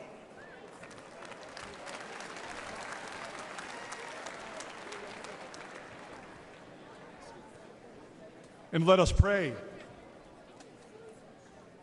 Lord, we thank you for our nation. Our founding fathers held these truths self-evident, that all are created equal, endowed by their Creator with certain unalienable rights, including life, liberty, and the pursuit of happiness. For 248 years, we have sustained this vision to guard the dignity of every life from conception to natural death, to protect their liberty, especially to speak freely and to worship you, and to support their pursuit of happiness through this life to the next. We pray that you assist our elected officials and candidates always to protect our freedoms, to preserve our democracy, and to govern fairly. Grant them the wisdom every day to place the good of our nation above personal interests and to cherish our union. Teach us all to respect justice and our equality before the law. Lord, protect our military. Teach us gratitude, that we may never forget their selfless sacrifice, and protect also our first responders, police, firefighters, and EMTs, for their bravery too gives us peace. There is a sacrifice that all Americans make to participate in the political process. We ask you to receive his servant, Corey Compantadere, and we pray for those who were injured, demonstrating their commitment to our democratic process. Let us offer a moment of silence.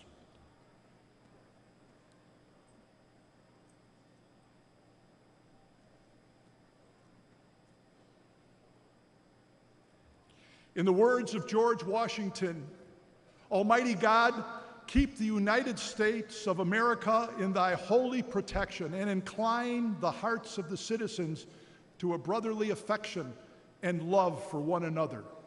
Through Jesus Christ, our Lord. Amen.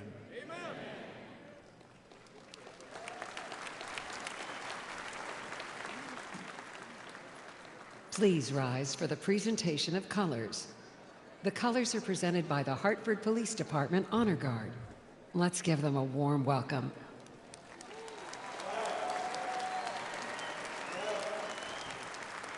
Left, left, left, left, left, left, left, left, left.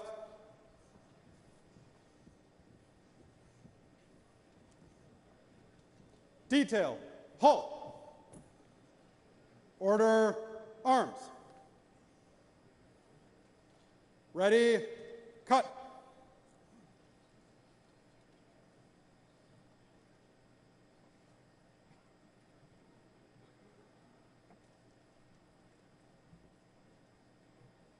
Please remain standing for the Pledge of Allegiance and the national anthem. Right shoulder, arms.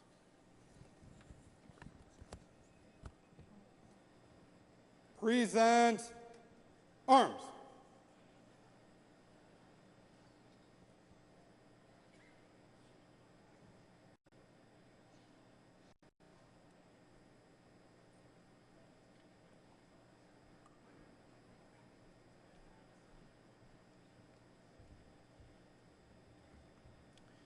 If you will, follow me. I pledge allegiance to the flag of the United States of America and to the republic for which it stands, one nation, under God, indivisible, with liberty and justice for all. Now, to perform the national anthem, please welcome the Great Lakes Adult and Teen Challenge Choir.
Please remain standing while the colors are retired.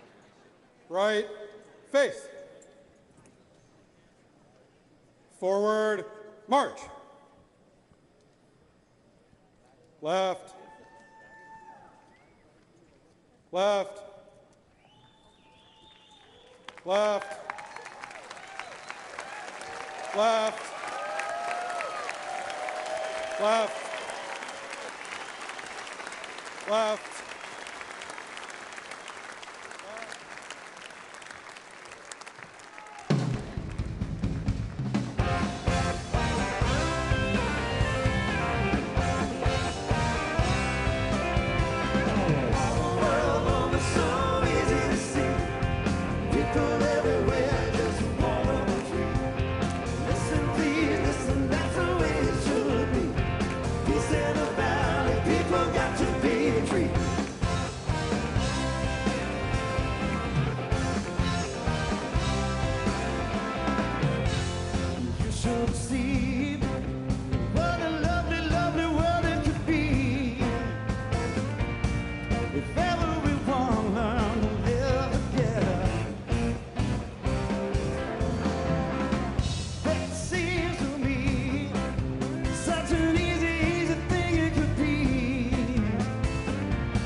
Ladies and gentlemen, please welcome back RNC Chairman Michael Whatley.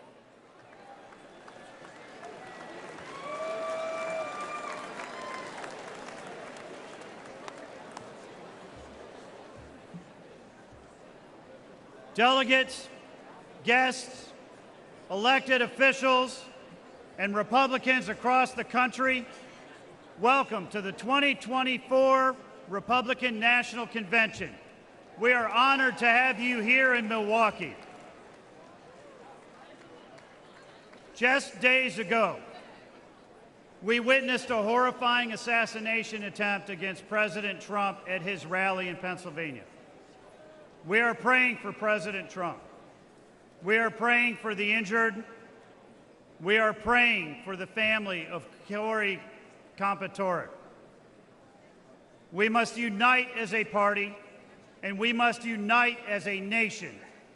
We must show the same strength and resilience as President Trump and lead this nation to a greater future.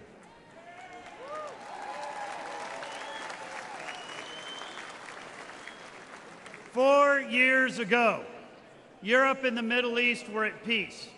Our southern border was secure, and our military was stronger than ever.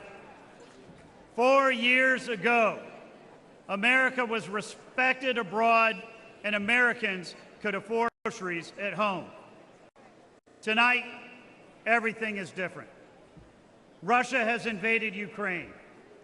Iran and its proxies have openly attacked Israel, and China is threatening Taiwan.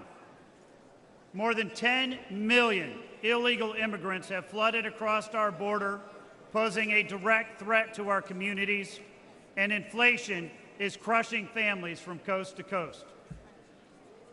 I am here tonight as the chair of your Republican Party to tell you it does not have to be this way.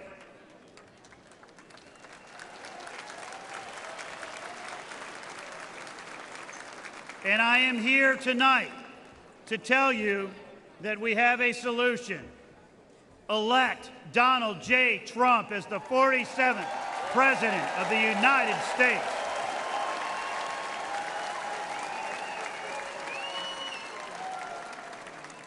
Only President Trump can unite us and restore our economy, rebuild our southern border, and regain our standing in the world. When I became chairman of the RNC, I pledged to do 3 things to make that happen. First, we are going to get out the vote. Second, we are going to protect the ballot.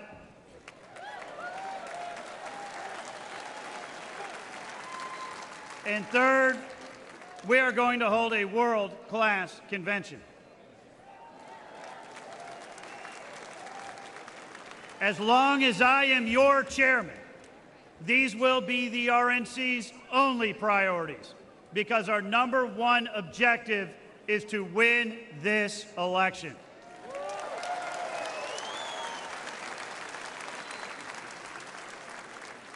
I am pleased to say that tonight we are kicking off the biggest and best convention in the history of the Republican Party, and we are united.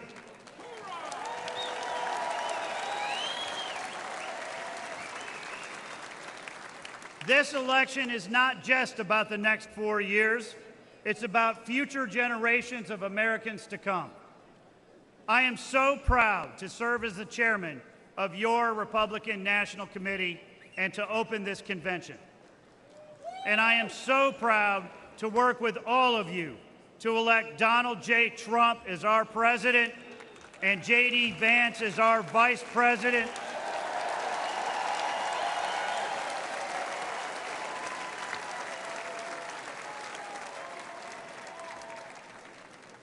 And to make America wealthy again, safe again, strong again, and to make America great again. Thank you.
Ladies and gentlemen, please welcome United States Senator Ron Johnson of Wisconsin.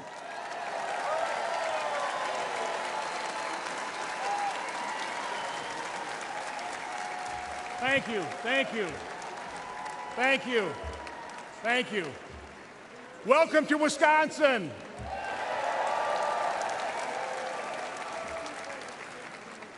"170 years ago, the Republican Party was born here, founded on the principle of freedom and dedicated to the fight to end slavery. It is an honor and privilege to represent the good, decent, hardworking, and very nice people of Wisconsin in the U.S. Senate. Like most Americans, they believe the purpose of government is to help improve lives, not make them more difficult. Unfortunately, Vice President Harris and President Biden have made our lives less safe and far more expensive. In other words, a lot more difficult. Back in 2008, Joe Biden ran out a ticket promising to, quote, fundamentally transform America, unquote. They weren't joking. That was the Democrats' new radical far-left agenda. Today's Democrat Party is not the party of our parents and grandparents. That party cared about workers and people struggling to get by. Now they are the party of open borders, reckless spending, weaponized government, and weakness on the world stage. This fringe agenda includes biological males competing against girls, and the sexualization and indoctrination of our children.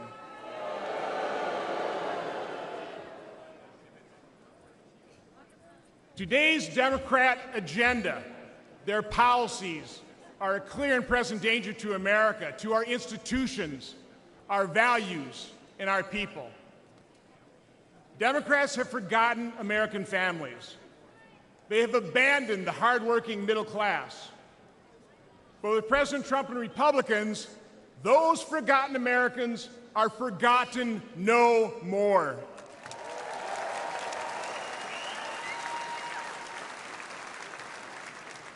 Republicans are the party of opportunity, liberty, and prosperity for all. We proved we know how to make life better for all Americans, and we can do it again. With a secure border, smaller government, less regulation, and lower taxes. Republicans understand that Americans don't want welfare, they want work. They don't want woke equity, they want God-given equality.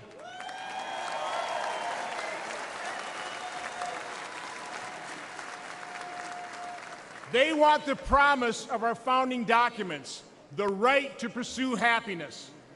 That's what Republicans will deliver. We've repaired the damage caused by Democrats before, and we will do it again.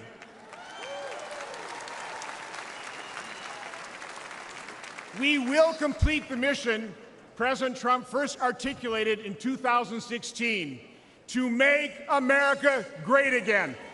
Thank you, and God bless you. Thank you.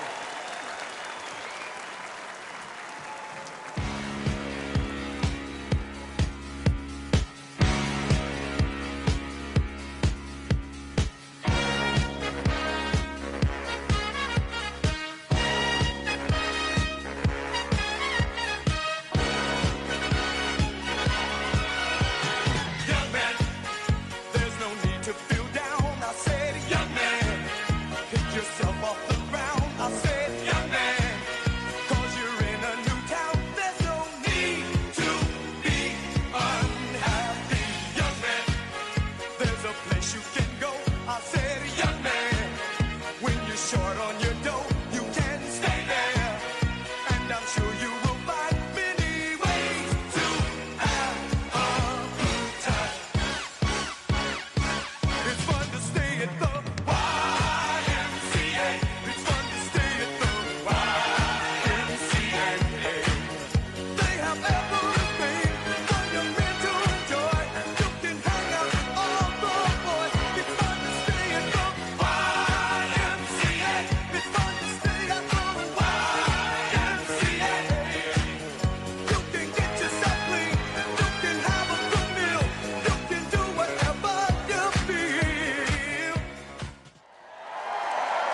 Johnson.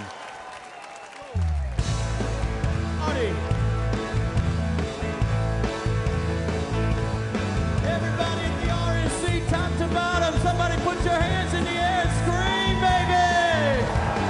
I love number 3 winning and good bass fishing and bush hogging overtime. I like sitting in the stand with a gun in my hand. I'm an all-American guy. I like a bone on a steak and a Waffle House steak, seeing kids being raised right. I like a handshake deal and people that are real. I'm an all-American guy. I love F-250s, Alan Jackson's Little Bitty, and the beauty of a small town life. I like my chili in a bowl, Bob Seger rock and roll, football on a Friday night. I love a cold beer can and the Leonard Skinner band, and a woman that I hold all night.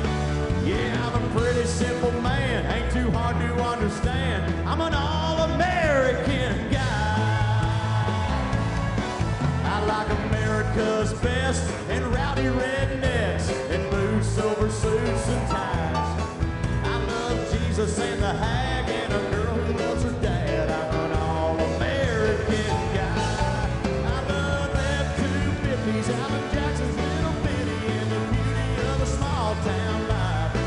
I like my chili in a bowl, Bob Seger rock and roll, football on a Friday night. I love a cold beer can and the Charlie Daniels band, and a woman that I hold all night.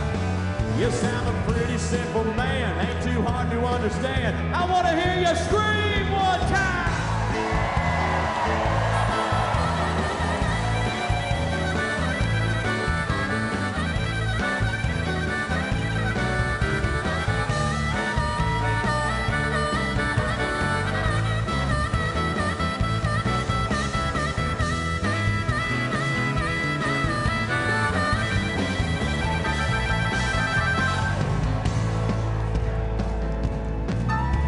I can't hear you. They're listening around the world. RNC, I said, let me hear you scream, baby.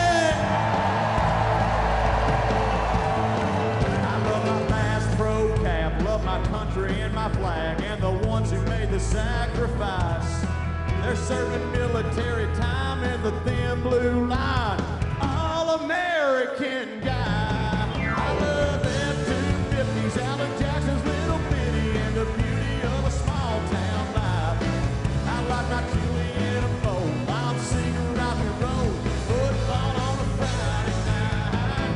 I love a cold beer can and the Marshall Tucker band, and a woman that I call my wife. Yeah, I'm a pretty simple man, ain't hard to understand. I'm an all-American guy. You know, I'm a pretty simple man, I ain't too hard to understand. Just an all-American guy. That's right.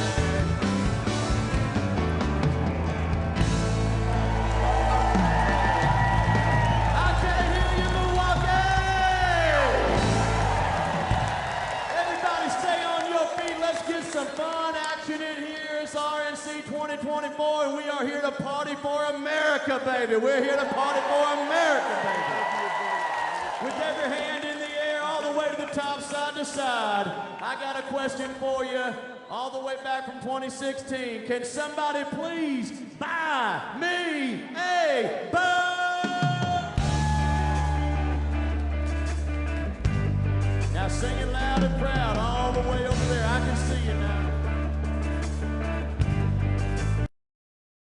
Ain't rich, but I damn sure wanna be. Yeah, working like a dog all day, ain't working for me. Oh, I wish I had a rich uncle that would kick the bucket, and I was sitting on a pile like a Warren Buffett. I know everybody says money can't buy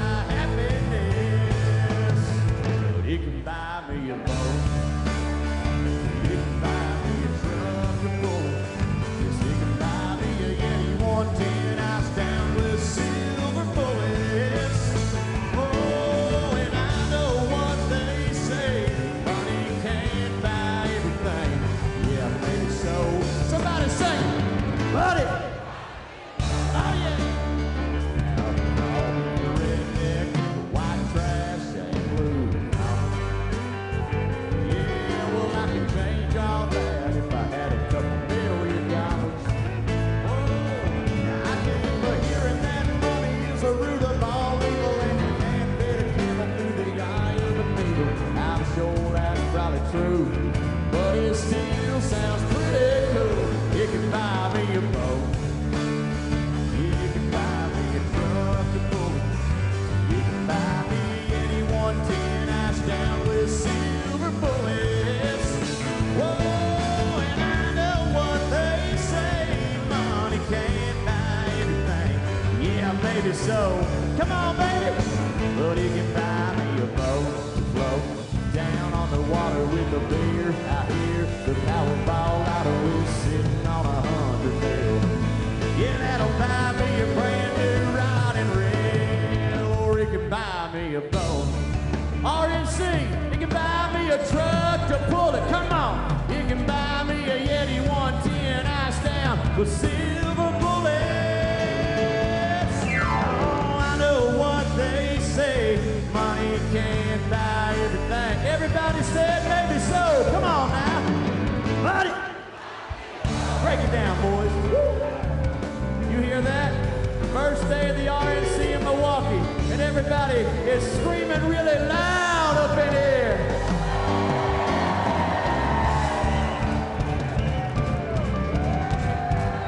I can see your hands. Everybody on your feet. Let's go. Get them up, get them up. We say, hey, hey, oh, whoa.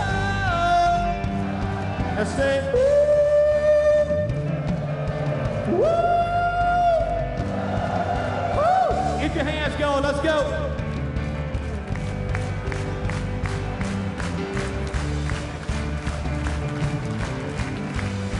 Watch this.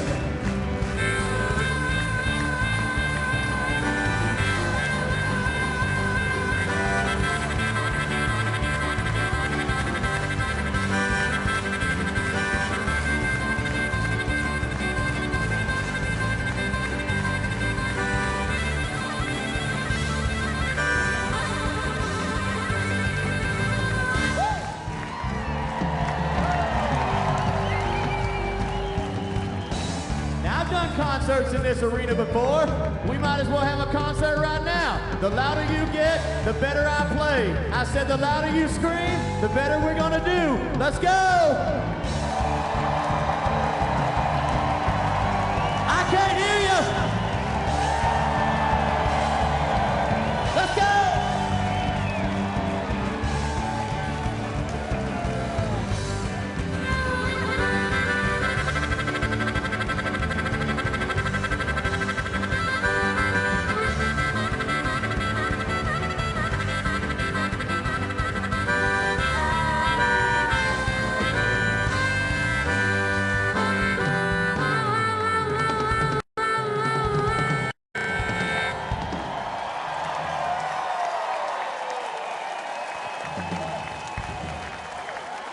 We can get rowdier than that. Come on, it's 2024. We're here to party.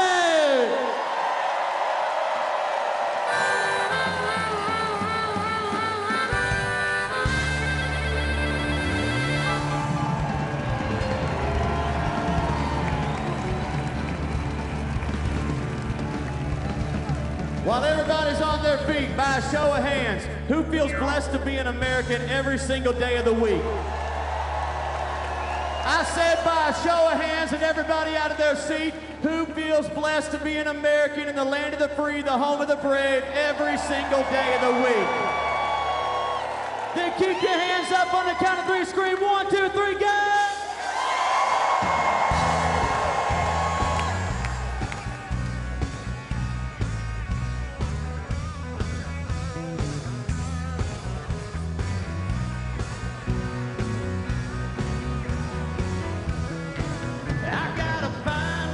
Woman got a house full of kids, truck that keeps her running, a job that pays the bills, bunch of fishing poles and ponds that I can fish.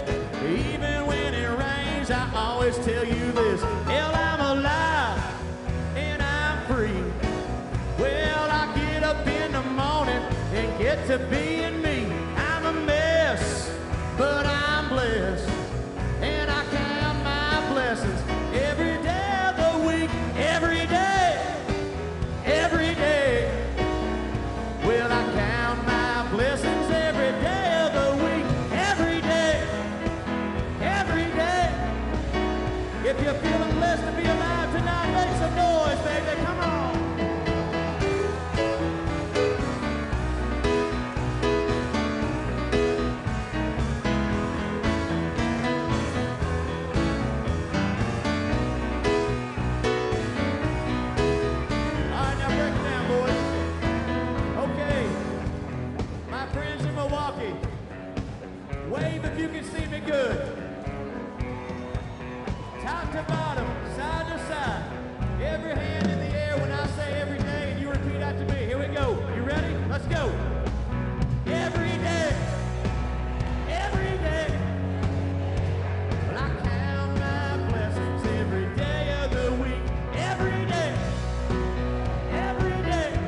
Please welcome Congresswoman Marjorie Taylor Greene of Georgia.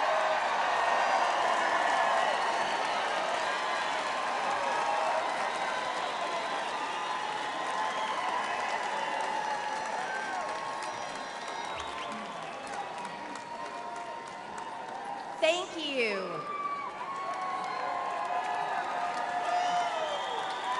Thank you. Thank you. Today is a celebration. The American spirit is alive and well. And we have once again nominated for president the founding father of the America First movement, Donald John Trump.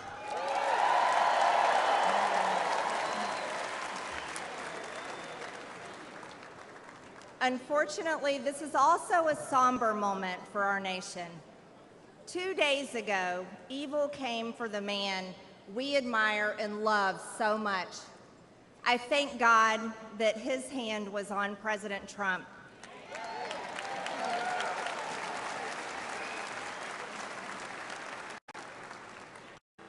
And I pray for the family of Corey Comprator, who was killed at the rally, and for other attendees who were wounded. Corey embodied the spirit of America First. He displayed the ultimate show of love when he shielded his wife and daughter, sacrificing his own life. He reminded America of what we must be, a people who will do whatever it takes to defend the people and the nation that we love.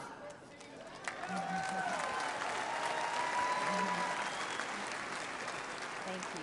I love you too. We will honor Corey's memory by building the country he wanted, the country he wanted for his children, and a government worthy of the American people. For far too long, the establishment in Washington has sold us out.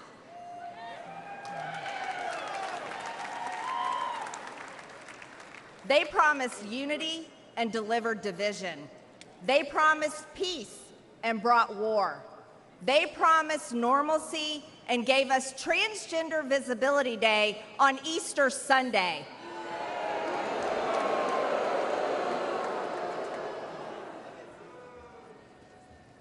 And let me state this clearly.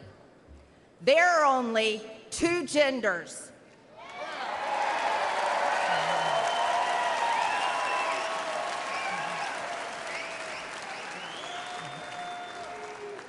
And we are made in God's image. Amen. And we won't shy away from speaking that simple truth ever. The Democrats ripped open our borders and allowed millions of illegal aliens to pour in, driving up the cost of housing and health care while slashing American wages and eliminating jobs. They claim that our economy is thriving, yet hundreds of thousands of American-born workers lost their jobs these past few years. The Democrats' economy is of, by, and for illegal aliens.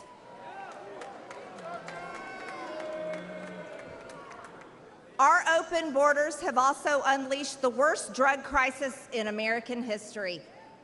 Yet while hundreds of thousands of Americans are suffering, the Democrats spent over $175 billion, your tax dollars, to secure Ukraine's borders. But they tell us the border wall is too expensive. But an American government that serves the interests not of the wealthy, the globalist, or the powerful few, but of all hardworking Americans is within our grasp.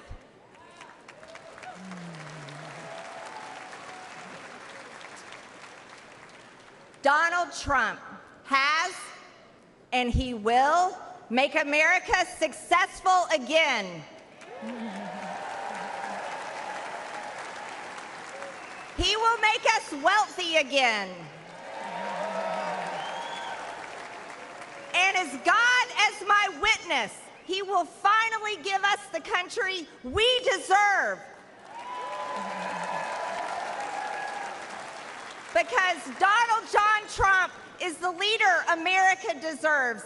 God bless the American people, God bless President Trump, and God bless the United States of America.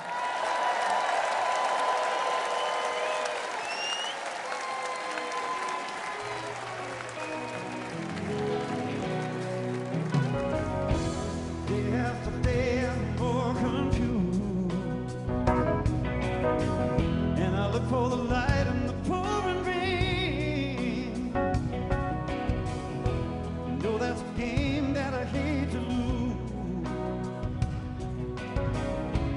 Feeling the same. They say, oh, killing the beat, boys, and free my soul. Wanna get lost in your rock and roll and drift away. Killing the beat, boys, and free my soul. Wanna get lost in your rock and roll and drift away.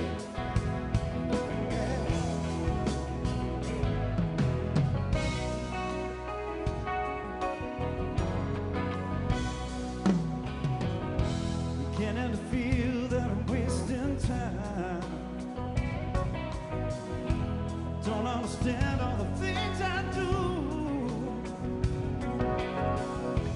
The world outside is so unkind. I'm counting on you. Carry me through. Oh, give me the beat, boys, and free my soul. I wanna get lost in your rock and roll and drift away. Give me the beat, boys, and free my soul. I wanna get lost in your rock and roll and drift away. Yeah, don't you drift away.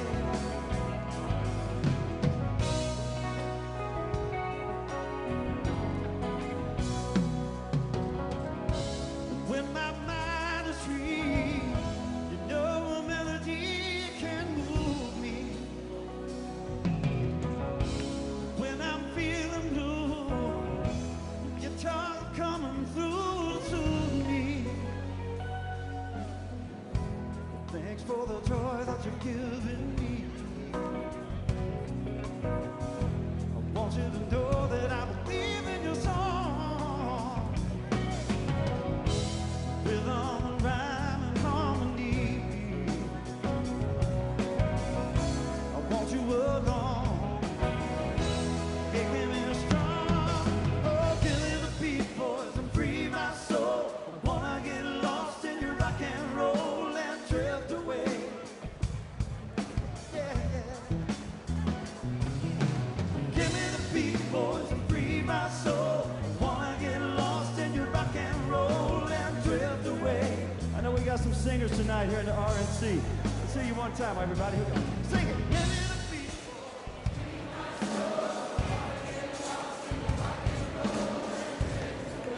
Sound good, y'all. Sound good now in Milwaukee, y'all. Sing it. Give me the beat.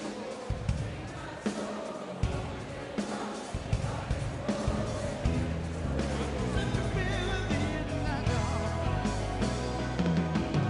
Give me the beat, boys, and free my soul. I wanna get lost in your rock and roll and drift away. Hey, give me the beat, boys, and free my soul. I wanna get lost in your rock and roll and drift away.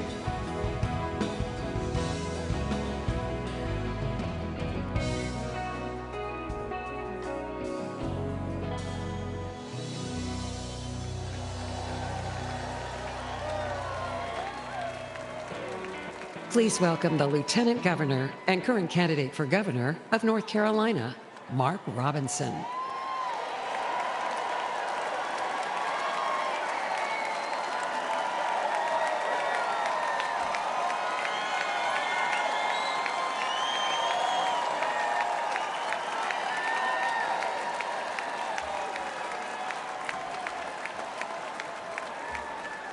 Thank you, thank you.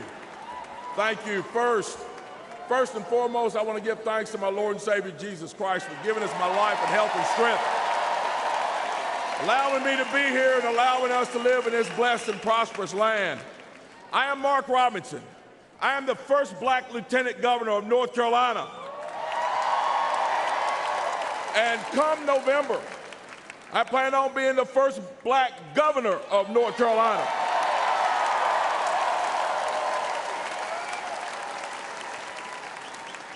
But I'm one of the political elite. I grew up poor as the ninth of 10 kids in Greensboro with an alcoholic father who beat my mother. I love to tell you that I graduated from high school, found success, never worried about money again, but I can't. I lost 2 jobs, 2 manufacturing jobs because of NAFTA, which, by the way, Joe Biden voted for. Politicians in D.C. made bad decisions. People like me suffered. I lost my car and my house. I was desperate. But you know, my story isn't unique. A couple of months ago in my travels, I stopped at a gas station. As I was leaving, a man walked out with a beer and he looked very stressed. He got in his car and I could see him holding an envelope. My heart dropped because years ago I held one just like it. It was bankruptcy papers. I could see the fear on his face. And it took me back to lying awake at night with that gnawing worrying, debating which bills weren't going to get paid. Unfortunately, many families today are having that same experience. Under Joe Biden, grocery prices have skyrocketed and gas has nearly doubled. In North Carolina, factories just like the one I worked at are closing, leaving families feeling hopeless. But there is hope, and I'm proof. My wife and I never gave up. We kept our faith. We worked hard and made it through those tough times. Now I stand before you on the verge of becoming the first black governor of North Carolina.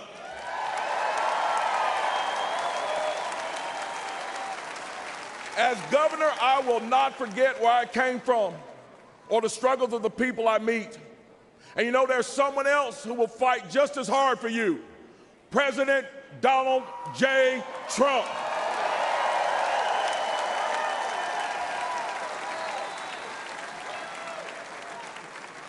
The brave heart of our time, President Trump, had our economy roaring.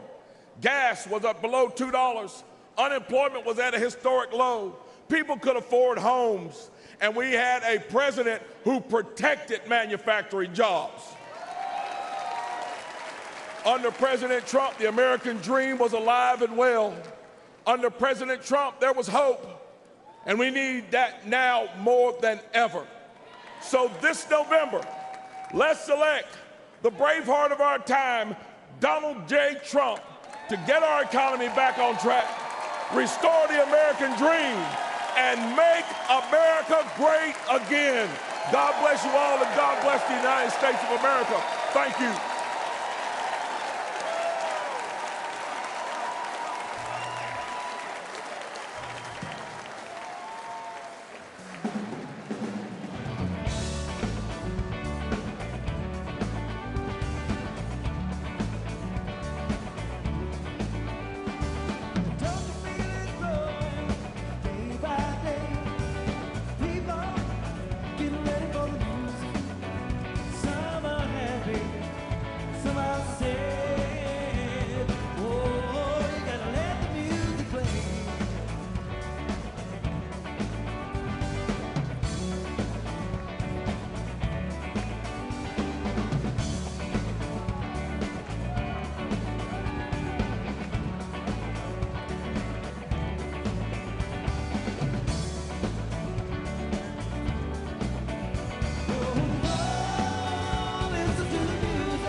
Please welcome Congressman Wesley Hunt of Texas.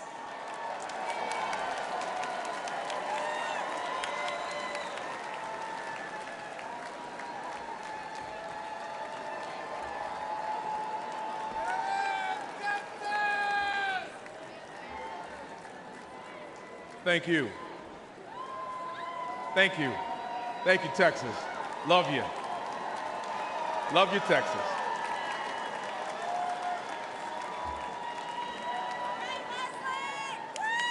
A president's greatest responsibility is to protect the American people. And both Joe Biden and Kamala Harris have failed.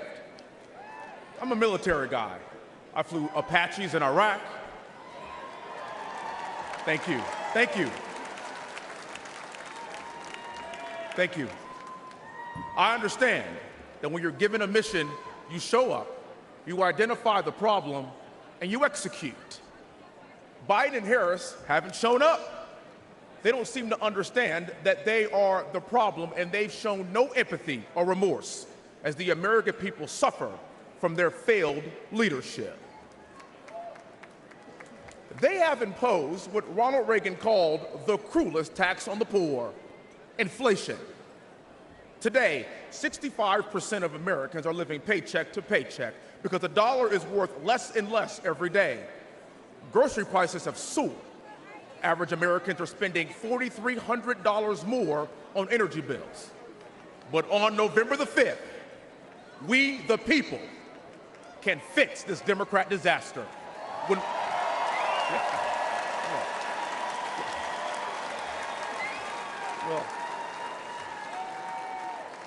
We can fix this disaster when we re-elect Donald John Trump as president and send him right back to where he belongs, the White House.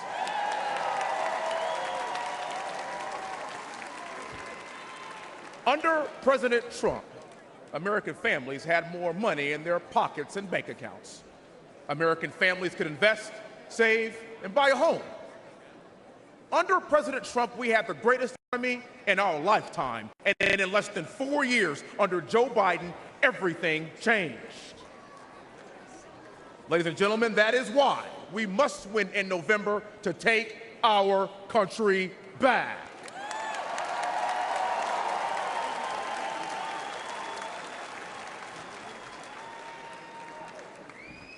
We owe it to future generations to embrace this pivotal moment. I owe it to my two daughters, Victoria and Olivia. I owe it to my one-year-old little boy, Willie, and I owe it to all American children and their future.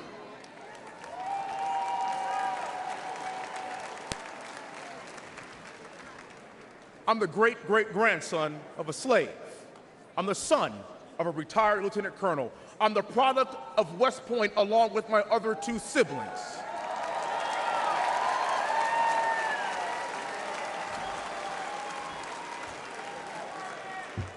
And I risked my life in combat to preserve our nation. Now,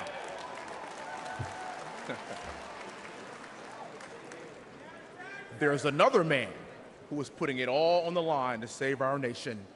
His name is President Donald Trump.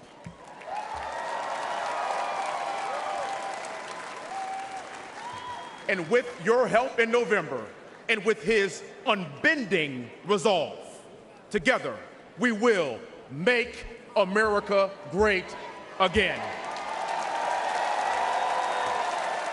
God bless you, Milwaukee. May God continue to bless these United States of America. Thank you.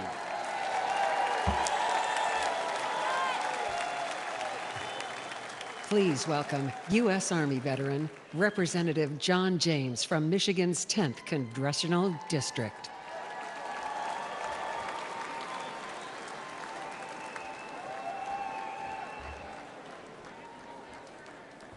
Good evening, Wisconsin.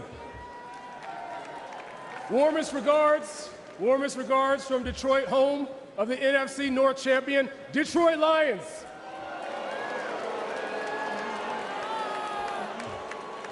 Well, in seriousness, didn't Wesley do a great job? One of my West Point classmates, class of 2004, and there's another Midwestern boy who did a great job. our vice presidential nominee, JD Vance. Another Midwestern boy. You know, he's going to need some help when he comes up to Michigan. I'll do everything I can, but he might be the first Buckeye to win in Michigan since last time Trump was in office. But those are two great American dream stories from the Hunt family and from the Vance family, but I have another American dream story to tell you about. It's about a little boy from Starkville, Mississippi, who lived directly across the street from Mississippi State University, but he couldn't go there because he was black. Despite growing up in the Jim Crow South, he refused to let vulnerability become victimhood. He paid his way through college, served honorably in Vietnam, and started a trucking company with one truck, one trailer, and no excuses, hauling beer back and forth between Detroit and Milwaukee.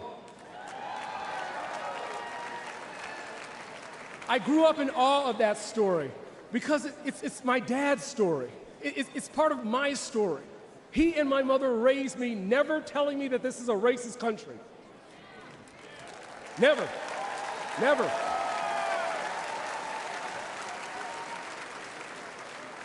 Even though we have marked blemishes in our past, even though we have much farther to go, even though they endured racism, it did not define the nation they loved. They taught me I could do anything I set my mind to. They taught me to put the Lord first always. They taught me to use my blessings to be a blessing to others. And that's what we're doing here today. That's why I went to West Point. I became a Ranger qualified Apache pilot and flew 750 hours operations in Operation Iraqi Freedom. You know, that's something else me and President Trump have in common.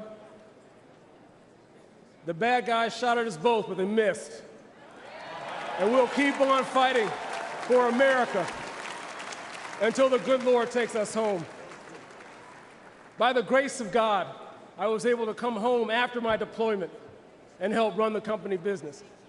Now I have the honor of representing the 10th Congressional District, the #1 manufacturing district in the best state in the entire union.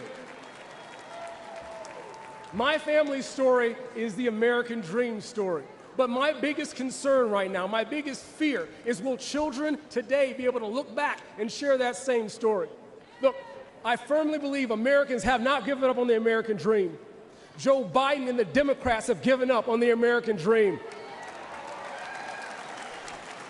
Joe Biden and the Democrats think they know how to spend your money better than you do. They want to take your dollars, they want to take your voice, they want to take your control and give it back to DC bureaucrats to execute their woke and Green New Deal agenda. Well, that plan doesn't work because hope is not a plan.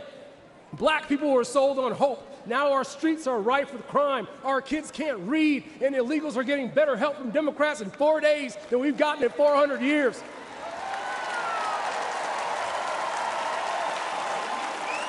Look, our daughters were sold on hope, and now they're being forced on the playing fields and changing rooms of biological males. America was sold on hope, and now the world's on fire. Our borders are wide open, and Americans are going into debt to pay for their groceries. But look. We don't even have to imagine a brighter day. We just have to remember, under President Donald J. Trump, we had a secure border. Under President Donald J. Trump, we had peace in Europe. And under President Donald J. Trump, we had an economy so good. We had an economy so good, Democrats were trying to give Obama the credit for it. Look.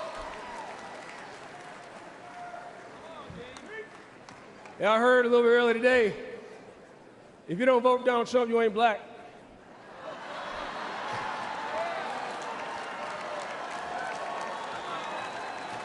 But see, here's the thing. By the grace of God and the proven leadership of Donald Trump, for every American, regardless of race, color, and creed, we could once again have a land where a child's outcome isn't determined by their zip code. We can once again have a land where hard work truly does get you ahead. We can once again have a land where you can go from poverty to prosperity in a single generation. I believe that land is still America. America is the greatest idea that's ever been.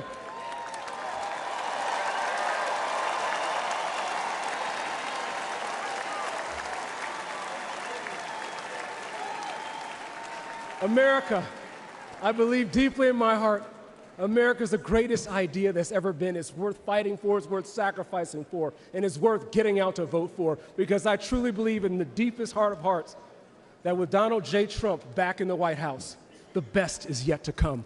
God bless you. Thank you. God bless America.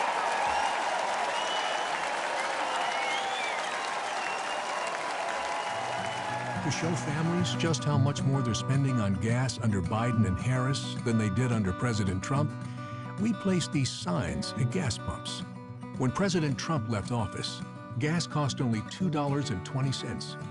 Under Biden and Harris, gas skyrocketed to the highest price in history, over $5 a gallon. $5 a gallon is the highest historically it's ever been. It hurts my heart, it hurts my budget, it just hurts. I've never seen it this high before, with the gas prices being the way that they are. They're terrible. They're outrageous, overpriced. Our paychecks are like a third of what they used to be just because of gas prices. We have to choose between, am I going to fill up my car all the way or am I going to buy a prescription? Whenever Trump was in office, it took me about $45 to fill up, and now it's about $75 to $80. A lot of pain every time you go to the gas pump, and I know I'm not the only one that feels it. Within my first year of driving, I'm having to deal with an average of 503 across the nation. I feel it every time I fill up. Well, it certainly affects my saving because it's hard to save when everything you're making is going out for groceries and gasoline. With the gas costing more, of course, the food costs more, and also cuts into doing charitable activities, like try to deliver food to needy children. Families right now are living paycheck to paycheck, and it's going to get worse. How people with families do it, a normal average income, I don't see how they can pay it and have any money left over even to pay for gas. I don't think Bidenomics works for anybody. My family can't afford any more of him. It's impossible to pay $5.03. We need to care about our people better than that. There are going to be 41 million new Gen Z voters this upcoming election, and when they go to cast their vote, I mean, that's definitely going to take a toll on which way they lean. I'm voting for Trump because me and my family want to pay this amount for gasoline. We don't need any more of this. We need more of this. To show families just how much more they're spending on groceries under Biden and Harris than they did under President Trump, we placed these signs in grocery stores. You got a 49% increase under Joe Biden. I mean, a tremendous increase. It just goes on and on. It's ridiculous. I have definitely seen a price increase since Biden has been president. The food prices are astronomical. They're unaffordable. They're still going up. Every week you see something else that's gone up higher. It's hurting everybody. When we would grocery shop, 5, 6 years ago, this is not the same grocery store that I remember. I do without a lot of things that I shouldn't because we can't afford it. Everything in the store is double the price. I mean, we're talking $600 a week just for my family of 6. I think it's especially hard on families with children. A lot of people are using food banks that never would have used food banks before. Living on Social Security or just disability, it's very difficult to be able to maintain the expenses. I have several elderly friends. They can't even get their medicine some months because they're paying so much for gas and groceries. When you check out, it's shocking. It's shocking what the increase is. Everything. Joe Biden's policy, Kamala's policies, they're killing us. But since Biden's come in, I gotta say it's gotten worse, and they don't even care. I served this country, and I've seen the biggest change in my entire life in these last 3.5 years. If you want to save this country, you need to vote for President Trump.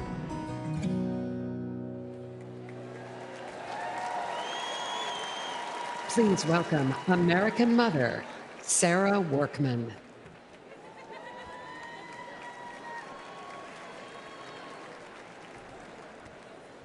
Good evening.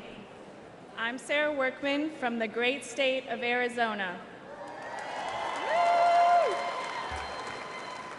I'm honored to be here tonight on behalf of everyday Americans.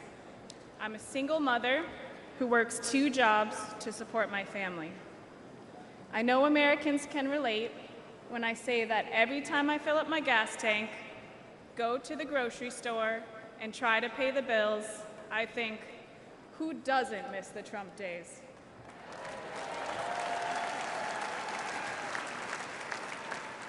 But it's not just the economic pain we're all feeling under Joe Biden. It's how they're destroying the American spirit. Everywhere we look, there's pain, chaos, and crisis. Inflation, open borders, woke indoctrination in our schools, violence in our cities, and unjust rulings in our courts. All of it is eroding one of America's greatest strengths, our optimism.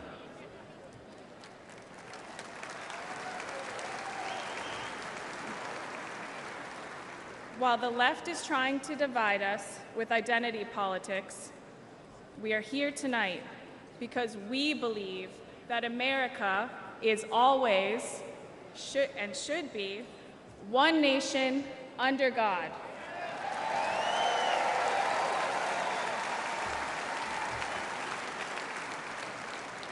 In addition to the economic pain, the Democrats' open border policies have shattered my family. With drugs so readily available, my husband fell victim to the drug epidemic. It tore our family apart, and now I raise my son alone. But I know there is hope.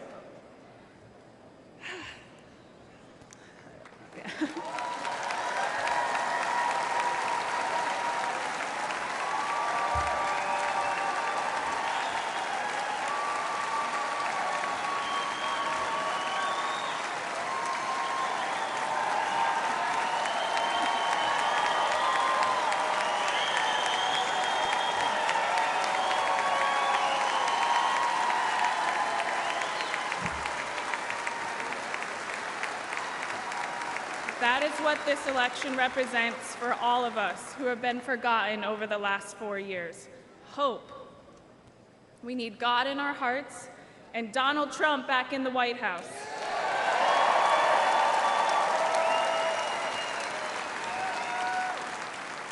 If you're watching tonight and you hear your own story and mine, Donald Trump put me on this stage to show that he hears us, he sees us, and we are forgotten no more.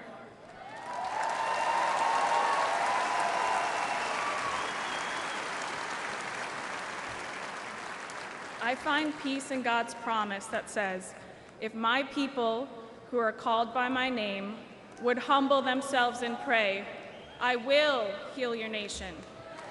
Amen.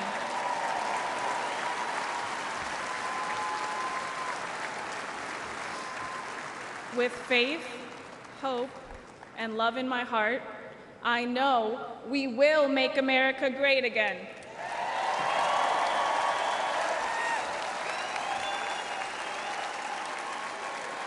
Please welcome United States Senator Katie Britt of Alabama.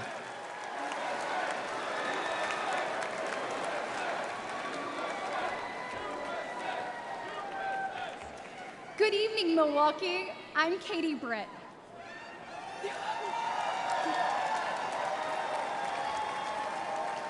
We are all here tonight for one reason. We need to change the direction of our nation. And Donald Trump is the change we need.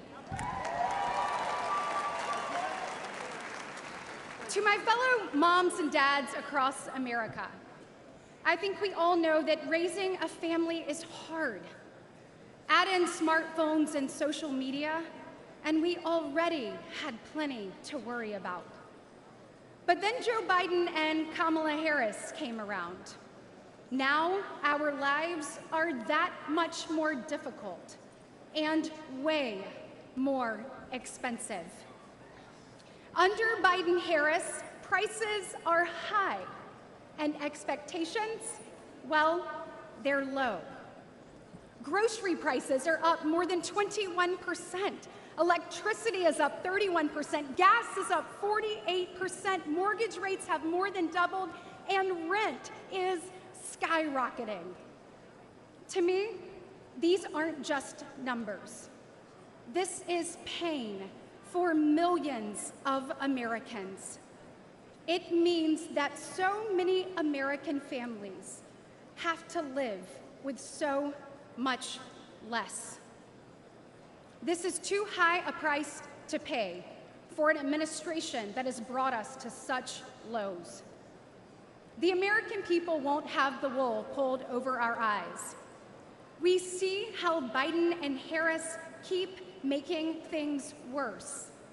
And we know the current president is not capable of turning things around.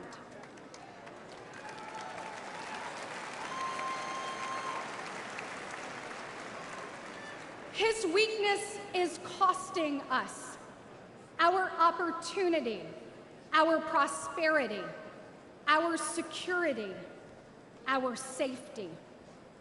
Each diminished, all in decline, just like the man in the Oval Office.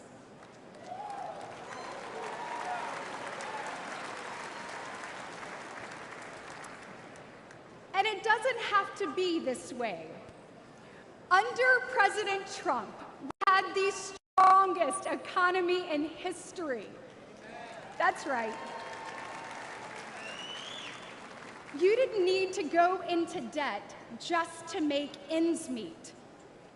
Energy dominant, stable prices, secure borders, safe streets, strong families and communities.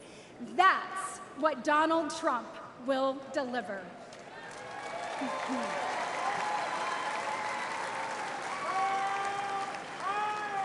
With President Trump, the tough choice was which job offer to accept. Now, it's which second job to take just to pay the bills. Your family can't afford this costly and dangerous decline for 4 more years. 4 more years of Biden-Harris will impose a lifetime of financial damage on our children and our nation. It is time to return President Trump to the White House. Yes. Republicans will put parents, families, and hard-working Americans first. With President Trump back in the White House, we will reawaken the exceptionalism of the greatest nation ever known.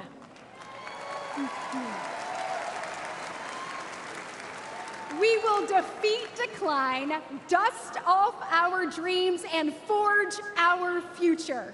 Because families across our nation deserve better. Once again, America will be the land of limitless opportunity for all. And paving that path starts today. So let's roll up our sleeves, send President Trump back to the White House, and get America back on track. God bless.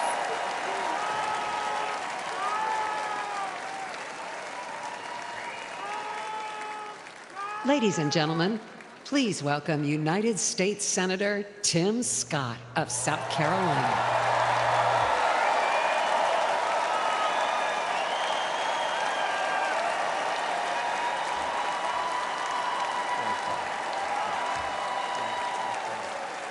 Wow. Wow. Wow. Wow. Thank you so much. Thank you. Hello, Milwaukee! Are you ready for 4 more years of Donald Trump? Oh, me too.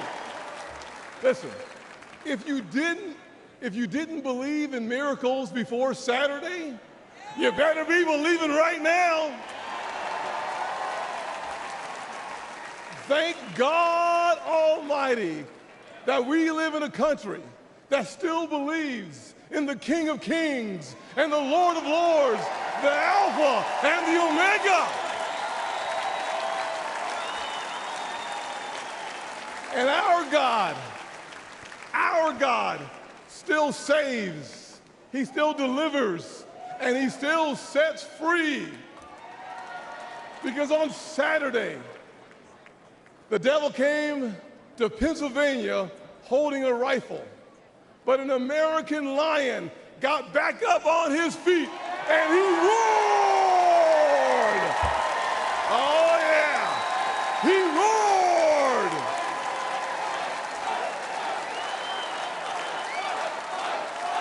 Yeah, yes he did.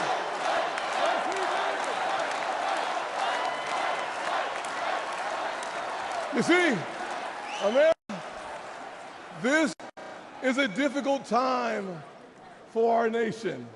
Inflation is crushing families. Illegal immigration is crushing American workers. Failing schools and victimhood culture are crushing our poorest kids. And the weakness of the commander-in-chief has invited world wars all around our world. Joe Biden is asleep at the wheel and we're headed over a cliff. We hear despair in the voices of a millennial couple raising 2 kids in a 1-bedroom apartment because they can't afford a house. We see pain on the faces of Gold Star parents because their commander-in-chief, Joe Biden, literally forgets their son died in uniform on his watch. America, we deserve better.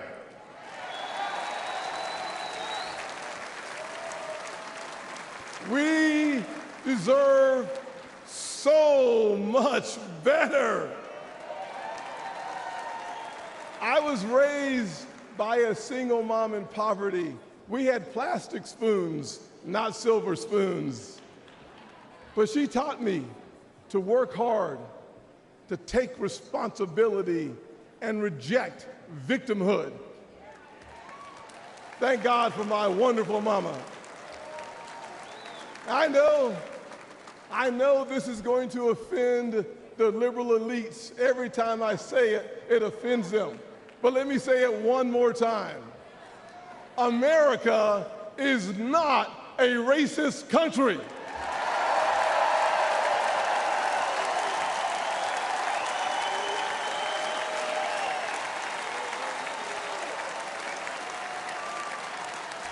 No, we're not. But if you were looking for racism today, you'd find it in cities run by Democrats. Look on the south side of Chicago.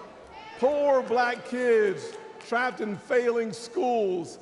Thousands shot every single year, including one of my former interns, Daquan. But there's good news. It's conservative values that restores hope. It's Republican policies that lifts people up. I partnered with the greatest president of my generation, President Donald J. Trump.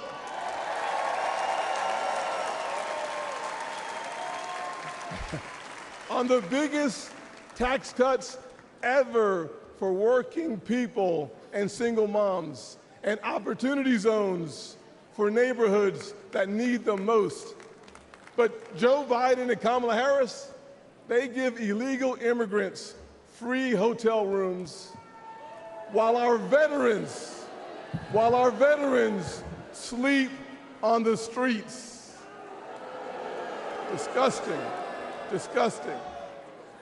Trump secured our border once, and Donald Trump will secure it again.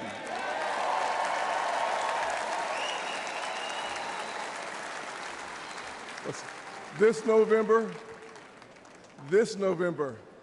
we are not deciding simply the fate for the next 4 years.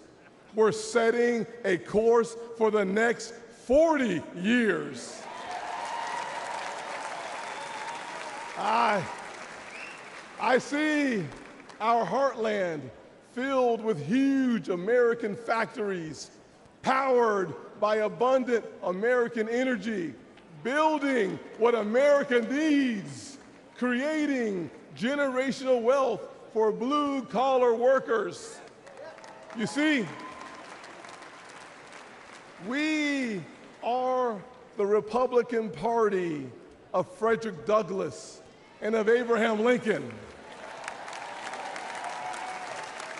of Ronald Reagan and Donald Trump. But we, 4 more years. I love it.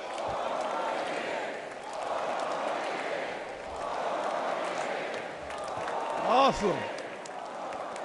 We are not simply the party of our leaders. We are also the party of a young woman in Wisconsin taking over her family farm, an Hispanic father working 16-hour days in Nevada, and a black teenager in Philly starving for opportunity. We're not just the grand old party of the past. We are the great opportunity party of America's future.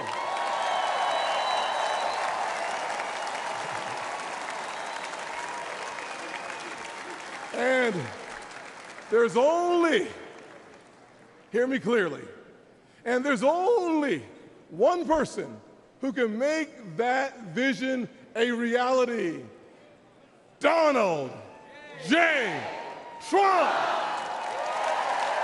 God bless America.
This is the man responsible for your family's home economy. He can't even walk up steps or put on his own coat. Biden's incompetence is financially crushing Americans. One of Biden's first acts as president was to raise taxes, then create a new army of IRS agents to go get the money. Biden's inflation tax costs American families more than $11,000 a year. Under Biden, the highest inflation in 40 years, sickening grocery prices, highest gas prices in history, while Americans' incomes have fallen 3 straight years. Now, Biden's proposing a new $4.9 trillion tax hike, the largest ever, $36,000 per American family, and an end to the Trump tax cuts. It's obvious Biden must be fired. President Trump didn't just give us the strongest economy in the world, he gave us the largest tax cuts in history.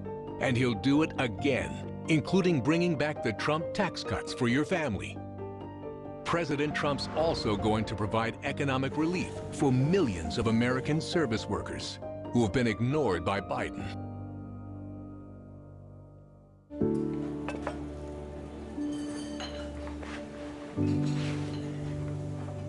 You're looking at America's service workers. And they're over 150 million strong. Waitresses and waiters. Drivers and doormen. Bartenders and baristas. And like so many others in Joe Biden's America, they're struggling economically. The majority now live paycheck to paycheck. Their credit card balances at record highs, at astronomical interest rates, and their incomes are down 3 straight years. The good news? Help is on the way. President Trump's economic plan to restart America includes no tax on tips earned by our service workers. A huge financial shot in the arm. You see, unlike Biden, President Trump doesn't want these Americans to just survive. He wants them to thrive. President Trump, he'll make America affordable again. Please welcome the Governor of the Commonwealth of Virginia, Glenn Youngkin.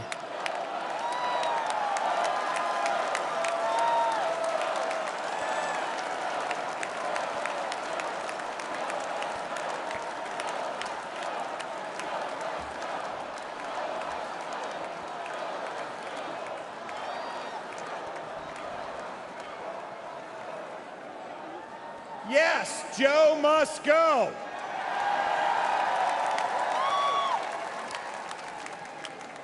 Good evening. I'm Glenn Youngkin, the governor. The governor of the home of Washington, Jefferson, Madison, and Monroe, the great Commonwealth of Virginia.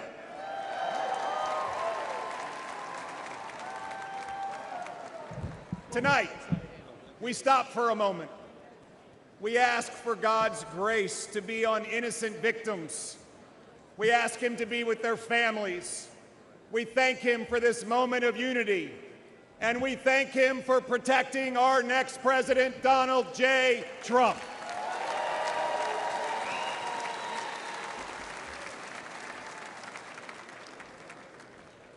And tonight, our nation can have the conversation that so many families have at their kitchen tables.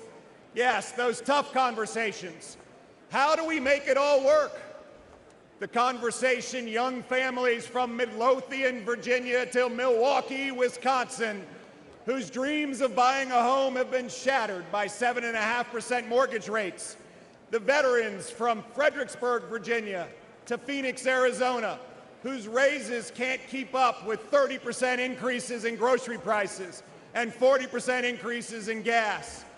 The retirees from Roanoke, Virginia to Reno, Nevada, whose fixed income has been crushed by the silent thief of inflation unleashed by Joe Biden and Kamala Harris.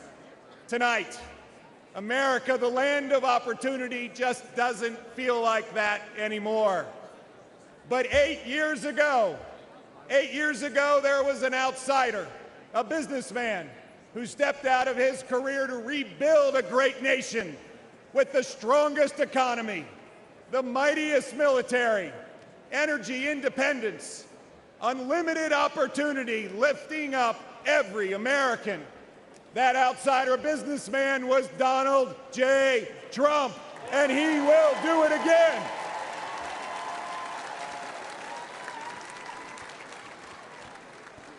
I'm proud to be a homegrown Virginian, from a family like a lot of families, with ups and downs and highs and lows. My mom was a nurse, and she was my hero. She pulled our family together after my dad lost his job. At 15, washing dishes and flipping eggs, I learned that there is dignity in work.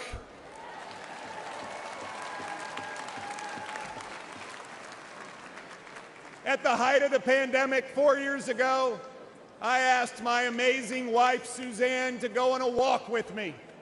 I told her I planned to quit my job and run for governor.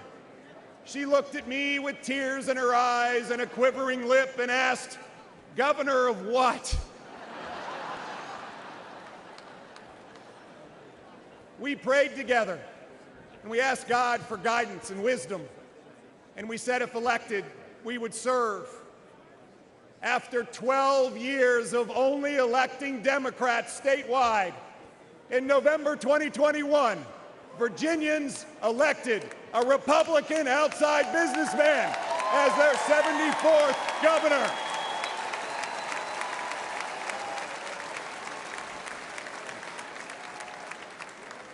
And I believe this year, Virginia will elect another Republican outside businessman as President of the United States.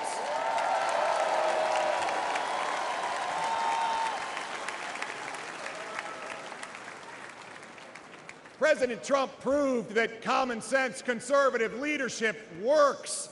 It works for America, and we're proving it in Virginia too. $5 billion of tax relief, backing the blue.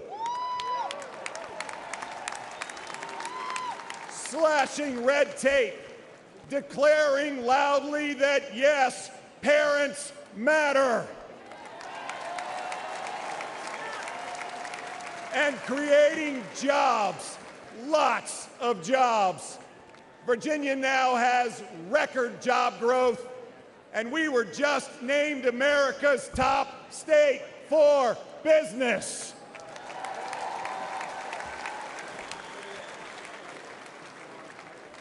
Friends, could this election be more simple?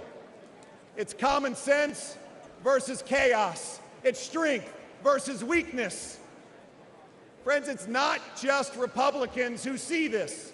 It's Republicans, independents, and lots of Democrats. It's Americans. Under President Trump, America had high growth and low inflation. Under Joe Biden, America has low growth and high inflation. 66% of Americans now live paycheck to paycheck. Moms and dads worrying, can they buy new shoes for their kids going back to school? Can they write the tuition check for college? Will they ever be able to retire? Under President Trump, 2.4 million Americans were lifted out of poverty.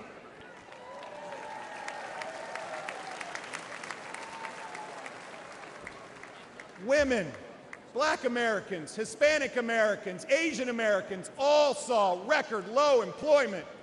Under Donald J. Trump, we once again will have that rip-roaring economy that lifts up all Americans. That is our tomorrow.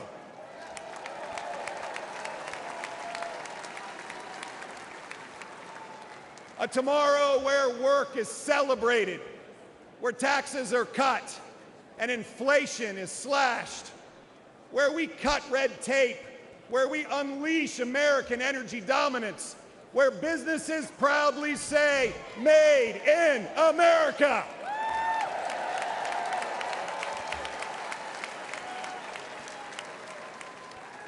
Where entrepreneurs dream and small businesses thrive, where Americans from any background can pour their God-given talents into building their American dream.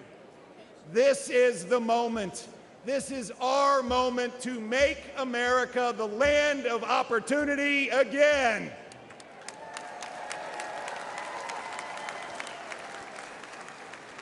A nation built on a basic truth, that we are granted certain unalienable rights, not by a king, but by an almighty creator. And that among these are life, liberty, and the pursuit of happiness. Our foundational principles are non-negotiable. They are inscribed on our national soul. My fellow Americans, the spirit of hope is spreading. Everyone can feel it, and it will sweep across this nation when we elect Donald J. Trump, the 47th President of the United States. May God bless you, and may God bless the United States of America. Thank you.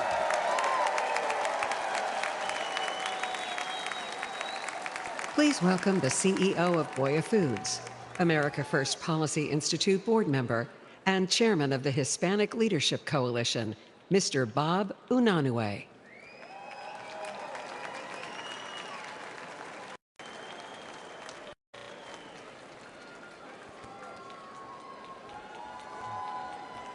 Buenas noches, familia.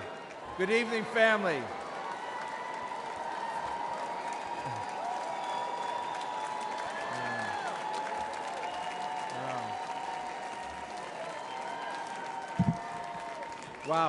Wow. Gracias. 4 years ago, I dared to say that we were blessed by Donald J. Trump, a builder. Got into trouble for that. But more than a builder, he's a courageous leader. And he will bring this nation closer to God. He will bring strength to America. And he will bring prosperity back to America. And that's what my grandfather did as a 17-year-old in 1903. He packed his clothes and his dreams in a suitcase, and he got aboard a steamship. Like millions of other immigrants, he sought nothing more than a chance to build a better life. His American dream began when he opened a small grocery store in Manhattan. With love and determination, he built it into the largest Hispanic-owned food company in the United States. Thank you. Goya Foods grew as the Latino community flourished. The Latino community is diverse, but we are united in our values that include an unwavering faith in God, and an abiding love of family, and a fierce work ethic. We want the freedom to worship, to love, and to work in a way that gives us purpose, gives us a reason to get up every day. The Biden-Harris administration disrespects our values and has abused our community. They buried our businesses with inflation and government red tape. They even used the FBI to go after traditional Catholics as if we were terrorists. They put out the welcome mat for drug cartels. Biden's open-door policies is all the more insidious because it's couched in soft terms like compassion and sanctuary. In reality, it is cruel. Joe Biden's open southern border facilitates the largest criminal enterprise in the world, which disproportionately victimizes Latinos, especially children. Last year, an HHS whistleblower testified that the United States was the middleman in a large-scale child trafficking operation that has lost track of 85,000 children, a number too large for most football stadiums. Our border czar, Kamala Harris, that means so bad, and we have enough bad, we need some good, we need goodness, was missing in action. Many Latinos came to America from countries where the few exploit and control the many. Today's Democratic Party sees this as their path to maintain power. Instead of lifting people out of poverty, their policies are making our lives worse. For many Latinos, it's deja vu, although even though that's French. I don't know how to say that in Spanish, I'm sorry. The Cuban philosopher Jose Marti said, mankind is composed of two sorts of men, those who love and create and destroy.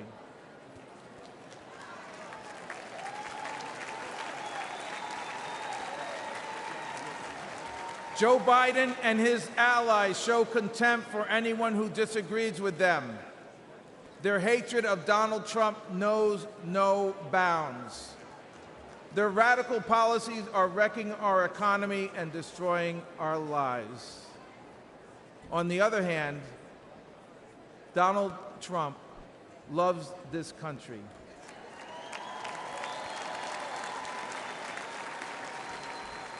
He loves us, and he knows how to build and create.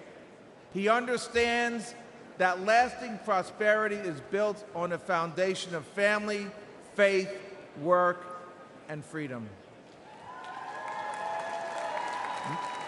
And not the quicksand of government handouts.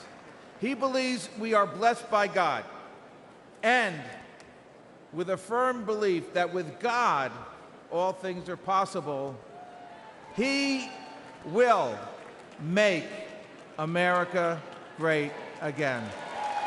Love you guys, love you guys.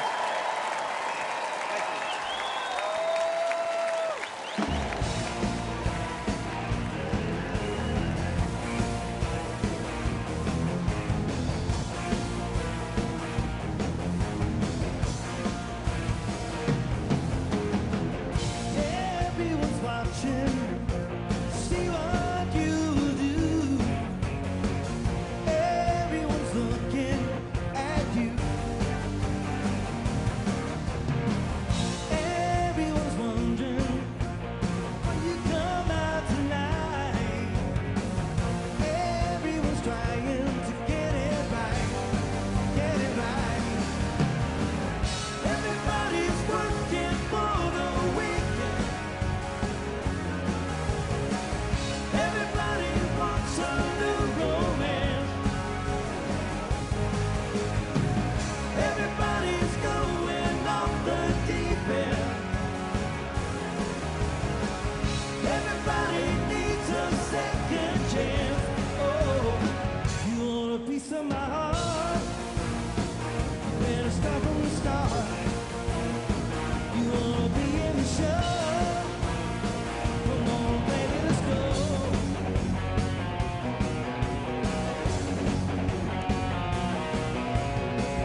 Jackie Lyman, Bobby Fuller, Mitchell Fowler, David Rock, Jackie Wilson, Shingle Eyes, Young Rascal, David Rock, Spotlight on Martha Reeves, don't forget James Brown, rocking in the USA.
Ladies and gentlemen, please welcome Governor Kristi Noem of South Dakota.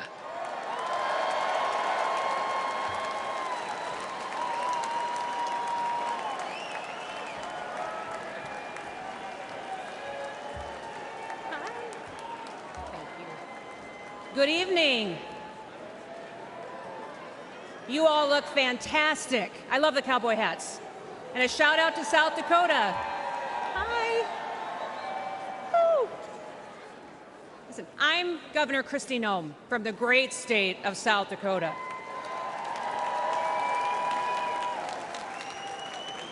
Leadership has consequences. It matters who's in the White House. Now, I've been governor under both President Trump and Joe Biden. And people ask me all the time, what's the biggest difference? And I tell them that President Trump honored the Constitution. He let me do my job.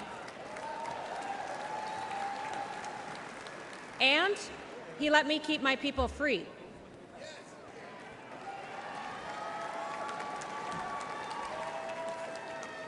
Now, leadership on the state level, it matters too. It certainly mattered in South Dakota. I am so proud to say that South Dakota's strong economy has been a beacon of freedom for America. Most of you probably first heard about me during COVID, didn't you? Because South Dakota was the only state in the country that stayed open for business.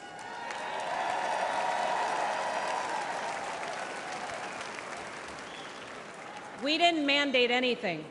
We never ordered a single business or a church to close. I never even defined what an essential business was, because I don't believe that the government has the authority to tell you that your business isn't essential.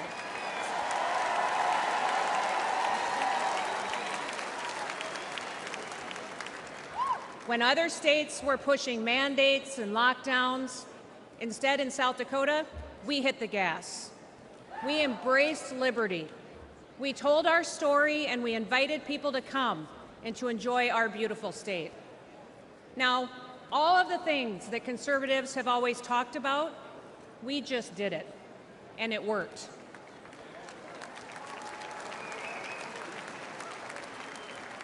Our economy took off, and since I've been governor, we broke the national record for the lowest unemployment rate in American history at 1.8%.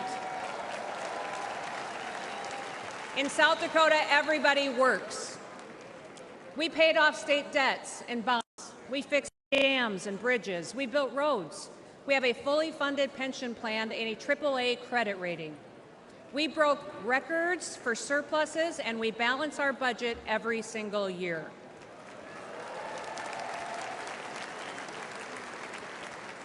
And last year in South Dakota, we passed the largest tax cut in South Dakota history.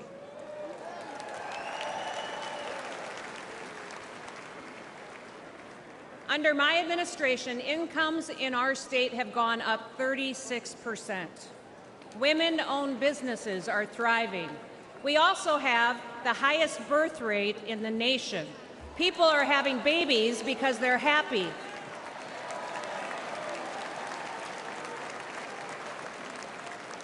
And in South Dakota, we love babies. Our mental health challenges have gone down, our suicide rates are declining, and we are the #1 state in the country for a decline in overdoses because people have hope.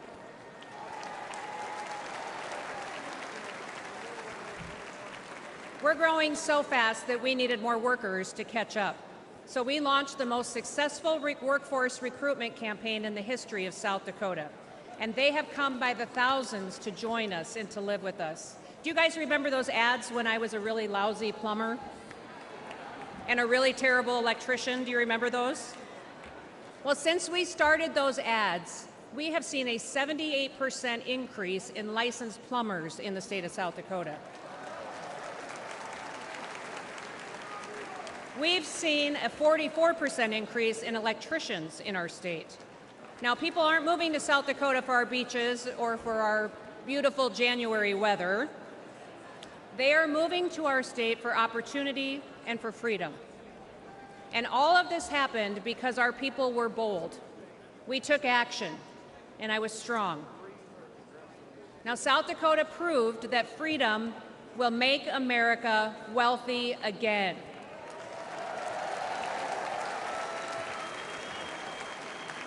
And with President Trump in the White House, with Senator JD Vance by his side, we will prove it across America.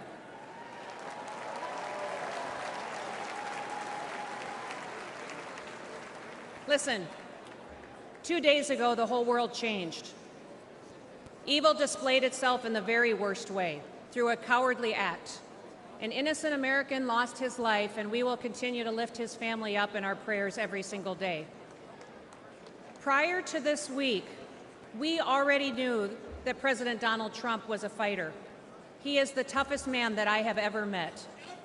Nobody has endured more than what he has gone through. They've attacked his reputation, they impeached him, they tried to bankrupt him, and they unjustly prosecuted him. But even in the most perilous moment this week, his instinct was to stand and to fight.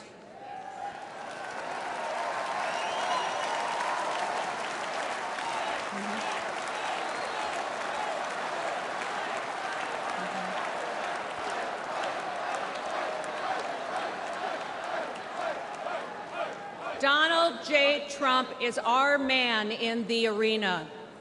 He will never stop fighting for us. He will never stop, and now he is bringing all of us together. Now, I know that many of you are angry, but now is the time to unite. And we have to get to work. We have to win the hearts and minds of every single American. Wake them up with truth and with wisdom. We need to listen to them. You can't win people over by arguing with them. Visit with your neighbors, at your job, at your church. at the gas station, or even at the grocery store. Listen, there are moments in our history, often after great hardship and tragedy, when true leaders unite our country. At one time, President Lincoln, he united our country. He delivered my favorite presidential address of all time.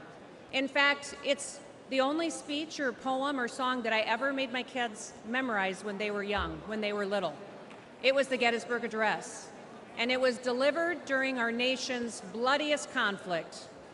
That speech so inspired people that they continued to fight for years, and they lost loved ones in order to preserve this union we call the United States of America.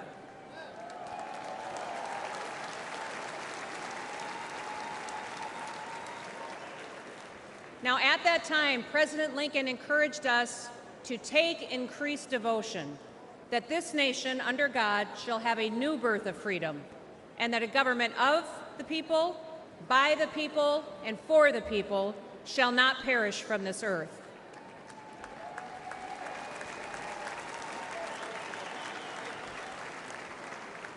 Like Lincoln, in the midst of our pain and division, Donald Trump is calling us to be touched by the better angels of our nature,